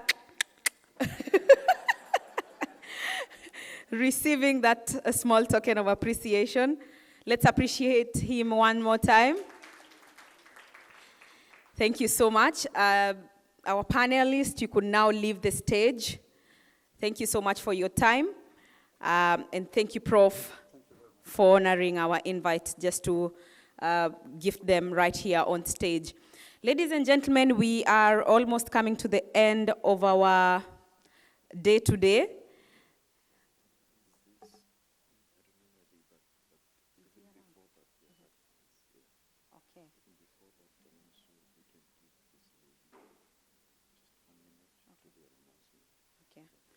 So before we move on with our program, I am informed of an announcement. You could come forward, please. And then we will have the African Union Commission session. I don't know if you're here. Okay, thank you. Thank you and good afternoon. My name is Pina Mphahlele and I'm a member of the organizing team. My part is communicate details of the gala dinner, which is scheduled to take place tomorrow on Wednesday at 6:30 for 7 o'clock at the capital Zimbali. It's a place within the city. In terms of times of departure, shuttle arrangements have been made and the shuttles will depart from the entrance of this hotel from 5:30, and the shuttles will also return after the dinner. And should you be using own transport, please note that an entrance code will be required, and you can please be able to get the code from the office which is opposite this venue. In terms of the dress code, it's traditional or black tie. And we kindly request if you can bring along your name tag as a form of a pass. Thank you, and we're looking forward to host you tomorrow evening. Thank you. Thank you for that very important announcement. Ladies and gentlemen, if you have people from your country who were not here while that announcement was being made, please make sure you pass down that information to them concerning the gala dinner tomorrow. I know we are all excited about it, aren't we?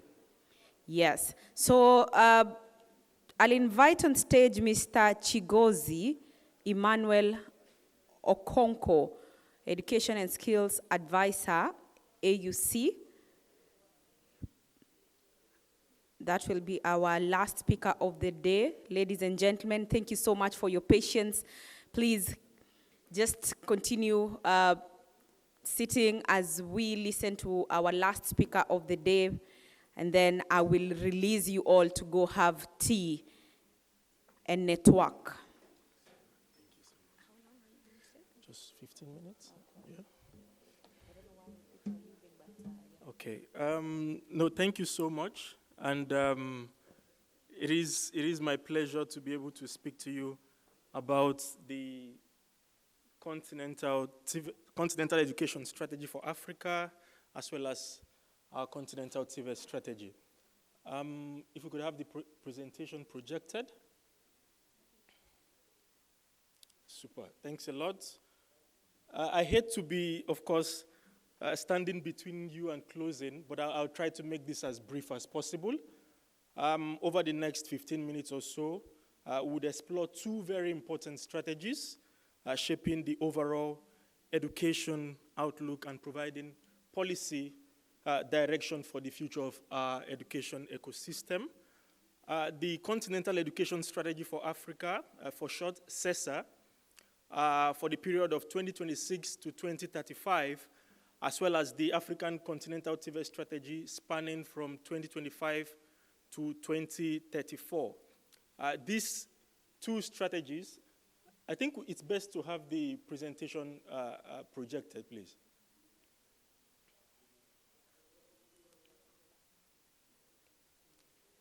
Instead of my face. I know I look good.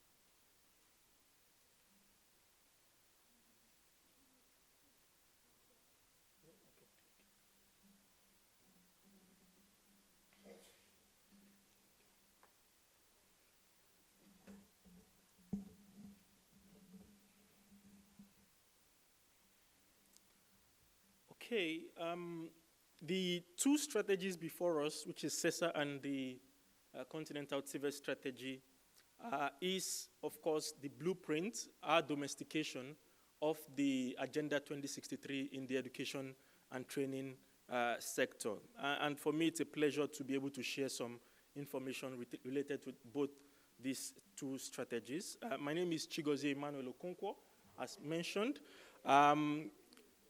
CESA is fundamentally about two or three key elements. It is about basic human rights for every individual in our continent.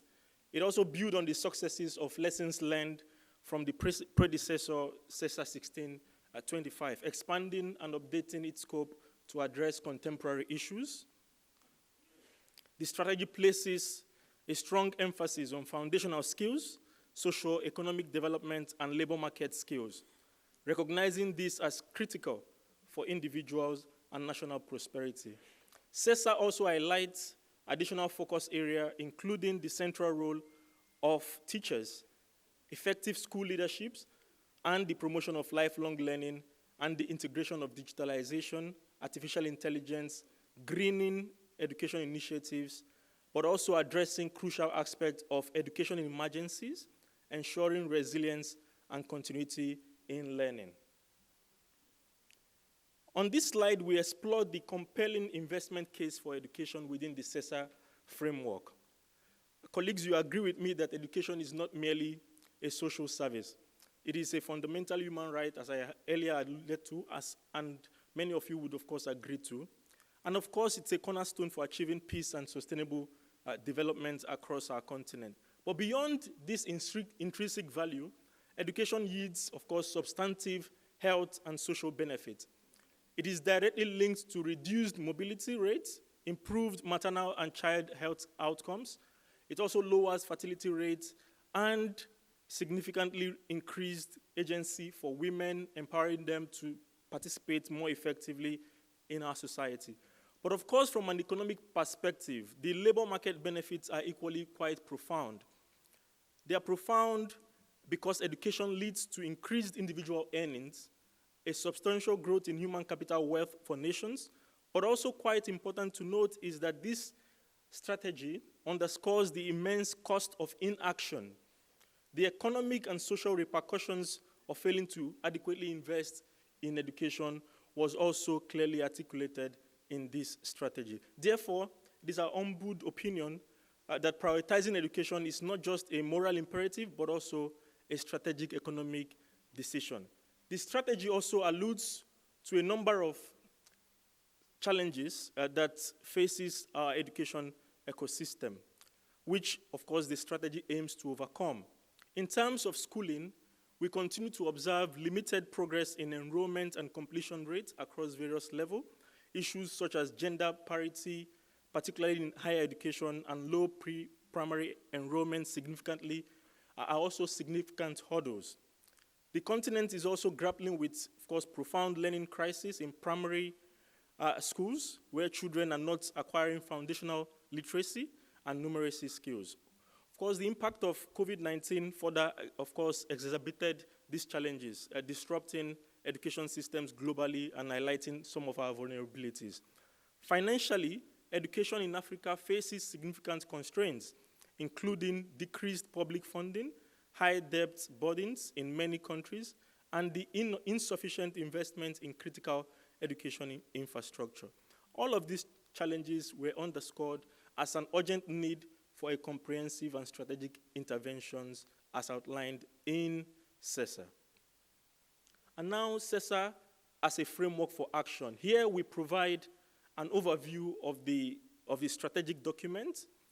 The overarching vision is, of course, to foster an integrated, prosperous, and peaceful Africa driven by its own citizens. This is, of course, as part of the overarching vision of the Agenda 2063. The strategy is, of course, meticulously structured around 6 key strategic areas, each with 3 specific objectives complemented by 2 additional objectives focused on implementation and monitoring as well as evaluation. This results in a total of 20 objectives designed to guide actions. These strategic areas are categorized into 3 main components, as you can see on your screen. The foundation level, which includes strategic area 1 on resource and enabling environment, strategic area 2 on teachers and educators, pillars represented by strategic area 3 on basic education, focusing on foundational and social-emotional and labor market skills, encompassing elements comprising of strategic area 4 on higher education and TVET, strategic area 5 on second chance programs and lifelong learning, and the last strategic area, which is on gender, equity, and inclusion. This, of course, provides a very holistic framework that ensures that all critical aspects of our education ecosystems are rightly addressed in a coordinated manner. Our next slide speaks to or elaborates these specific strategic areas and their core objective within the Continental Education Strategy for Africa. The first strategic area focuses on resource mobilization and enabling environment, emphasizing evidence-based policies, robust governance, sustainable funding, strong partnership, updated curricula to meet current challenges like digitalization and greening, expanding infrastructure are some of the key elements that this strategic area enumerates. The strategic area 2, which is dedicated to teachers, educators, and caregivers, aims for improved teacher policies, enhanced education and professional development, increased attractiveness to the teaching profession, investment in school leadership, particularly for female leaders. The strategic area 3, which is on basic education, seeks cost-effective approaches for early childhood education, foundational learning, investment in social-emotional skills, and the promotion of 21st century labor market skills, including ICT, artificial intelligence, STEM education, STEAM education. The strategic area 4, which is the higher education and TVET strategic area, focuses on strengthening links between TVET and labor markets, but of course expanding access and quality to higher education and incentivizing research. The second to last strategic area, which is on addressing second chance programs and lifelong learning, really seeks to expand opportunity for out-of-school children. Finally, the last strategic area, which is gender, equity, and inclusion, seeks to promote equality in and through education. Of course, reducing the cost of schooling for equity and ensuring that inclusiveness is there for those who are vulnerable and at risk. Together, all of these strategic areas are designed to be interconnected, but also mutually reinforcing. And I think for us as TVET stakeholder, I will very quickly move to the Continental TVET Strategy for Africa. Some of my colleagues had earlier alluded to the provisions of these strategies through the key pillars. I'll touch on them very briefly, but to say that the vision is very much the same, very much aligned to the overarching Agenda 2063. This includes, of course, specifically equipping youth and women, as well as vulnerable groups with the necessary skills. The strategy is aligned totally with the broader vision of Agenda 2063, which envisions the Africa we want, and the UN sustainable development goals, particularly those related to quality education, decent work, reduced inequalities, and the likes. This alignment ensures that TVET efforts contribute directly to continental and global development goals. The next slide highlights the context and persistent challenges within the TVET sector. I'll be speaking to the already converted. I think these are issues that you are all well aware of. But to say that an evaluation that was done last year on the previous TVET strategy revealed quite a number of issues, a number of challenges.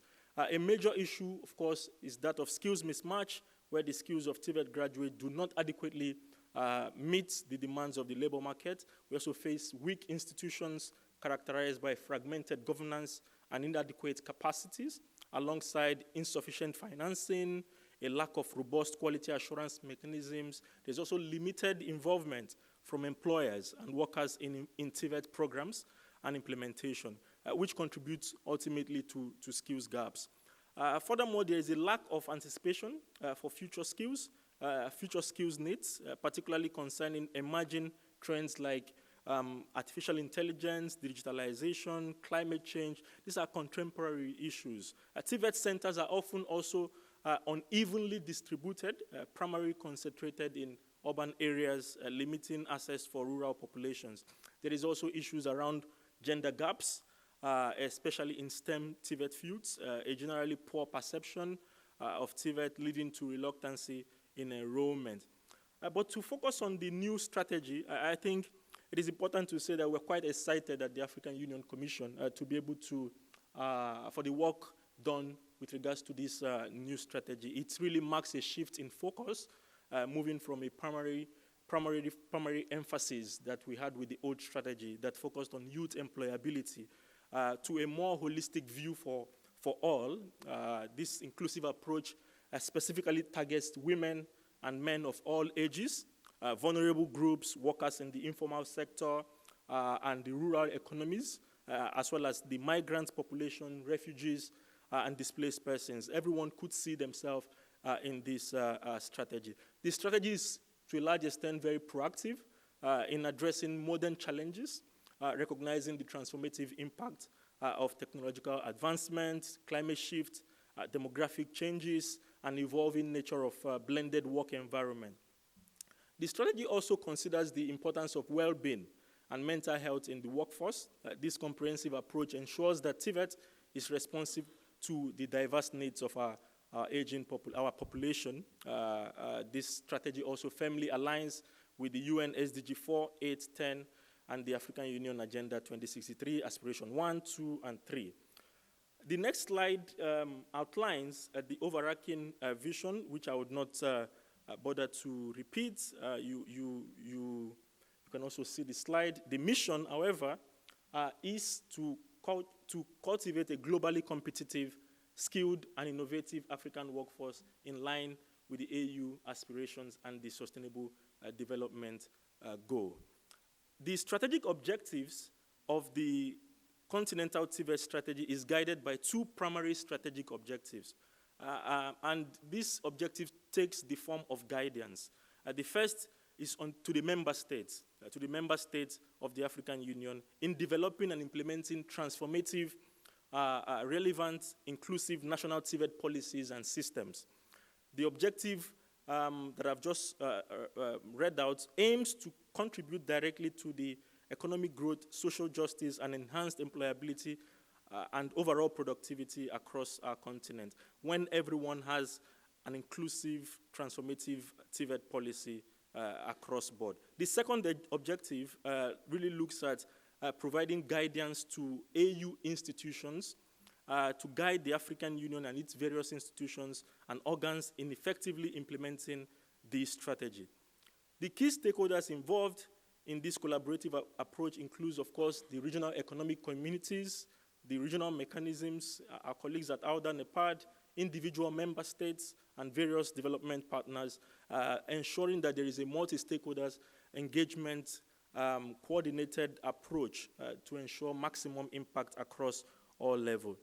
The guiding principle are three interrelated guiding principles, which are also underpinned on the transformation of TVET across board.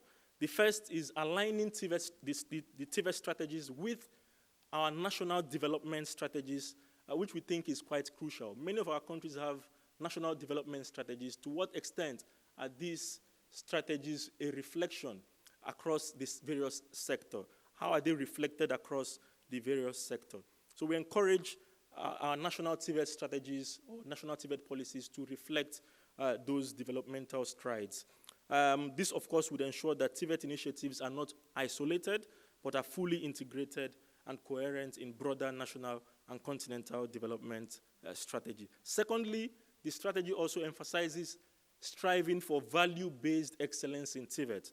This means promoting high-quality, ethical, and value-driven TVET programs that meet both international standards and specific needs of local context.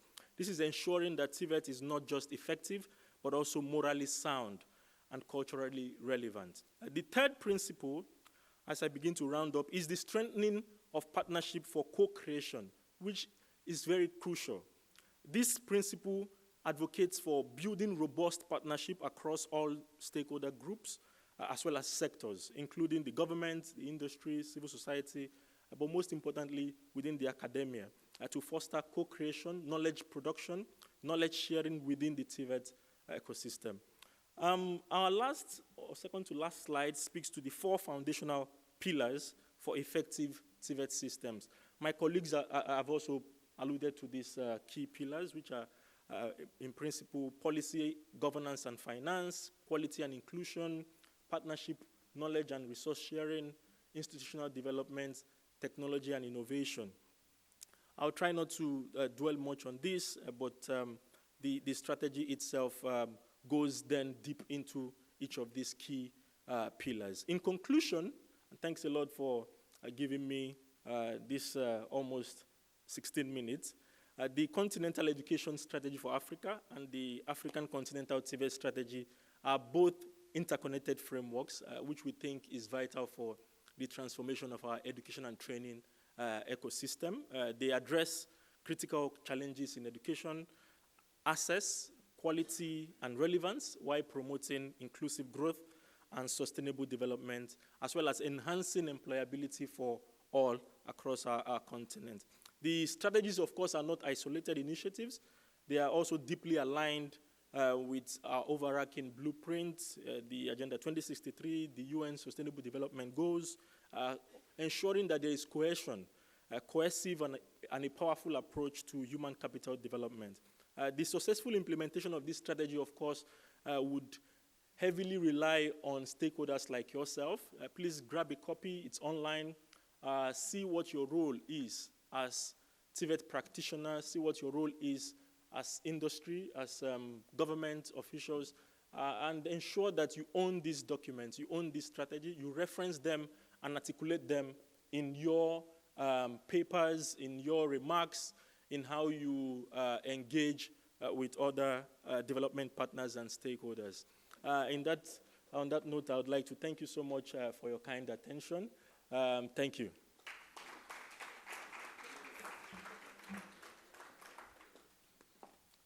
Sorry, one last. My boss earlier this morning mentioned please can you project this Africa Skills Week slide? Yes.